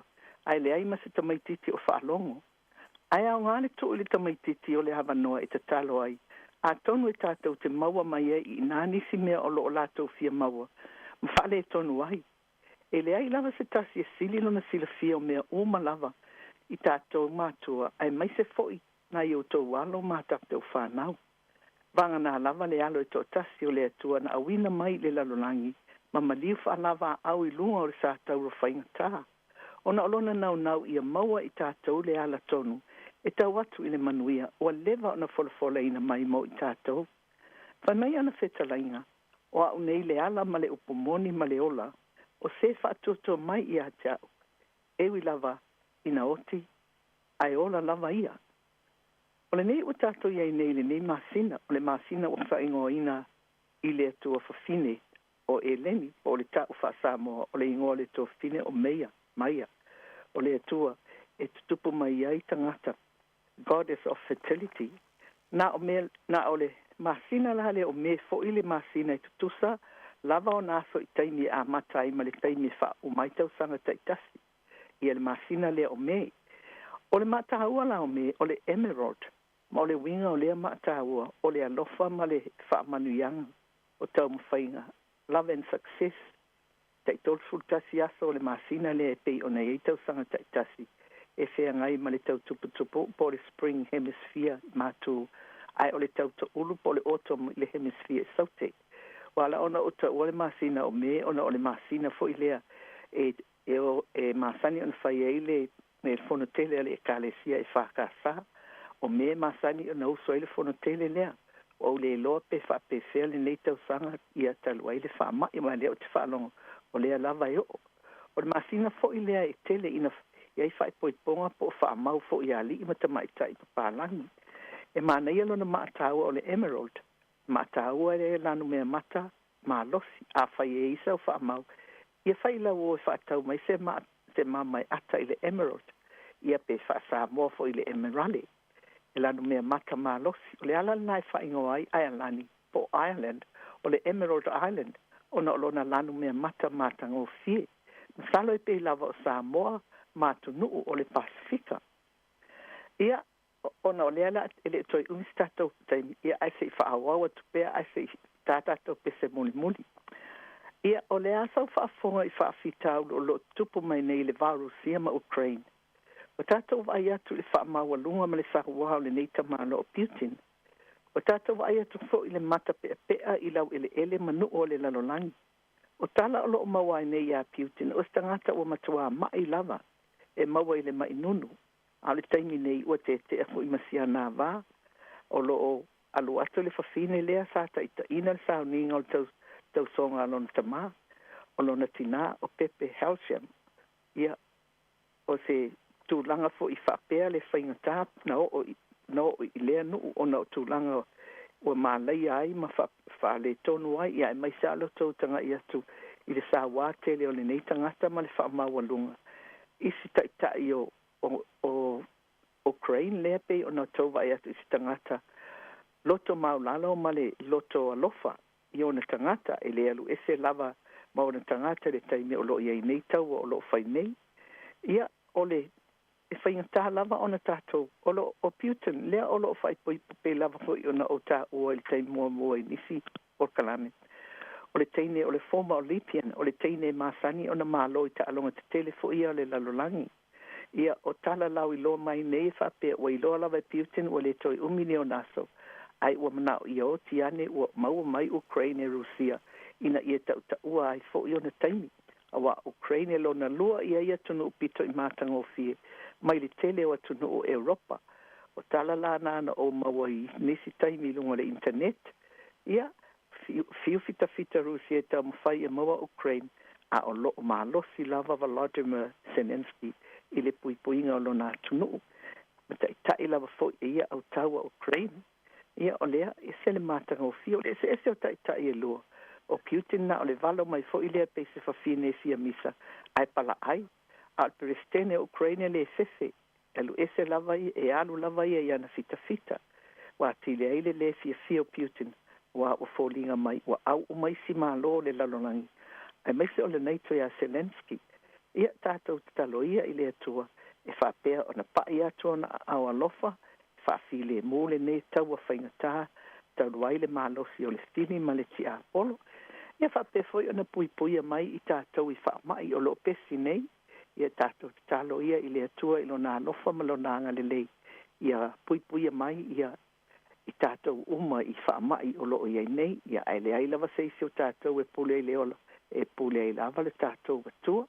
Ia, whaftai te le tu fue, i wai leo toi, mi foi se taimi o le Port Kalame, ia ai moli atu alo whaanga i le mamalu o le au whafonga o ta māma tina mātutua, ia o le au whaingalo e ngopa ia le atua ma o lātou whaletua i so se whaitauranga, ia e mai se foi o whaife au, ma le au whaingalo e ngare katoliko, ia malo whaftai, ia malo le ngānu lue, ia mai se lava le whamalo i le si fonga lau mua, e a fionga ia a whamasanga, le mamalu o i lātou uma o lo ngānu lo ai o li ima tamaita. Ia me se lava le li a oa o ia tu fue, whafta ia tu fue, i le whaavano mai le taimi, le neilo o matua e whai le Port Kalame. Ia manuia lava le whenga ia i whe au mga luenga, awa tuia i le atua loutou soifua ma le tātou ola. Ia e wheloa ia i fo i lunga le ina i lau i se taimi o mua. Ia o le taimi nei, tō wha soifua, le mamalu o le au whaafafonga.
Nisi o whaawhiawhianga le ni vaenga o le tai au, leo o toi 2 minuti o Natale o le tūlai se fulu ma le lua.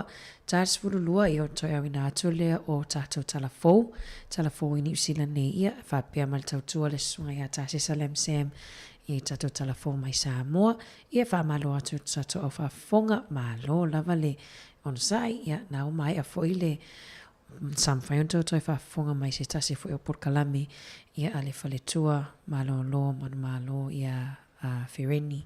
Ete ia malo lava. Whamalo atu i tātou o ia mafuta mai lungo le tātou ala ata o Facebook ma le YouTube. Ia ai le whaangaloina i lava nei o tātou wompa anga. Nei o tātou tu asina sina. Ia le olo mafuta mai i lungo o le tātou frequency. Tasi o ono tesi ma le tasi whaamo.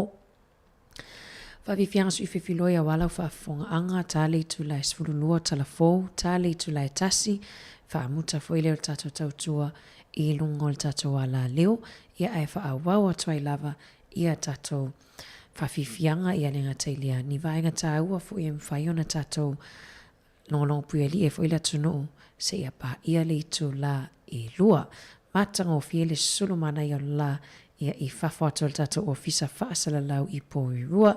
Tātou taimilia na sui le aso sā, ia o lua le tolu i tū lale wa vā i tātou.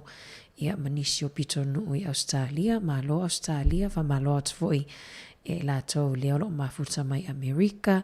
Ia maso se atu nuu lava, so se vaenga o nike lope o e maua mai ai le tautua le siufongo lau mua. Mai a foi mal tautua ia songa ia tu fue, ma le songa ia tasi, e sa tautua atu i le tae au ana leila ia le fwoi wasui mai nufua ia tātou te eva atu le nei a wauli matangofie le wato i titi a vela ia le fai ai maso ia male talo male kalokau o ka ia wa mala solua ia to es fruiva minute tali tu la sfulu lua fa fianga mai le au fai pese ale tia maa mana onga o Samoa.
le sue mani ulu mai se so sala ma sei lai mele che ti ai io e le alla tele no posso la le alla tele ma si io pongo a tal malepe ma poi a sole pa pete della neole tama mai mele che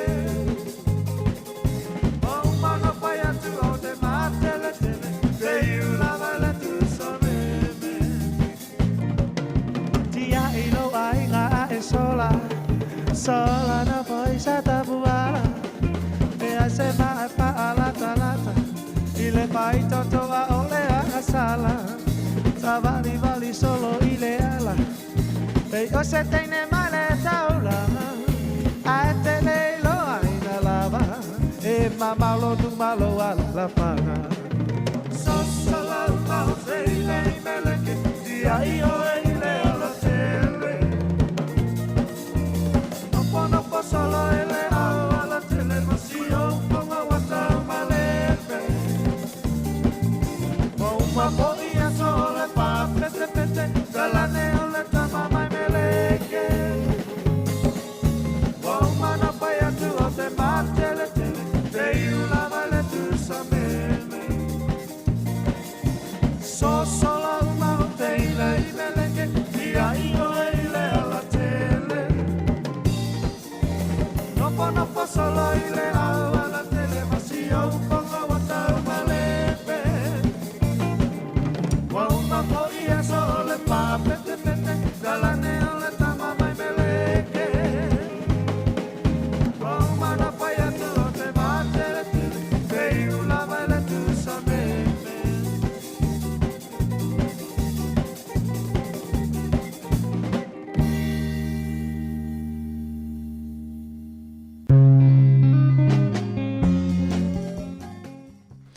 Whawhiwhiangana mai le 5 stars ni vaenga o le tae au. O le asoa tae au ia le foi o loo whawhonga mai. Foi nisi foi o alom whanau ia po tama foi matina o le a whaamanuaina foi po ua whaamanuaina lato tau mawhainga i le tato a ongam tata ese i whitireia ia ma le Wow Tech. I le ole a whaian lato solo tele o le solo lato ceremony ia po la topol kalame o le whauunga o le loto o le whauunga e whaia lea i le Te Raupara Arena le asoa tae au ia le amata mai i le lato campus ia po i le nofuanga lea i whitirea le lato solo e sawanga i le Te Raupara Arena i le asoa tae au i le tae au ia awa le lato sauninga whapitua ia po le whauunga e amata mai la i le valu le tae au se ia o i le aforas fultasi mana e fo i fuafua ia tatou fuafuanga ia me se lava i tatou le nonofo mau i porirua o i latou leo le awhamaniaina ai ia o le vaenga o le soifua maloloina ia po le health ia o le hospitality ia po tangata fo i le su i mata upu tau whaatali malo ia po le talinga malo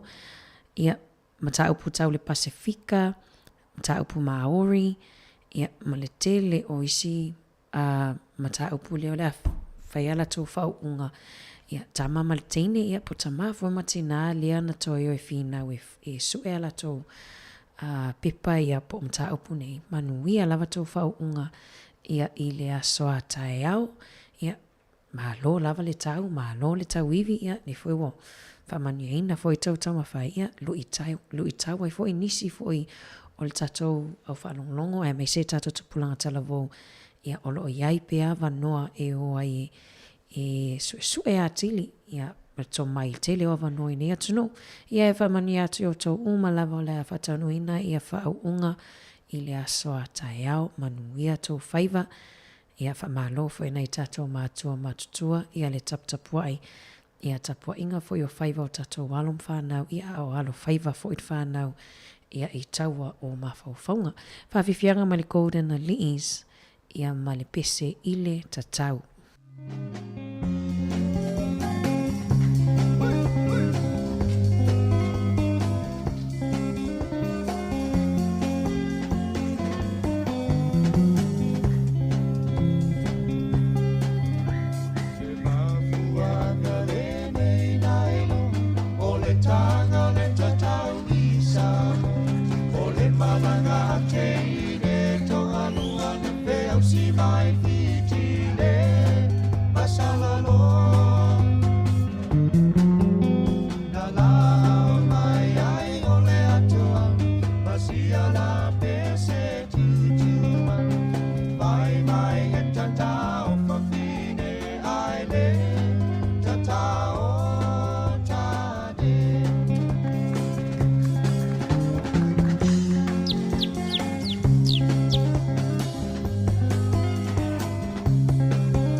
wa se si ala pese tau luinga tai o fale alu mo mama ai alo le pai su ua tele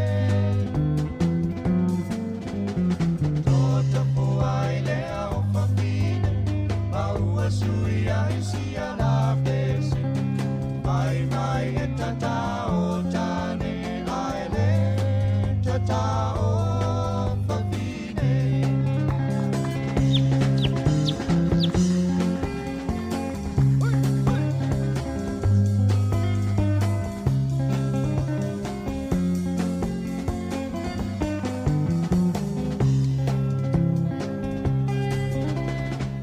sila isi tama ua taati o le tufunga lea ua amatali talo fa ua tangi au wewe ua ote solo ile ata kulu tele sole ya eloto tele o le ta alonga fa atamata e uila ba inatinga tele ai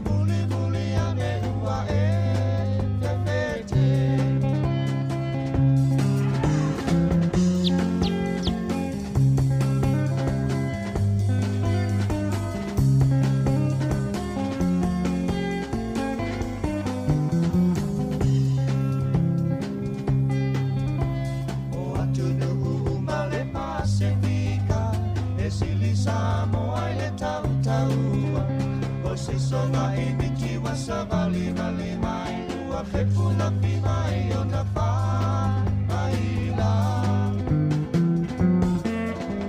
o aso pa ai fo pa amuni ali au fa atu alo se o fa ala o le singa no fa amea fa aulu tau ua o ai le va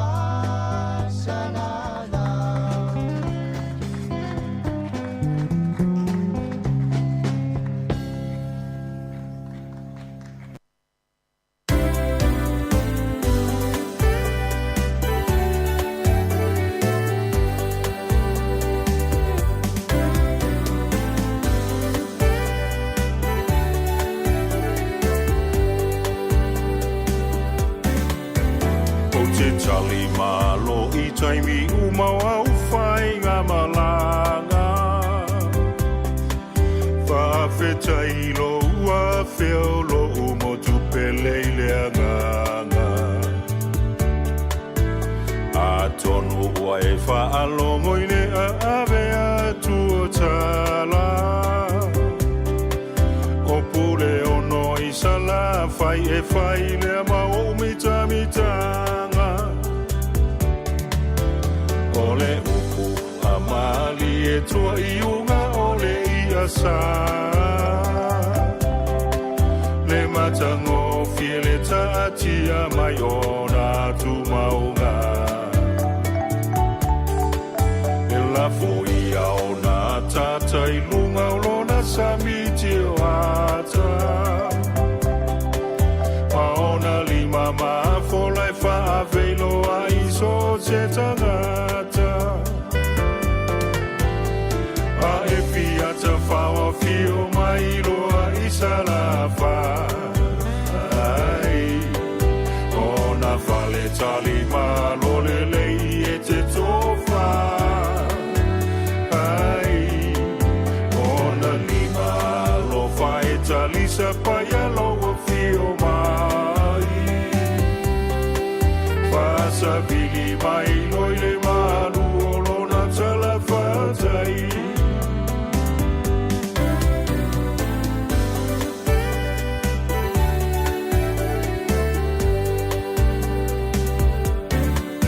E malu lona ea e mo o mia lava e tangata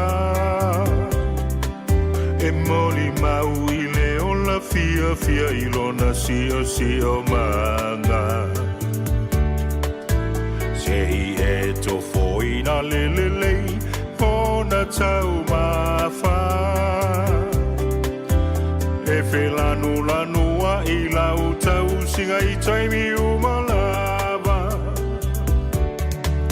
O pu si mawhai pule matua malosi. O mea uma e whai le alofa ma le wha maoni. O le tofa ma le utanga e wha manu maluai. Aua o lou saunga le mu e wha mua mua iai. A e fiata whawa fio mai loa i salafa. Ona whale tali malo le lei e te tofa. Ona lima lo whae tali sa paia loa fio mai. Whasa vili mai loi le malu o lona tala whatai.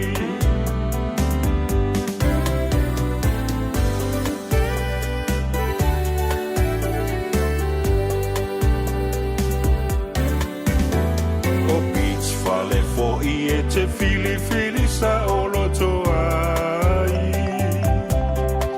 Au mai lau malo i lo umotu e te tali tonu ai. O te whaafia fia i mea uma e te whira ngalo ai. A e tu ua lo umotu mana tua i ta isala whai. Se mai lava Samoa i le nei vasa. E tau sa fia e lo fatu i so se tangata. O a umea sina la uanga nu uma la unga ngana. A ole atua o lo ufa vai o lo umalua papa. Whawa fio mai loa i salafa. Ona whale tali malo le lei e te tofa. Ona lima lo whae tali sa paia loa fio mai. Whasa vili mai loi le manu o lona tala whatai.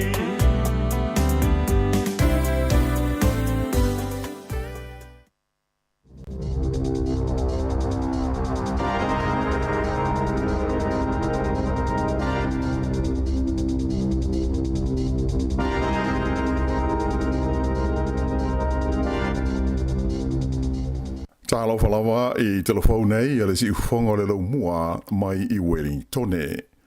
O le tala mua. O le masino se tema o le ACTI le fua o le tutongi tala whea ngā ima le tau le soifuanga po le living wage i le tonu o New Zealand nei. Sa whaalia mai e whapea o le nei fuafuanga o se whasosoani tala whea ngā i lea e langolango ai i le to tele o tangata i le taunga tā o le tau o le soifuanga. O le nei vai taimi e lea ia se vaenga o le tunu ue le o mawhatia i le taunga tā o loa le wha le tonu o leo ngā o le tupe a toa mo le tamao ainga lau tele o le tunu lea ua tūla i mai i le fua e fitu tesi mo le 2% i le taimi nei. O le tau fo o mea tā mawha ua o i se tūla ngā upito taunga tā i le tonu o le torus furu tausanga ua tua na i tu nei. O le si tanga la o le ofuafuaina mo le tutongi le nei o le living wage i le tonu o le tunu e amata o na whaamamanu i la so mua o se tema lea o le a o atuai i le luas furuono tā la i le itu la. Ua maua leo i au kilani i se uta tele si dia i le kuata tone o le waila au whaasaina o le methamphetamine na au maia whaana nā i le tonu o le tunu i se uta o pia mai whafo. E tusa ma le tolu se lau luas fulvaru kilo kalama o le methamphetamine ua wha amalo sa maua leo mai se whalenga o si mea i le Ryan Place i le ai o Manukau. Ai na wha ai i loa mai leo e mautino lava e sidi atu i lea o wha inga pe a umonei a lātou sa ili linga o loo wha ngā solo pea. E to rua tangata ua mōdi ai i le wha amisnonga i le neimata upu tu sai o le ripoti mai leo. O le teimi nei, o lo wha awo pēr ngā rua ngā leo, i le fuafuaina lea o le isi vaenga o le waila au o ona le nei, e wha pēr na wha aliusua mai, ma au maia i te tonu o ni apapia. O se ngā ruenga tele lea ngā ruenga, mai o le a whailo mai i se teimi e leo le tūlanga o le a tau nuu iai, pe a mai a i se teimi o i luma. E siri la titi lava de se furulunga afe la whai o mai fau o le COVID sa whaamawina de tono le tunuu i le vai aso ua mawai atu nei, e tusai o whaamau maunga mai le mtanga ruenga o le soifua malolo hina. O la whainga atoa lava sa iai o mai fau, e se furulunga afe lua se lau ma le lua, ai lua se furu ma le lima la whai o ma liu. O le lima afe se lau fast furu iwa o mai fau nei o tangata na afia mua foi i le vairusi o le COVID. E o ane i le waruanga o le pole sa te ruai, e lua se furu la whai tangata na tau fia mo tonga fitinga i le tonu o whale mai, e au fia i le to iwa i le tonu o potu o mai tinga ina. O le vai aso i o na tua, na tula i mai le sfulu tasi afe, lua se lima sfulu valu la whai o mai fau sa iai, ai fitu sfulu ono la whai o maliu. Wai loa i se liboti sa whai loa mai whala wai tele le songa fua, le matua a wha ina o tangata Maori ma tangata Pasifika o New Zealand, i whainga whai longa lanu ma le whai longa tangata i le tonu o ngā ruenga o lo o ngā rue ai. O le nei liboti o le tonu unga leo se suenga fau, sa whaatino ina le University o Massey. Na whaali ai le liboti le nei, e sili atu i le toa iwa mai tangata ta i toa se furu uma o Maori ma Pasifika, na o lātou whaalia le matua a whaina o lātou, i whainga whaailonga tangata, ma whaailonga lanu i le tonu o ngā luenga e ngā lue ai. Na whaalia mai e le li professor o Gerald Ha o le University o Massey, o le neisu asuenga, ua sanga whaamauni ai le malosi o whainga whaailonga lanu ma le whaailonga tangata e whaasanga i Maori ma tangata atu motu i le tonu o whale whainga aluenga. Ai o le tele o taimi e tau lei loa ona e tanumia ma lilo fia ia tūlanga i isi fo i mata upu e halia ni mai i le tonu o whale whainga aluenga. O le tūla whono a ia te tau o tangata a whiwa se lau iwa tōru e whaasa ai ni whainga whaailonga lanu ma whaailonga tangata e whaia whaasanga i seisi ona te tenunga whaare lotu, o lona lanu, ma lona i tu ainga o tangata, o lona kenera, le matua o lona soifua, ma isi vaenga e au fi ai ni ona mana onga whaapitoa, po le atoa o lona malo si whaare tino. Sa whaina mai fo le li professor ia Gerald Ha, ia le whaururunga leo le mata upu tau Maori, ma mata upu tau Pulenga i le University o Massey, e au pito ta tele ia whainga whaailonga lanu e whaasanga i Maori i tangata Pasifika, ona o lātou lanu ma whaasinomanga, o se tūlanga e a fia tele a ile soifua malo no ina le lei, o lātou mawhauwhau atoa malangona. Ua whaalia le nganga whaahutai o le li pālemia ia Chris Hipkins i le tamai tai sa a vetarua nei ma pālemia o le tunuu o Jacinta Ardern, a onumana i ailo naso muli i le tonu o le pālemene i Wellingtone. Sa whaalia ai le li pālemia o na moonga e tārusia o le a le to e tūla i mai ni whaitionga ma ni whaapunga mamawha e whaasanga i a Jacinta Ardern ma i tangata te te ma le fia i a te ia.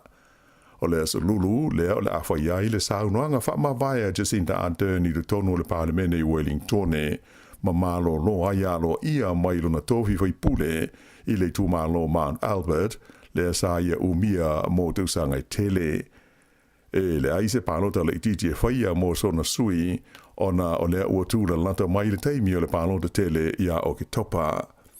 E pei ana sila fia, o Januari lea na whaeloa mai ai whaalawa i tele Jacinta Ardern la na whae unga, o le a whaase e tua ngalu mai le tofi pālemia, a toa ai mamata uputa upu whai o mā lo, e mā fua lea swinga e pei ona iai, ia o le tūlanga e pei ona iai na mā fuai swinga, e pei ona tūlai mai e nei le leo Chris Hipkins e tau ave le taita inga o le whainga mā lo, a toa male pati a le Labour.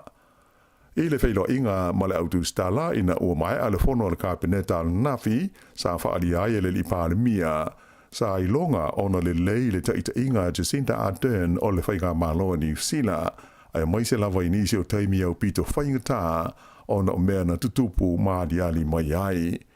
O nisi o whaalawalawe maa tuia ma wale matautia sa whea ngai ma le taimi o Jacinda Ardern e awhia i leo sa whainga o tangata lotu mo sa lame kalai estete ai whapea le pā o le maunga mū le moto le White Island a toa ai ma le wha maioti po o le COVID se fulu ma le iwa na wha mawhaina e le li pā le mia o le wha mai COVID se fulu iwa a tonu o se lui tau o pito mao ai lea e ma whai o na whea ngai ma se pā le mia o New Zealand i le tūla i mai ai i le tofinga.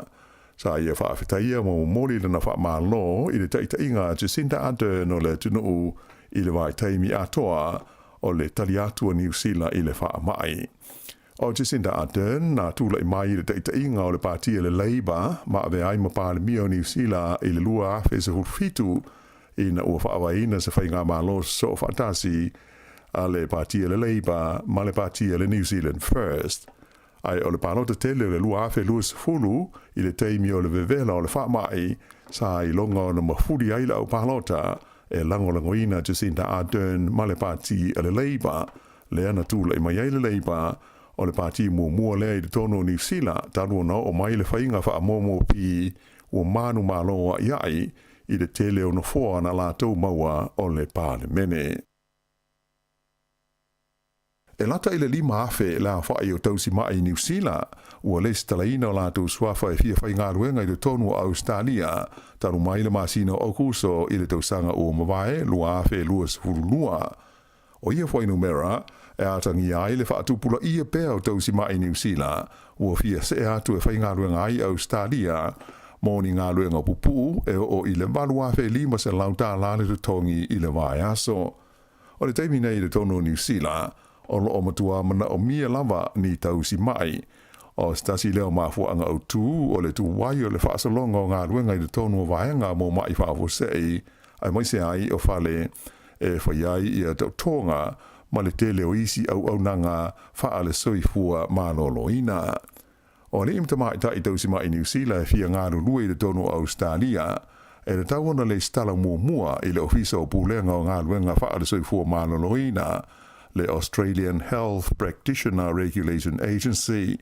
Ta ua mai sui le ofisa, e taru mai le masino o kuso, ua o i le wha afe, iwa se lau lima se fultasi, la whai o tausi mai ua le stalai o lātou ingoa, mo le wha moe e se atu e ngā rurue ai le tonu au se tālia.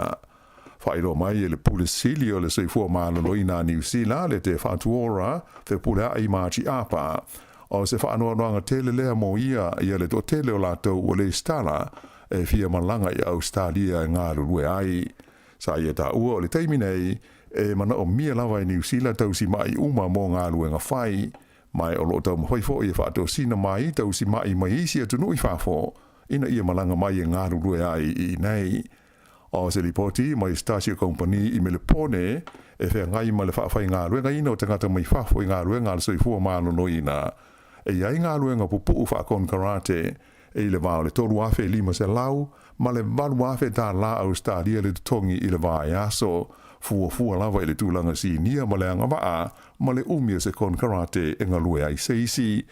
O le umi o nisi kon karate whapea e amata i le tai whaavai aso, anga i atu des fulvaru masina, mai maua ma le avanoa o ia tausi mai, e asi ai i ona ainga i le tonu o lea vai taimi. O le teimi nei e tūsa ma leono sa furuli maafe le a whai o tausi mai o lo ngā rurue i te tonu o New Zealand. O nisi o lātou ia e ngā rurue whaawai teimi pe part-time. Whai lo mai il whaalapo tonga tausi mai New Zealand e mana o mia se vai ngā tūpe whaapitoa i le talo le tūpe ale maa lo e whaatupe ai ngā ruenga whaatausi mai i le tonu o le tunuu. Aina tā ua mai il te mai te ipule o le te whaatuora i a whipulea i maaji apa o lo tā pena i al komiti whaafoe e tu inatu i le kāpeneta na whautuanga uma mai mautinoa o le tutongi o te ngata whai ngā ruenga o lo ave i ai le wha mua.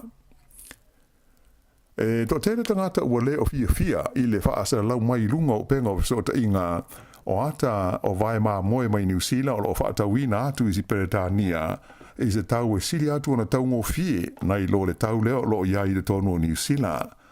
Le sto na isa mai tau ina I lunga o so te inga fa te kono losi ia le anta o se alanga ma mo I lunga o le penga o so te inga ni tangata New Zealand I one tona o le tau o lo iai le supermarketi o le Sainsbury supermarket I London e ono mo le afa pauni pe le tānia po o le se furulua te si ma le maru lua sene furulua tā la maru furulua sene I le kilo tu sa le o le afa o le tau o lo iai ia le vai ma mo a toa I New Zealand le teimi nei o penga o so ta inga a supermarket I te le tolu le tunu o lo whaasala la wai se furufitu ta la iwa sene I le kilo ia le vai ma moe a toa I le pack and save luas furulua ta la iwa sene le kilo I le New World ai se furufitu ta la iwa furu sene I le kilo pe dusa lea o le whaas furu maru ta la tolu sene I le vai ma moe a toa I le compania le countdown o le mai ma moe tasi e le mao le lua tesi ma le lua ma le toru tesi ma le lua kilo le mamafa ma a whaatau le alanga a toa o lono inga ua whaaruina pe whaatoluina le tau o le kilo e pei ona whaasara lawai. To tele tangata New Zealand na whaaliero lātou le fia I lunga o so te inga tele wawawe o le langona o le totele e matua le tāla whea ngai le so ona taunga tāu ia tāu mawhai le tonu o le tunu o a o lai tau ngō fia I marketi e tunu I whafo o lo ave ia ia ano manufasia New Zealand ai mai se ape le tania le fia afe maila le mamao o ia tūlanga le manuia ua una ai uma I le taunga tau o le soifuanga I New Zealand I le nei vai taimi e leisi vaenga o le tātou tala e manatu se tasi o le au mai tau laulua ma ta aupu tau I le vāwhalo rai o mā lo ua mawhana ma ua mawala lata le vāwhalo ai o New Zealand ma le whalapo tonga o mā lo le whengainga o le vasa atalani I mātū po o le NATO o lea ua malanga le tamaita I Minister le mai whafo New Zealand o na naia mahouta I Europa ina ia awai le whontanga Minister le mai whafo a tunuu o lo fie le tonu o le NATO ma o le whono e whai ai Brussels o le maranga o mahouta mo le whono ua so ma le asia singa e lua aso I New Zealand nei a le whaatonu o le vaenga o le puipuinga o le saunga le mu o le NATO o le lita I au e ngoi a Lieutenant General Diela a o iai o ia I New Zealand nei sa whainoa I mata I au tū o le vaenga au mo le fita le maro New Zealand a e whapea I fo I masuisi ni o le mta ngā luenga le mai whafo mo whawhatau o inga whailo mai ele I professor ma ta aupu tau upu whai o malo I le University of Otago o Robert Patman o lana ia mai tau iai ua mutua ma whana lava ma vāvāra lata le tūlanga o le vāwhealoa ai o le malo o New Zealand ma le whanapop tonga le nei le NATO mai o lona te tununga o te tūlanga whetaui ma tāla whea ngai lea ia fuafuanga e pei o na awhia ai le malo o New Zealand nei. Ta ua fo ele li profesa o le NATO o se whanapop tonga o pito I te lea mo le puipuinga o le saunga le mui le lorolangi mai o le tele lava o na sui awai o malo mātunu e sa o loto ma temo karasi. Whaalia ele le itai au o diela o le fontanga le NATO I Madrid I le tausanga te luai na maali lia ai e le tau o na whaala o I tele ma wha malo sia a fianga o le NATO I le tūlangi le nei o le Pasifika a toa ma le vasa initia. O le fontanga lea tai o malo le NATO I le tausanga o mawai sa avea ai le tamaitai o Jacinda Ardern maurua I palemia o New Zealand nei ua wala ulia e saunoa ai I lea taua o fianga tele. O le amalo loe le toe alu le palota ia o ke topa le I foi pule Stuart Nash lea sa avea talwai nei ma stasio min stasi nia o le whainga malo le Labour e pei ona o lo o iai le teimita. Nei, e pei si le fia o le vai aso talwai lea na wha malo lo ai le li pale mia o Chris Hipkins I Nash mai ona to finga umai le tono le kabineta ina o lipo tia mai na wha ailoa I nātu ni wha ai unga whai le kabineta I nisi o wha alapo tonga tua. O le masina talwai na wha mawai ai I Nash mai lona to finga o le minsta o le leo ina ua ia ioa ina ia se talanoanga male komisina o le leo e winga se whai unga whai le wha masinonga ai leo se tūlanga I le tau ona ia whaia.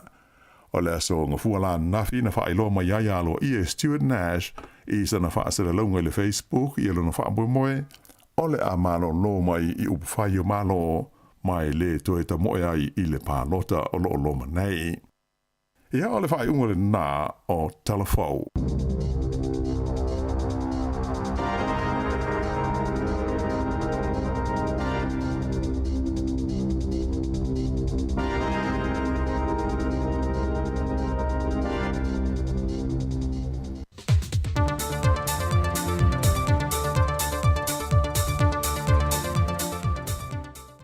Soifua manuia le tātou atanu nei fo ia solua i se whao poponga o tātou telefou mai Samoa o se mai il whaafonga. O le amatanga le vaya so nei le watu i naloa ia tuai el te mai tai kumsina le malo Australia i Samoa i lano le whaingapa anga leo Australia ma leo Samoa le masini wha apitoa le whaia iso e suenga o tūlanga 5 i whaantinonga leo soli ngā tūla fono. O le masini wha apitoa le a whaonga i nei leo mo su e suenga e mo whai ona sa i lia i le oatu i le 5 se furuafe tūlanga 5 e mo whai ona wha mawina ai. E ono se furma le 5 afe tāla au se tālia le tā wole nei masini ma wei sa mua foi se insinia wha apitoa na malanga mai Australia mo le wha pi no le masini ma whaia nia o onga mo le au whainga ruenga ale matanga ruenga o leo e whaonga ai ai maise o lona tau singa. O le tasi neo matanga ruenga le malo, mo tele wha manuyanga ua maua mai atanu i whafo, lea ele i lewa foi o na wha mnia ina mai le malo i ampani, e ni ta vale whai ngā ruenga se se fulma le wha, mai o le wha alinga lava leo le ngā lulua so tau au wha tasi, o whai ngā pa anga Samoa, mai isi atanu te tele o le lanulangi. Ua whautua inga le whaalapo pitonga le ILO po le whaalapo pitonga ngā ruenga whaavao mālo le whainga mālolo i nei a Samoa. Ina ia whaatuwina se ofisa e mata i tū whaapitoa e, a ia te tau a whanau e maise lava ia i lanto o lo whaatau sa vali o loa i le taulanga. E au fo ona sila le whainga mālo le whauina leo ni tū la fono e whaapitoa e sori ngā tū la fono leo o lo a fiai whanau la iti. Ai maisol whaatupe ina leo ni Polokalame i te tonu nuu mafio anga, whaapito mo ainga e mawalalo le tamau ainga, e a oa oi nai whanau no fufale wale lava se le ni whaa o ngai, e wha o ngatua maota malau ele o lo wawa noa, mo ni ati na e mawai se leni. E wha mau maunga le aiale o wa wha mau ni ai, wa si itia mai le lua fesfulma le 5 le au wha e o tamiti wha atau o loa le taulanga, e o mai le tausanga lua fe lua se fulma le lua na te nei. Wa se lau tolu se fulma le 5 ta meiti wa maa ua i wha maumonga, o loo wha atau o lo solo le taulanga, ai o le tolu se fulma le 20% o le fwoi numero o whanau, o te neiti la iti, ai o le ono se fulma le 2% o whanau tama. O le lua se fulma o ia whanau, e lei lua tusi e lei lua fwoi whaitau tusi. Ai o le 20% mai le se lau tolu se fulma le 5 o le au whaio i lantou. E o mai ai ngai matuato o tele tangata i ai. A le ai se tangata e whai ngā ruenga, ia pēto ta se foi e mauaisi na se leni titi. O le popolenga le whaalapo putonga o tangata whai ngā ruenga whaavao mālo le ILO, ona o le tele wa afianga i o mai tawina wa afiai whanau, e le ngata o la lato wa ia te tau wa afia mai sa wanga wa afia i lato mai nisi tangata, ai wa suia foi o lato winga mai sori ngā tū la fono ia wa afia ai. O nisi o popolenga o loo iai le whaalapo putonga o tangata whai ngā ruenga whaavao mālo, ona ua whaasolo solo tu lava ina la iti tau sanga o whanau, wa whaonga ina e whaatau o lo sa vali le tau langa. O le whaai unga ma le au te lenga o lo tau la i ei neisu e suenga, ina ia whaia se fufo i le whaitau au whai o whanau, wa a fia lo lātua ia te tau mai sori ngā tū la fono, mai e a fia e fo i lo lātua lumanai, e i titi se tūlanga le lei, ai whaasolo atu ina wha te tele i le tū e a fia ai. Wa whaai loi telefau e le fionga le sui kom sena mtanga luenga leo papa lii Mona Lisa tia i keti, le wha te tele ino sori ngā tū la fono i wa iei le teimile nei tele pe fale malinga oi. Ai wa maua i su enga le mafu anga wa wha te tele masi itia maa wa lunga i le whaita wa wha i o ia sori tū la fono. Ona o ngā o inga i e wha atino e tupulanga televou. Lātou te wha afesuia ia male aisa i maia i lātou o lo wha ta wina. Ona wha atau mulimuli ane le i lātou i au lo o iai wha la au wha saina. E ka vai le tau o le aisa sa whaafesuia e male au ngaoi. O le whai unga le vai aso te nei e to wha nisi na tau fia mai lea fio anga o vai moso, e le soli ngā tūla whono rawa leo le ngoi mal tele pe whale, ai o le aso to nai, na poe mai e leo le isi to tasi mai whale lau niu, e le soli ngā tūla whono rawa i tasi, whai loe leo o ia lea sa whai ngā luenga mua e le vaenga o le tinei mū, e ua wha malo lo. Whaai loe papalii ua matua wha te teleina le soli tūla whono le au maia leo le aisa i Samoa, mai ua ngai fwoi sa ili ilinga le mtanga luenga o leo, e sa ilia no whanga i wa amata o nei loa, o loo ngao si ai le aisa i te tonu o Samoa. Peitai, o i lātou i e mō lia mai i soli ngā tūla whono i whala au wha sa ina, e matua le mawhai o ne tau te tala e whaai loa no whanga ia, mai i lātou o loo wha tino ina, wa mai tawina foi a mangalo mai lātou ia mai le to ese, e toi foi lava e wha atino, sori ngā tūla whono na whalipuipui mō moai. Wa tāna sanga le sui komsina o tanga rengo leo papali i Mona Lisa tia i keti le atunu. O ai lava se tasi na te si le fia se wha amtalanga e wha atatau, e whala au wha asai no le eisa lo wha antawina se no whanga, ia wha ailoane i le ofisa o leo. E limani ainga o le awhiu anga o whale a se la uta, wa mawhai ono lātou whaonga aina o ngā mukesi, e ngā usia mai leo tau manu se i tulou, po toenga o tau mawha maisi o tau tala whai. O le vaiaso te neina te tala aloa ia i nai le ati na e pe o na mōli mawina, e nisi mai sui o le malo, le awhiu anga whātasi masui mai malo au whātasi le whaalapu tonga li UNDP. O le whaonga ino ia o ngā mukesi, na whae loa ia a inga e lima, o se matua wha mama a venga mo i lantou le lui tau le si iti o le tau le soifua le ua wa ai atu wa a fiai le atu no. O le anti na e sa ngā lulue whaatasi e le matanga luenga o whaatu angam whai ngā whaiva, ma malo au whaatasi le Pacific Grow Limited, a e sa whaatu peina e le whaalapo putonga le GEF, ma le SGP, o le Global Environmental Facilities Small Grant Program. O le aunga ma le wha moe o le ati na e na ia wha iti tia le wha along no atu le tātua tunu i swa umai atunu i whafo, ai wha au ngai tu ai ngāti na e nei, e vesoa soani ai le wha iti tia le kasa o ona, ma ia maua fo e tangato le atunu e a mata atu le temile nei anga i le lumanai, se soifuanga e ngā whatau li maina. O le wha pipi nai fo nei o ngā mukesi, o se fuafuanga lava i le mana ongo a inga taitasi, mai whaia i fo i maa o onga mo le whaonga ina mo le wha atinuina, o le whaonga ina te tau, o iei tu ai ngā ti nae. O tala fau i le siu fonga le lo mua mai Samoa, manuia le yaso, wha soifua.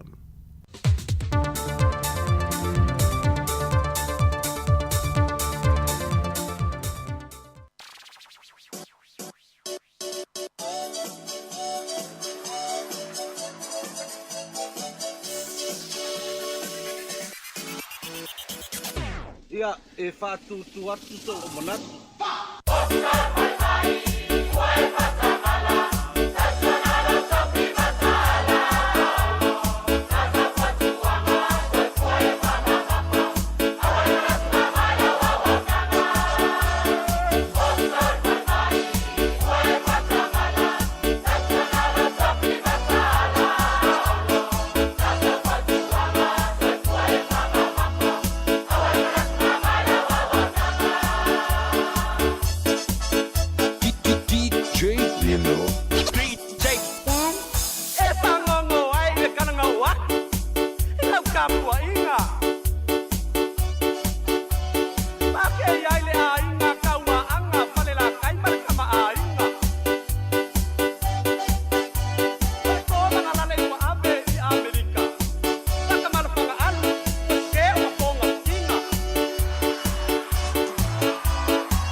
whawhiwhianga so i whiwhiloi o wale ni waenga o le awa uli.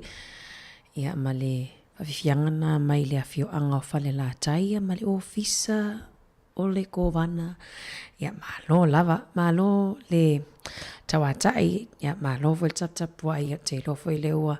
Whiangai fo i le tata tunu whainga mamalo longa fo ia po i la tau fo i wa whaile si moko tono whawhainga nuenga. Ia e linga tei leo nei tatou ta mamatina matutua. Ia lewa tali sua le nei awa uli. Ia whaifise whaasiringa malosi ia awa fo i le i la tau inga nuenga. Ia ma te loa leo mana ia le vivilo le sua i a lo matua mato ina. Ia lewa tau mawhala ai ina ila i le talo. Ia oka o mea tau samia le fia i lava nei tatou ta mamatina matutua. Ia e au ngafu i mo la tau wa tau ngata fo i le tau o soifuanga. Wa tau ngata i le tau o manufasi. Alu ilunga ma le tau o ia. Alu atua i matau o talo. Ia wa tatou whamai wa tatou wo ai lunga wa tatou le toi o mai lalo. Le ua afa tono le tu lai se furuma le lua. Mai a fo le au ina atu tatou talafou. Ia ai o le tatou atu ni tatou whawhiwhianga suiwhiwhiloi e inisio vaenga tā ua e mwhai on tatou talatala noa ai. Ia ai taimine i le talinga sua manuia fo i tamawhatanga o le awa uli wha māloa atu i le au ngā sese lea sa nafa fo i ma le tapina ina o mea tau mawha wa tatou mātua matutua. Mālo lava le whai o le whaiva, mālo le tau si matua, am ia o tau o manuia na i le au maua. Ia ai o tatou whawhiwhianga sui whiwhiloi, tatou atulai i le Tamate Brothers, ia mavivi inga o lafi o ango manono. I o e sio matonu upele, ia lo whatu mo o tau.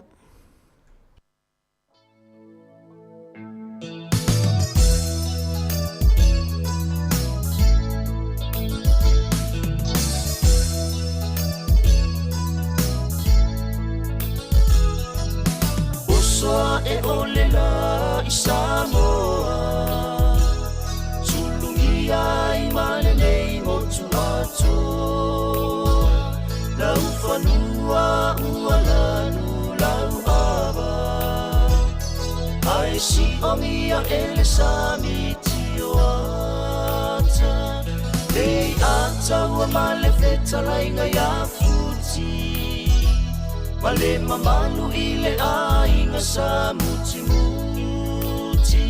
Matua usale i ataua mafale manono Opa ia na e minita i lo uloto Manono lo ua pele Ula uila oi atunu e Se ua pei Susana Wasulu atulo malama lama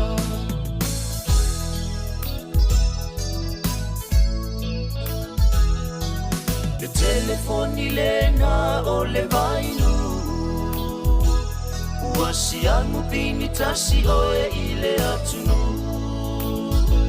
Ulo faiva masani o le alofoe Talitawa whaamalua i mamoe Taliuanela i lautale ni masani Tawhewhe wa taule aini a ole sami Le vavea o le awa uli ma le afiafi Se i vanga na uangi mai se matangi Manono lo ua pele Ula uila oi atunu e Se ua pei oi o se Susana Ua susulu atulo malama lama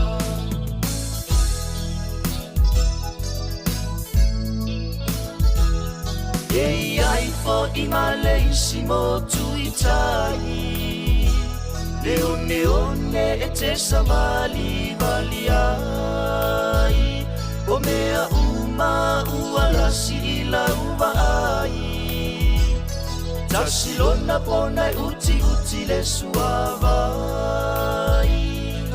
Palanga mailo amasio fale tua E te tarai ile vai sualua Le puia io apai masalua Ako fale u osiona laumua Elua ipongo le talalelei Usili a ilo aulele Ma ua pei oi Bose Susana Wasusulu atulo malama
Utangi mai yala, kau puni mata.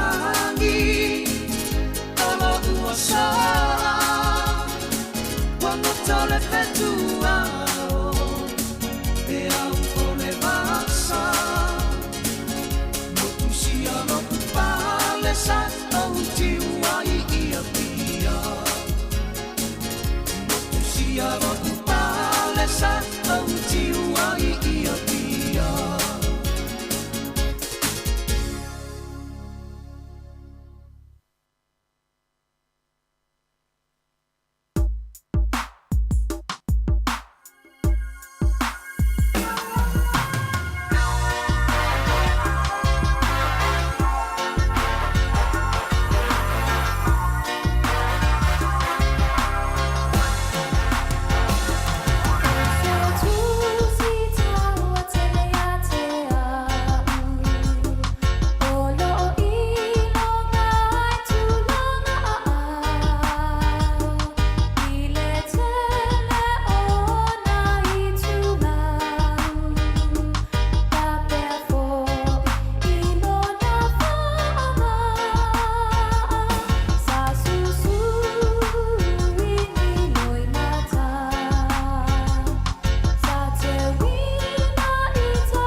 Whawhiwhianga mai tamaita ai a Andante ia se tasi fo o tamaita ai sa matua i longa fo I malawi loa I le tāleni o pese le masani fo I ona ia MC mai I pokalami fo ia TV tasi I aso ia o le Star Search ia whamalo atu I le neiwaenga o le awauli e inisi o tala mana ia fo I a tonu fo ia o ngā mo tātou maltata o whafonga e ia te loana I sila fia la tunu ia vainga fo I o le nama sa mawa asoi mamari le vai aso le te ai I le whainga o me o whala au tamawhamata ma whala au whaisua le whaatau whaloloa le te o atu iluma I le kesia le tutongi ai e whatangafi I si vaenga ma toi tau ai fo I le mele tutongi whaatau. Ai la le maketi au kilani Leo lo o whaatau o whaile lato maketi fo I fafo. Ia pe o maketi fo I nei a tātoi pōrua, nei whai asto nai. O lea lawa wa ave o mai ai ia le tele o fuala au tamawhamata, ma fuala au whaisua. Leo ai atu fo lewa a mata ona lea leo talia ina I supermarketi ma whale o loa pe aki liva. Tuso o fuala au tamawhamata ma fuala au whaisua I o laile lea. Ia mwhaiona mai loa pia mai tipi ai tu fulisa wha fulisa fo I lea o ngai whai kuka isi aso. Lea la e le o aveala e tia I pe o le aunga o le tala le au mai. E whaala I titi ma e whaala I titi eile ia le te leo o la pisi po o tauta la fwa isi tu lau. Tu sol benefiti na au lesi. Ea mai ngai sau leo tangata pikina na tanga pepa. 15 ta lala e totongi e pule ala o e poa ia fruits ma veggies e mwhaiona ia lue e tutongo le tanga le. Aina o le 15 ta la o le telela o le reportile na au mai. E na o le 10 minute mua le asa tatala I le maketi lea. Ai wo tu mo tangata fo I o atu e whaatau mai. Mana ia fo I tele o whale o loa e manatua e loa tu supermarketi se asea e tau I se kāloti fo I lea po se apu o a mataona o na leanga. Ia ai le mana ia le ave o ai e asfu 5 ta la tu sa o le tauleo o le sfuala au whaisua tasi. Le wai ai taimi nei ia po o le maukeni a toa. Ai le esu 5 ta la ele mwhaina e alu atu I no mai le apu o le kāloki po a isi whala au. E au ngā whoilea ona o le tau soifuanga le watato iai nei. Ia motua tangata o mea aia le motua I pito sili na tangata taimi nei o whala au whaisua whala au tau whamata. Ia fuala iai o le aso mua o se tema. O le nasi tia le tato tutongi a mata ia po le minimum wage.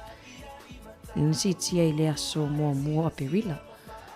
I le luasfulu ta la fitusfulu sene. Mana I fo I mata I tua I lau whawhainga luenga.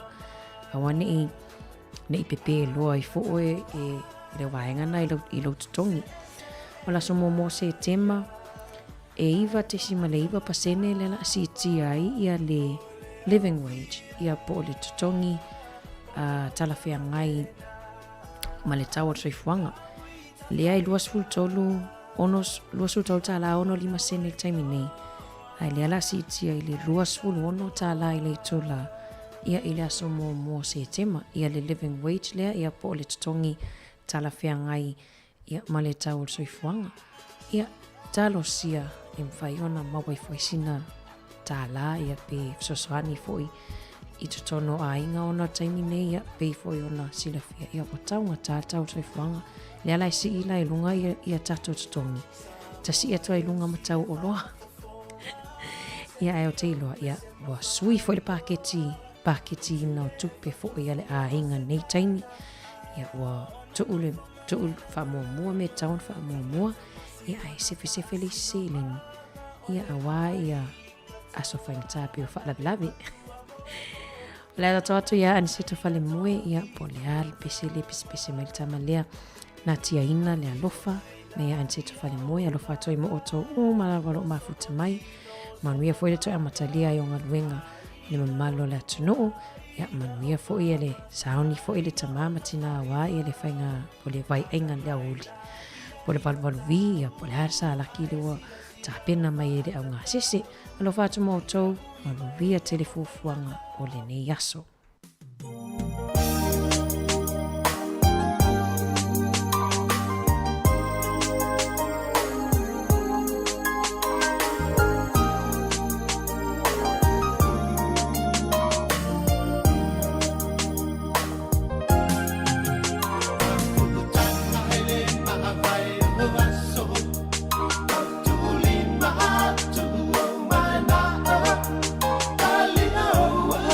Feeling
Aue lilo maia vai sauni folau. Lulu au fulu apa au mafa au lio lau au. Fa asisi na sali lo maia vale vai asa falele taua. Opa lau lio tama oleu amea.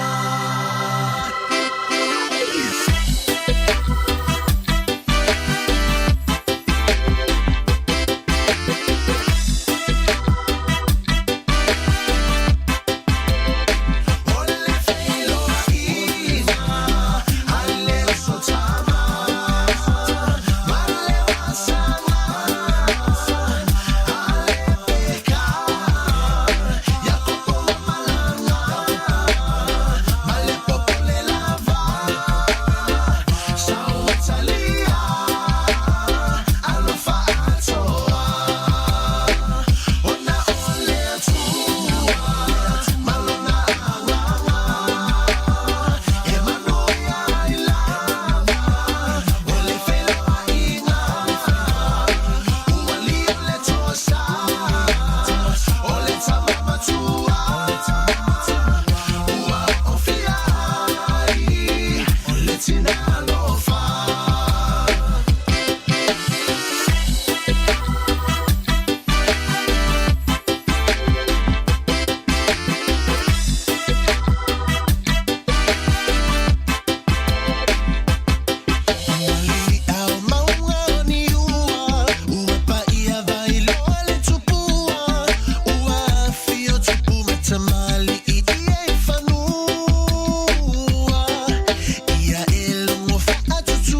Whawhiwhianga mvivinga na o lea whioanga o Wailoa I Palauli ia alofa atuai mo o tō umalava ia e mai e o mai Wailoa ia mana ia bai tawhena e tawhi fwoi nungol tatou screen mo o tō leo lo mai mua mai nungol Facebook ma le YouTube ia le fwoi toi nei minute wha amuta le tatou tautua ia I lungo le tatou ala leo ia po le frequency tasi o ono tesi mal tasi wha mo ia mole atoi fwoi le nganga whaftai ia mole mafuta mai fwoi na malo tatou atunu a mesi ta mamatina matutua le alo mafuta mai lungo le tatou le tio whaftai le mafuta mai wha mangalo fwoi le tautua ne aso pe au iei se upu ua le tautamali I lau whaafonga anga ia manuia tele lava ia fufuanga whaamoemoenga o tutoe o le nei aso ia au tatou nungo le Facebook ma le YouTube whapea ma le tatou Samoa Capital Radio app tatou eva tu lava se ia pa ia le tulai lua tali tulai tasi to awina atu tatou talafou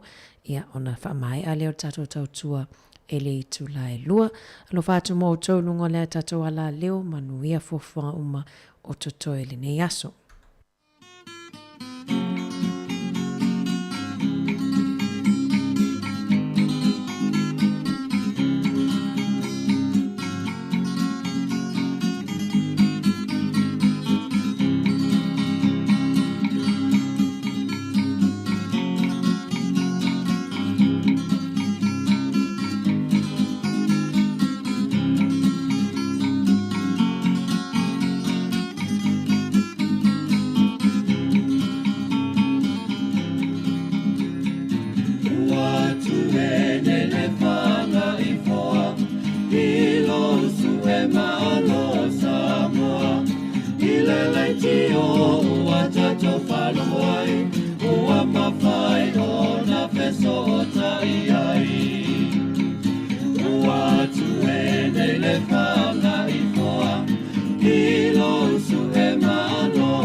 Talo falawa I telefone nei ele si ufonga le lau mua mai I Wellingtone.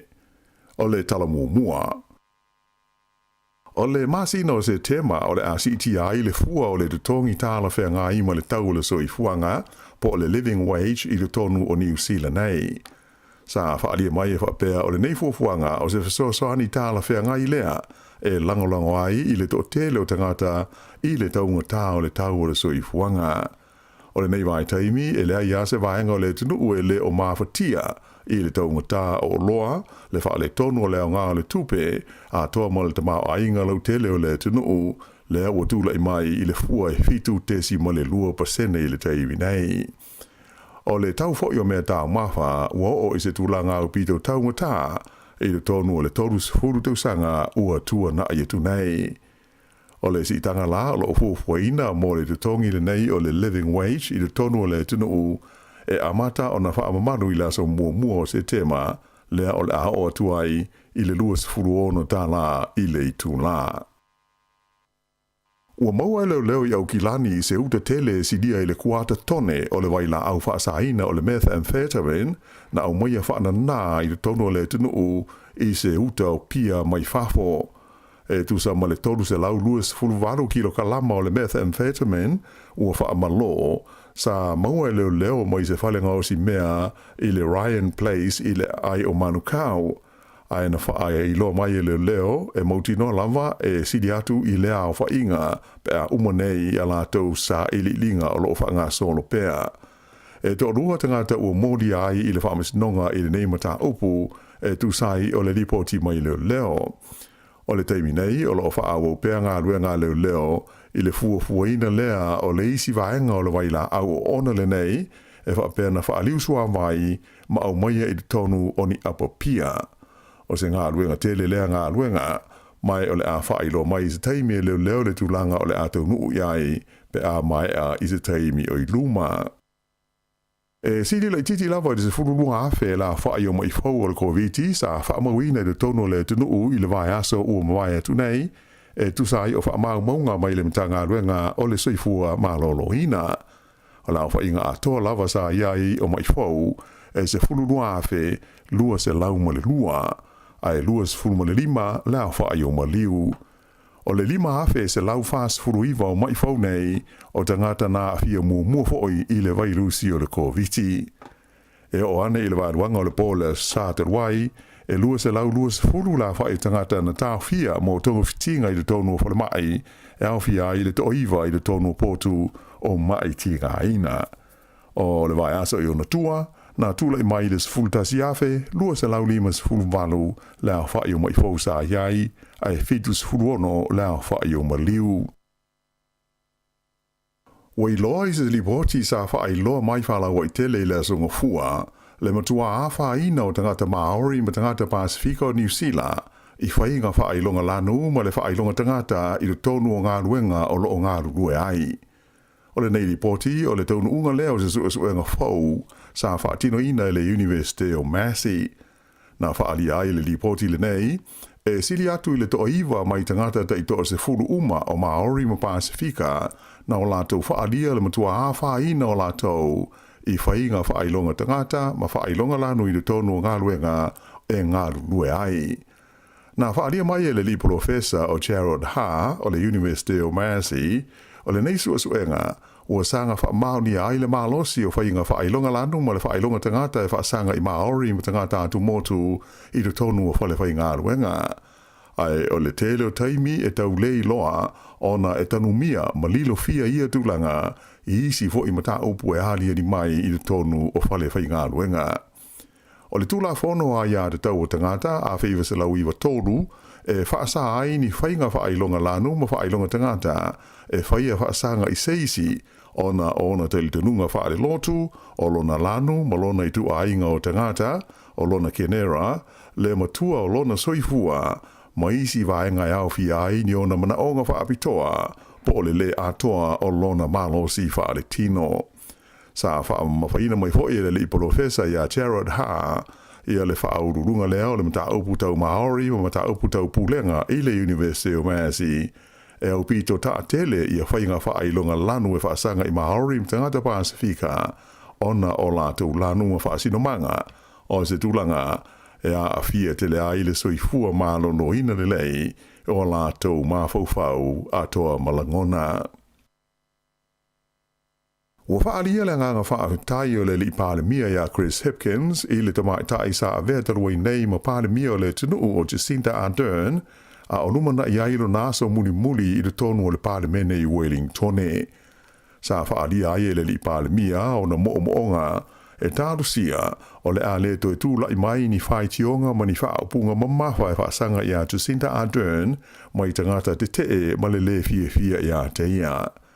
O le aso lulu, lea o le awhai ai le saunoanga whaamawai a Jacinda Ardern i le tonu le Parlemene i Wellingtone ma malo lo ai alo ia mai luna tohi whai pule i le tu malo Mount Albert lea sa ia umia mo tausanga i tele. E le aise palota le iti whaia mo sona sui ona o lea ua tūla lata mai le teimi o le palota tele ia o ke topa. E pe ona sila fia o Januari lea na whailo mai ai whaala wai tele Jacinda Ardern la na whai unga o le a whaase e tua ngalu mai le tofi pāle mia a to ai mamata uputa upu whai o mā lo. E mā fua lea swinga e pe ona iai ia o le tūlanga e pe ona iai na mā fuai swinga e pe ona tūlai mai e nei le leo Chris Hipkins e tau ave le taita inga o le whainga malo a toa male pati a le Labour. I le whailo inga male autu stala ina ua mai a le fono le kabineta al nafi sa whaali ai e le li pāle mia sa i longa ona le lei le taita inga Jacinda Ardern o le whainga malo ni Usila ai mai se lava inisi o taimi au pito whaingata ona o mea na tutupu maadi ali mai ai.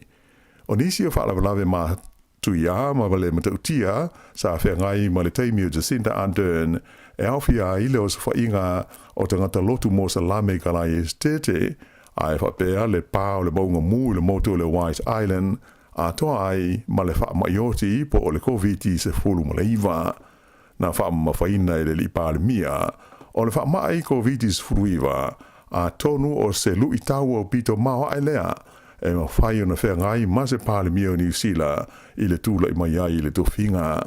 Sa ia whaafetaia mo mori le na wha malo i le taita inga Jacinda Ardern o le tunu i le vai taimi atoa o le tali atua New Zealand i le wha mai.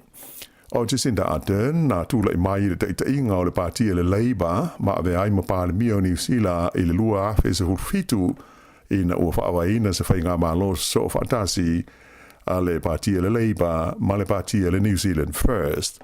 Ai o le palota tele le lua afe lua sefulu i le teimi o le vevela o le whaamai sa i longa o na mafuri aila o palota e langolangoina Jacinda Ardern ma le pāti a le Labour le ana tūla i mai ai le Labour o le pāti mua lea i le tono New Zealand taruna o mai le whainga whaamomo pi o manu maloa iai i le tele o na fua na lātou maua o le Parlemene.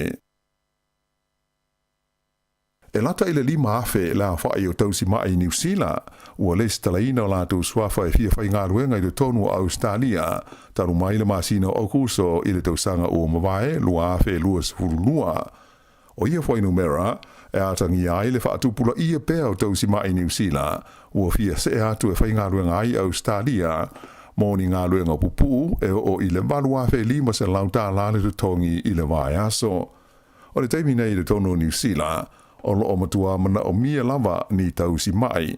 O stasi leo mafuanga o tū o le tū wai o le whaasalonga o ngā ruenga i le tonu o vaenga mō mai whaafosei ai mai se ai o whale e whaiai i a tautonga ma le tele o isi au nanga whaale soifua māloloina.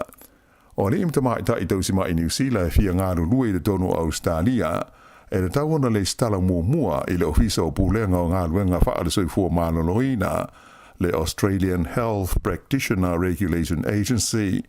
Ta ua mai sui le ofisa e taru mai le masino o kuso ua o i le wha afe iwa se lau lima se fultasi la wha i o tausi mai ua le stalai o lātou ingoa mo le wha moe e se e atu e ngā rurue ai le tonu au se tālia. Wha i ro mai e le pulisili o le soifua māloloina New Zealand le te whatuora te pule ai māti apa o se whaanoanoanga tele lea mo ia le to tele o lātou o le stala e fia malanga i Australia ngā rurue ai. Sa ia tā ua o le teimi nei e mana o mia lawa i New Zealand tausi mai uma mō ngā ruenga whai. Mai o lo tau mawhaifo i whaato sina mai tausi mai mai isi atu nui whafo ina ia malanga mai e ngā rurue ai i nei. O se ripoti mai Stasio Company i Melepone e whea ngai ma le whaafai ngā ruenga ina o tangata mai whafo i ngā ruenga al soifua mālonoina. E iai ngā ruenga pupu whaakon karate e le vā le tolu afe 5 se lau, ma le valu afe tā la Australia le tongi i le vā aso, fua lava i le tūlanga si nia ma le anga waa, ma le umi se kon karate e ngalue ai seisi, o le umi o nisi kon karate whapea, e amata i le tai whaava aso, anga i atu i le sfulwaru masina, mai maua ma le avanoa o ia tau si mai, e asia ai i ona ainga i le tonu o lea mai taimi. O le taimi nei e tu sa ma le ono sa furuli maafe, le a whai o tau si mai o lo ngā lue i le tonu o New Zealand, o nisi o la tau ia, e ngā lue whaavai taimi pe part-time. Whai lo mai il whaalapo tonga tau si mai New Zealand, e mana o mia se vai ngā tupe whaapitoa i le talo le tupe ale maa lo, e whaatupe ai ngā ruenga whaatau si mai le tonu o le tunuu.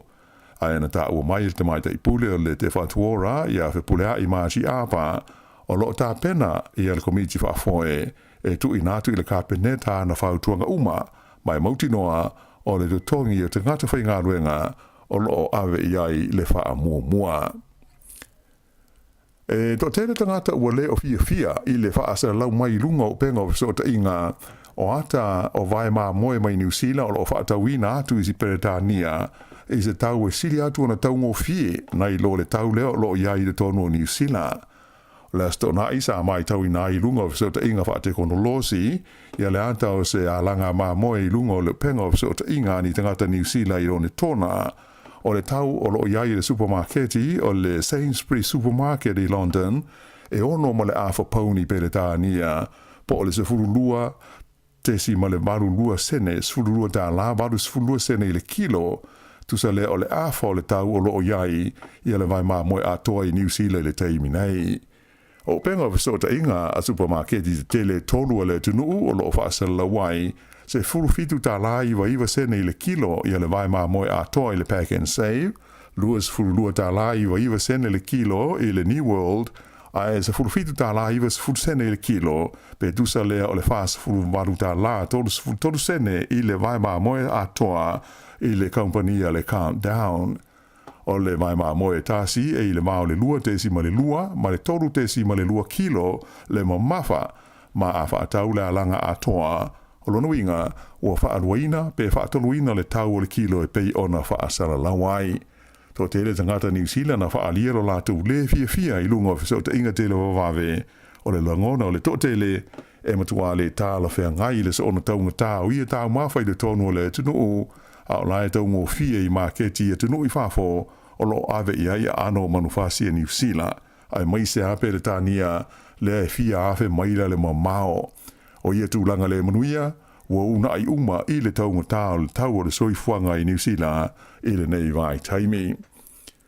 I leisi vaenga o le tātou tala, e manatu se tasi o le au mai tau laulua ma ta aupu tau i le vāwhalo rai o mā lo, ua mawhana ma ua mawala lata le vāwhalo ai o New Zealand, ma le whalapo tonga o mā lo le whengainga o le vasa atalani i mātū po o le NATO.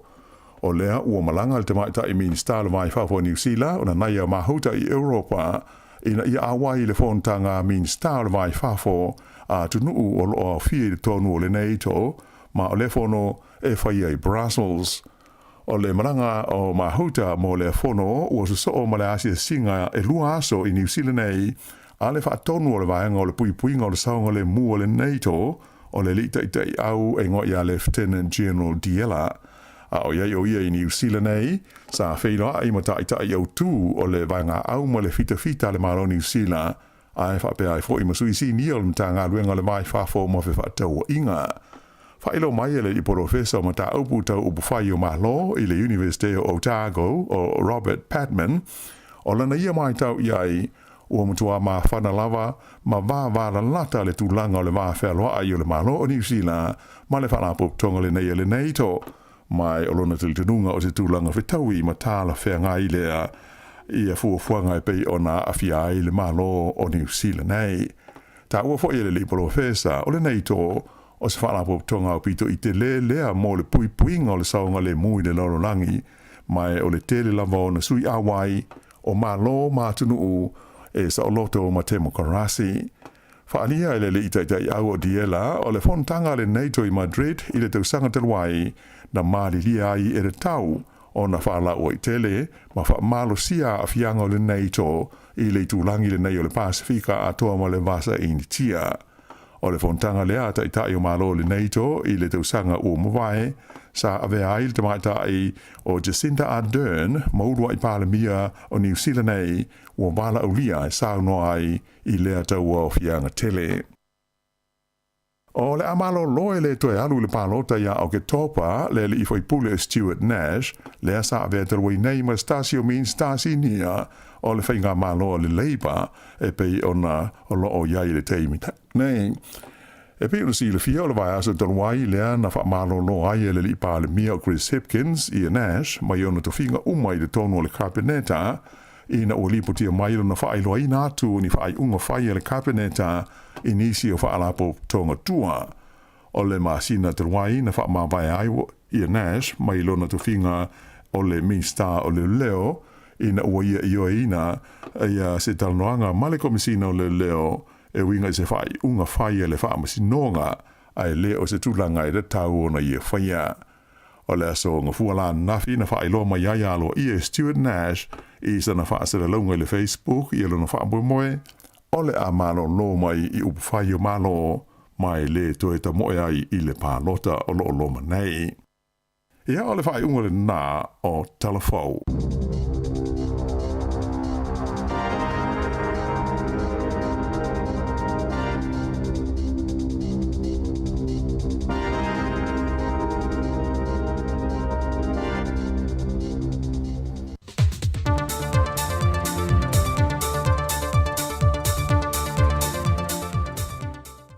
Soifua manuia lo tātou atanu nei fo ia solua i se whao poponga o tātou Talafou mai Samoa o se mai el whaafonga.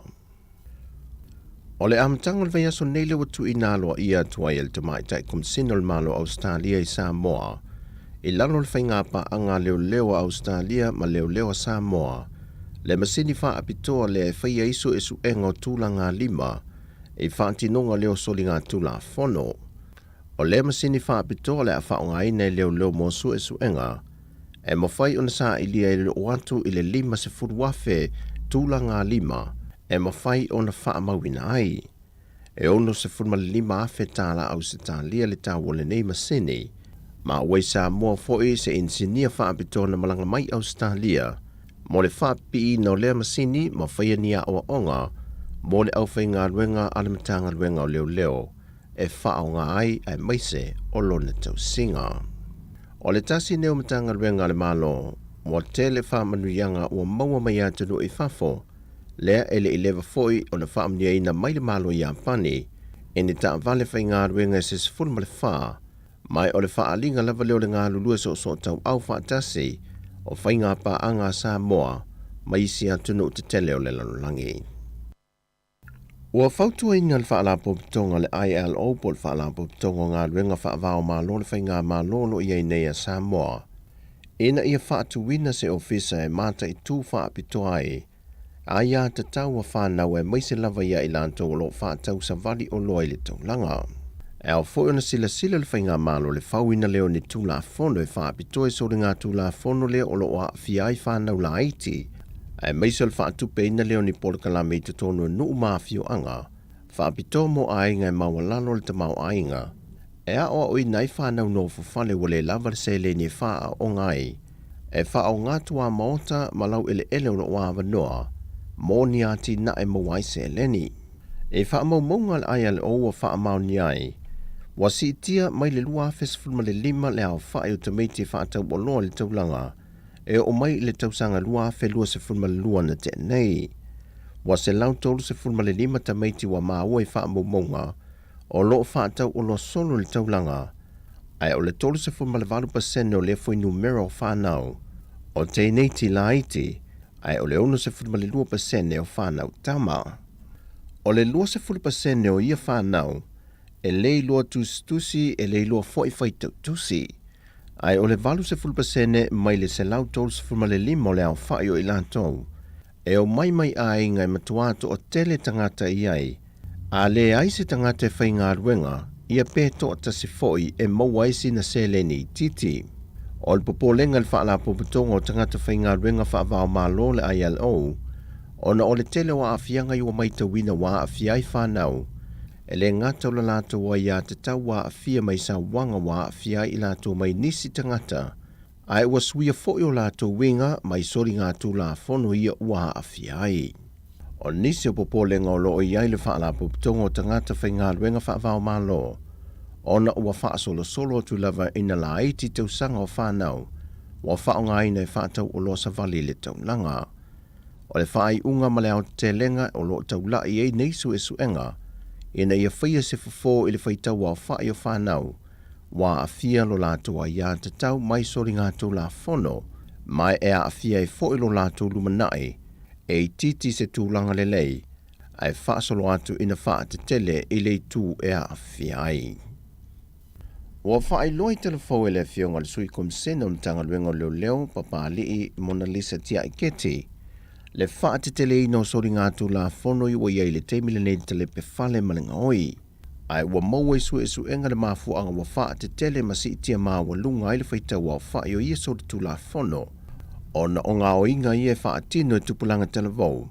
Lātou te wha awhisuia ia male aisa i maia i lātou o lo wha ta wina. Ona wha tau mulimuli ane le i lātou i au lo o iai whala au wha saina. E ka vai le tau o le aisa sa wha awhisuia e male au ngā oi. O le whai unga le vai ason te nei e to wha nisi na tau fia mai le fio anga o vai moso. E le soli ngā tū la fono lava leo le ngoi mal tele pe whale. Ai o le aso to nai, na po e mai e leo le isi to tasi mai whale lau niu. E le soli ngā tū la fono lava i tasi. Whai loe leo o ia lea sa whai ngā luenga mua e le vaenga o le tinei mu. Ai ua wha malo lo. Whaai loe papa lii ua matua wha te teleina le soli tū la fono le au maia leo le aisa i Samoa. Mai ua ngai fwoi sa ili i linga al mtanga luenga o leo. E sa ili no fuanga i wa amata o nei loa o loo ngao si ai le aisa i te tonu o Samoa. Peitai, o i la tau e mō lia mai i soli ngā tū la fono i whala au wha saina. E matua le mawhai o ne tau te tala e wha ai loa no fuanga ia mai i la tau o loo wha tino ina. Wa mai tau ina foi a ma ngalo mai la tau ia mai le to ese. E toi foi lava e wha atino, sori ngā tū la fono na whalipui mo moai. Wa tāna sanga le sui kom sina mtanga luenga leo papa li i Mona Lisa tia i keti le atunu. O ai lava se tasi na te si le fia se wha amtalanga e wha atatau e whala au wha asai no le eisa lo wha antawina se no whanga ia wha ailoane i le ofisa o leo. E lima ni ainga o le awhio anga o whale a se la uta, wa mawhai ono lato whaonga aina o ngā mukesi, e ngā o sia mai leo tau manu se i tulou, po toenga o tau mawha maisi o tau tala whai. O le vaiason te neina te tala aloa ia ina ile ati na e pe o na mōri mawina, e nisi mai sui o le malo, le awhio anga, whātasi masui mai malo au whātasi le whālampu vitonga li UNDP. O le whaonga ino ia o ngā mukesi, na whae loa ia a inga e lima, o se matua wha a venga mo i lantu le lui tau le si iti o le tau le soifuanga, lea ua wa ai atu wa a fiai le atu no. O lea ti na e sa ngā lulue whaatasi e le matanga luenga o whaatu anga mwhai ngā whaiva, ma malo au whaatasi le Pacific Grow Limited, a e sa whaatu peina e le whaalapo pitonga le GEF, ma le SGP, o le Global Environmental Facilities Small Grant Program. O le aunga ma le wha moe o lea ti na e na ia wha ti tia le wha along no atu le tātua tunu i sua umai atunu i whafo, ai wha au ngai tu ai ngā ti na e nei, e vesoa soa ni ai le wha ti tia le kasa o ona, ma ia maua fo e tangato le atunu e a mata atu le temile nei anga i le lumanai, se soifuanga e ngā whatau lima ina. O le wha pipi ina i fo nei o ngā mukesi, o se fuafuanga lava i le mana onga o ainga taitasi, mai whaia i fo i maa o onga mo le whaonga aina mo le wha atino ina, o le whaonga aina te tau, o iei tu ainga ti nae. O telefou i le siu fonga le lo mua mai Samoa, manuia ne yaso, wha soifua.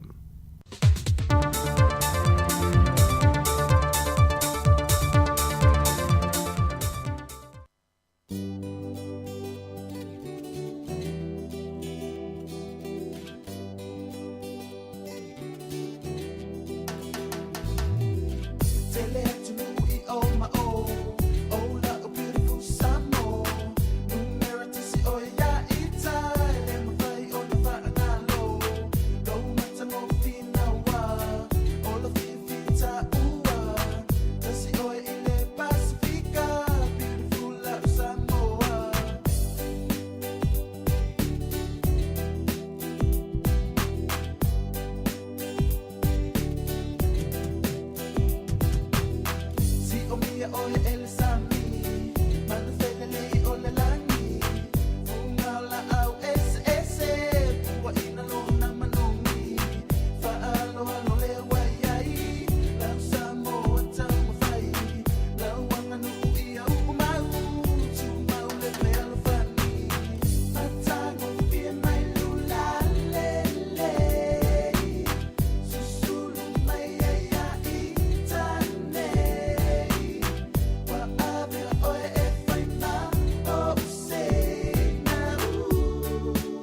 mativa le ai sita mau aina aina olo fina fina se le leo na yo aina tawa sama le va fita talo fana yo tu a mo selu mana imo oe la Samoa matango fie mai lula le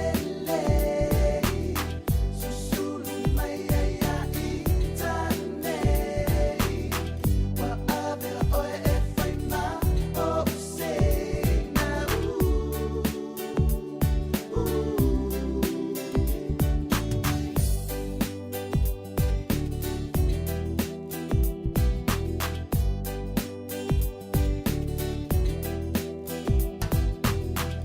o se fau tuanga lene mo oe la Samone fa avai pe o ile tua mo oe ana mua lau fa alo alo umau malau ana no i tu mau alo fa so se tasi lau fu ana ia umau matango fie mai lula lele susulu mai ia itane wa ave oe e fai ma o se na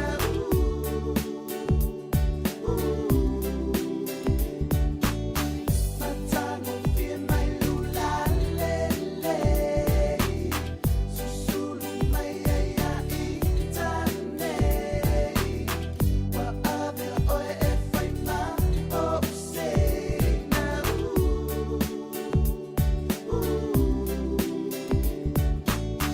matango fie mai lula lele susulu mai ia itane wa ave oe e fai ma o se na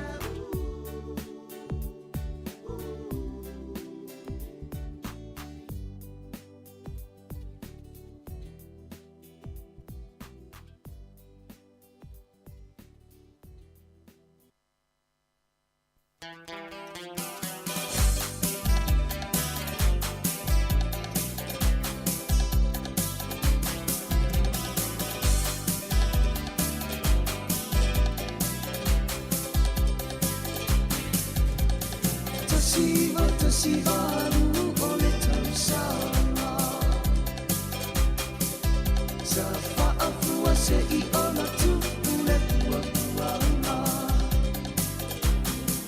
ole tamu kuma ole sitima na taula ile tauna aue pepe ole pa ama se afa aue pepe ole pa ama se afa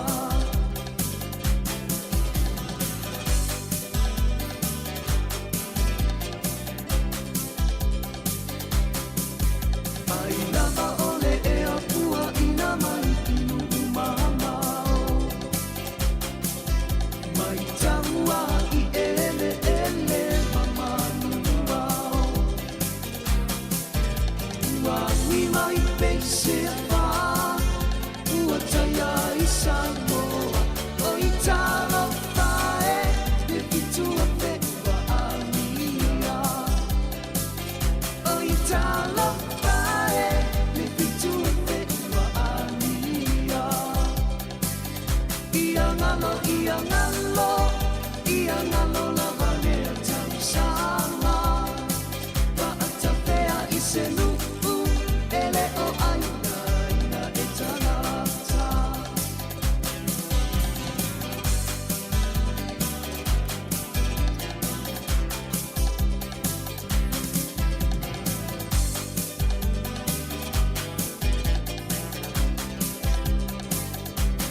sina oulu matua, ele ai se te i le wala au mai i lunga. Ele ai se te i le wala au mai i lunga. Ia ngalo la vale tamsanga. Paata pea i se nuku, ele o ainga ina e tangata. Ia ngalo la vale tamsanga. Paata pea i se nuku, ele o ainga ina e tangata.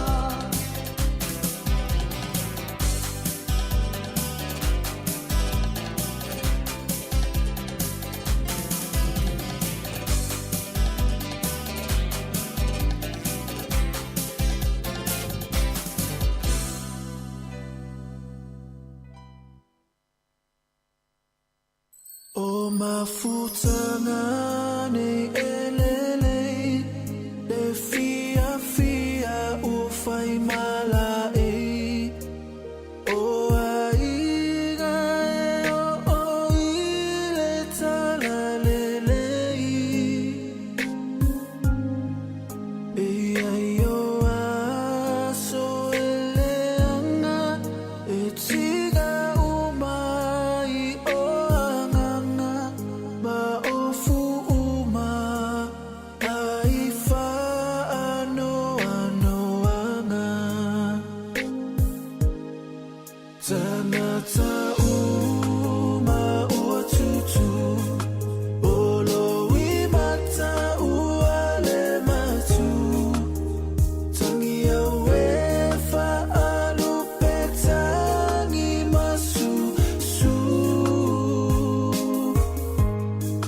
le tula o le tueva ai le pai atu malo fusi mai fa ato fa songi tasi e malanga e se ai i toa fi umalava le taimi sili le aona le anga e mana tua umalava o anga lo fai ngata ma lo fai aso mea umana ole alengalo e fai ngata ona fa amalielo inangalo tanata uma ua tutu olo wimata ua le matu tangi awe fa alu petangi masu su le itula o le tueva ai le pai atu malo fusi mai fa ato fa songi tasi e malanga e se ai tanata uma ua tutu olo wimata ua le matu tangi awe fa alu petangi masu su le tula o le tueva ai le pai atu malo fusi mai fa ato fa songi tasi e malanga e se ai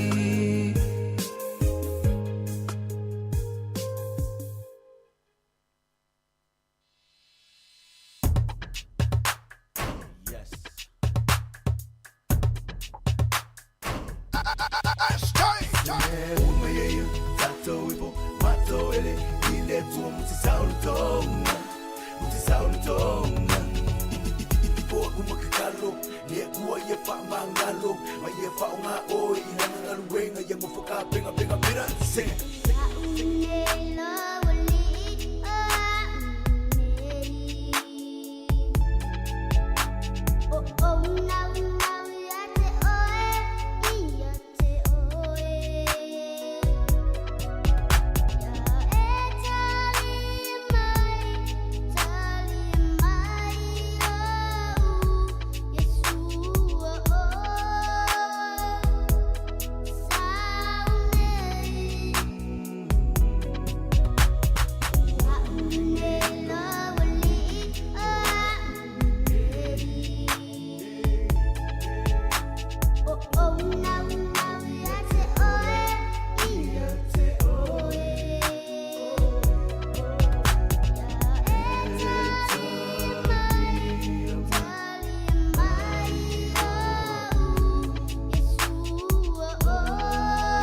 le fa fofonga ai se io utala o ina le o langa o le tama Samoa iso se aina ua tele o la ua mama ona o lele amana ia ina si ona si ule o taule langona ufitia ifa ao songa fofola nelo fala tala o ma faunga e mala mai ala uma mole savalina o ala mani fai na tape taya fo I o ele matangi maua alo fa atua alu e male fa amaoni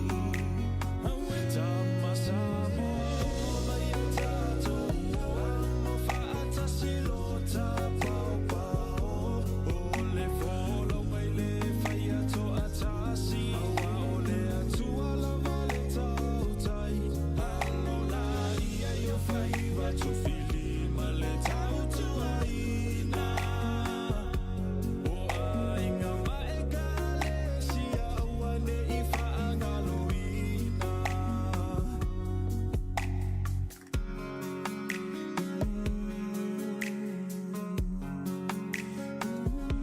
sole no fo ilunga sauni mai taule taua fa ale ma fa le tino ma le fa ale anga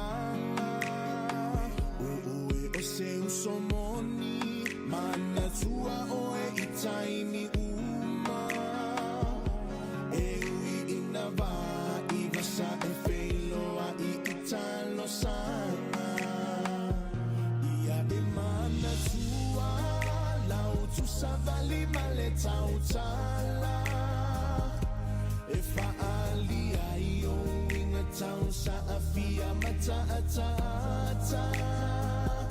sulu lo titi pale lo ulu ma esa asa o e ole Samoa e te tiu ai le Pacifica awe tama Samoa mai tato mo fa'ata silota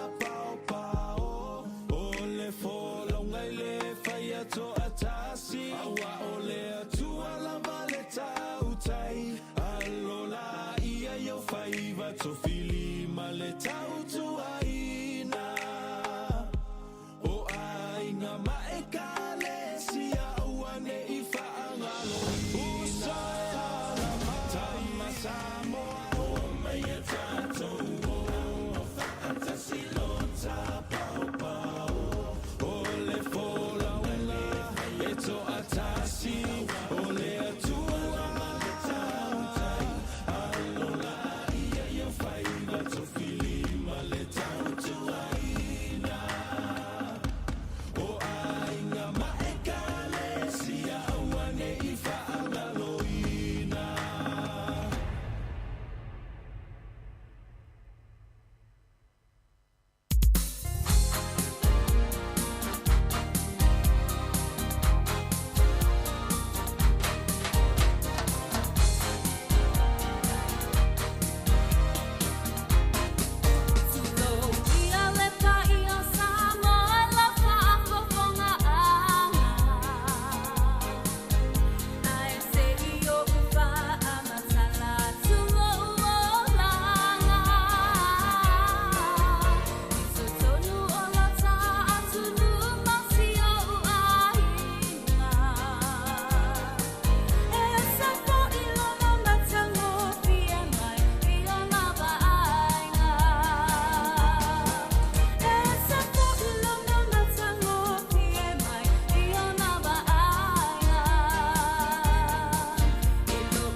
Ni sio whaafifianga sui whiwhilo ia wal tato au whaafonga o lo mafuta mai lungo le tato ala ata o Facebook ma le YouTube.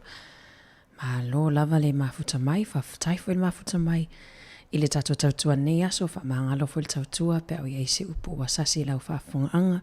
Ea ai manuia ti le lava atou fufuanga mwha moe muenga o tutoio nei aso lo whaatuma o tau lo mafuta mai so o se vaenga ni ke lope. Mai le si fufonga lau mua mātou te whātou soifua mo le nei taimi whaafifianga mai i le ula fala wha mai ato i le tato tautua nei aso.